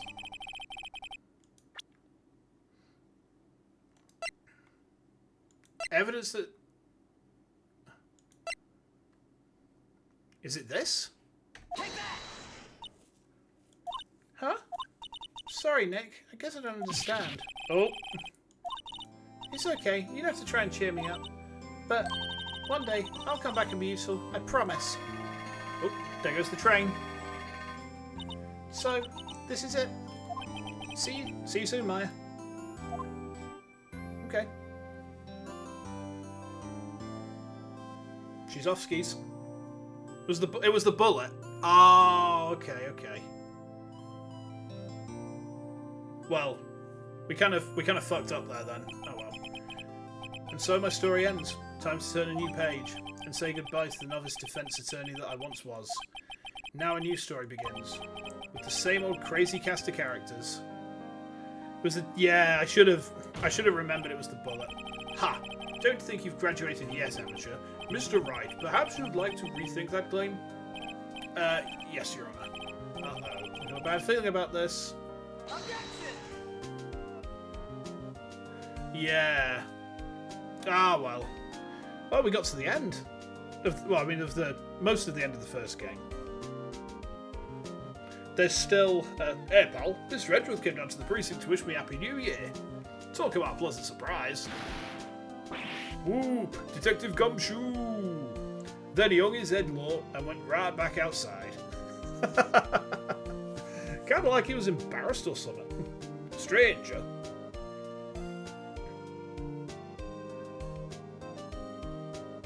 It's a nice little ending theme.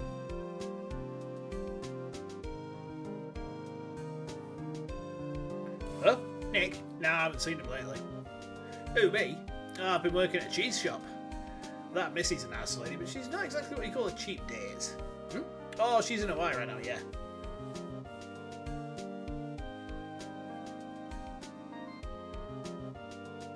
Looks like it's made by quite a small team. That's pretty cool. Who? Right. Yeah, I remember him. I hear he's been busy lately. You know, not to ring my own bell, but I sort of taught him everything he knows. Oh, you fucking didn't. I'm sure he's grateful. Who are you again? Who are you paying?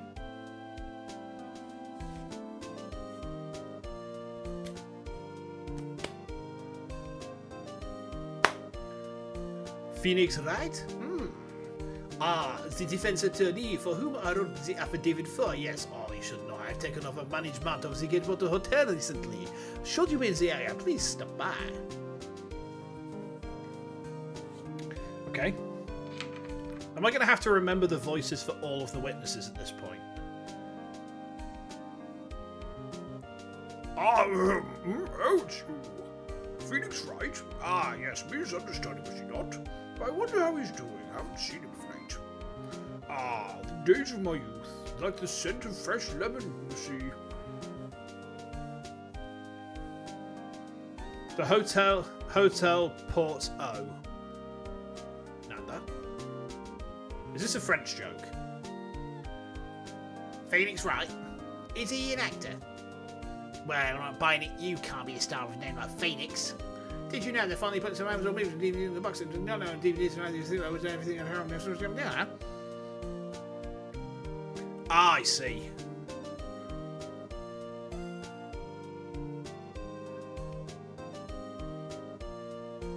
I'm pleased to announce the Pink Princess is a hit. I'm sure of that, Mr. Wright, a great deal. Oh, and I'm keeping my face out of the public eye till the show's over. I wouldn't want to ruin any kid's dreams, you know.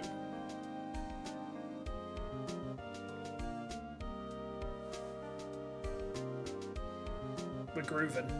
Oh, yeah. Oh, I got a letter from Maya the other day. It sounds like she caught a cold standing under a waterfall. I wanted to visit, but didn't have time, so I sent some Pink Princess trading cards. She says she can't buy them where she is. What kind of place is she living at, anyway?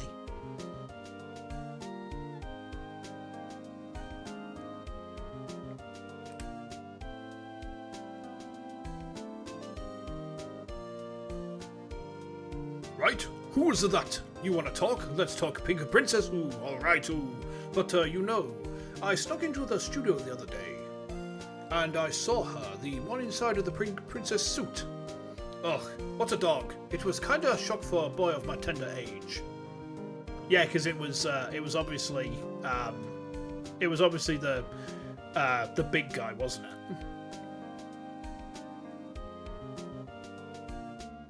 Yeah, I remember, right? The lawyer guy. Not me. I'm in training to become a paranormal photographer. You know that picture I took of everyone? Well, just behind them there's a ghost. For real? Now that's talent. I'm gonna be famous. Yeah, it's Ghost of Mayor, isn't it?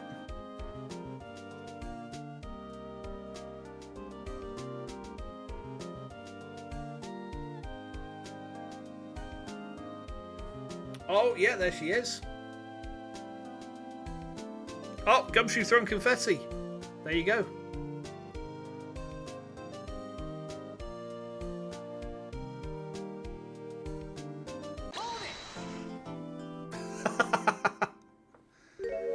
A brand new episode's been added. Alright, let's pull into the chat room then. So I'm going to save that, and I'm basically going to just do, I'm going to do a dip and dash because my voice is shot to shit. We've been going for almost 4.5 hours. Rise from the ashes, yeah. Wise from your grave.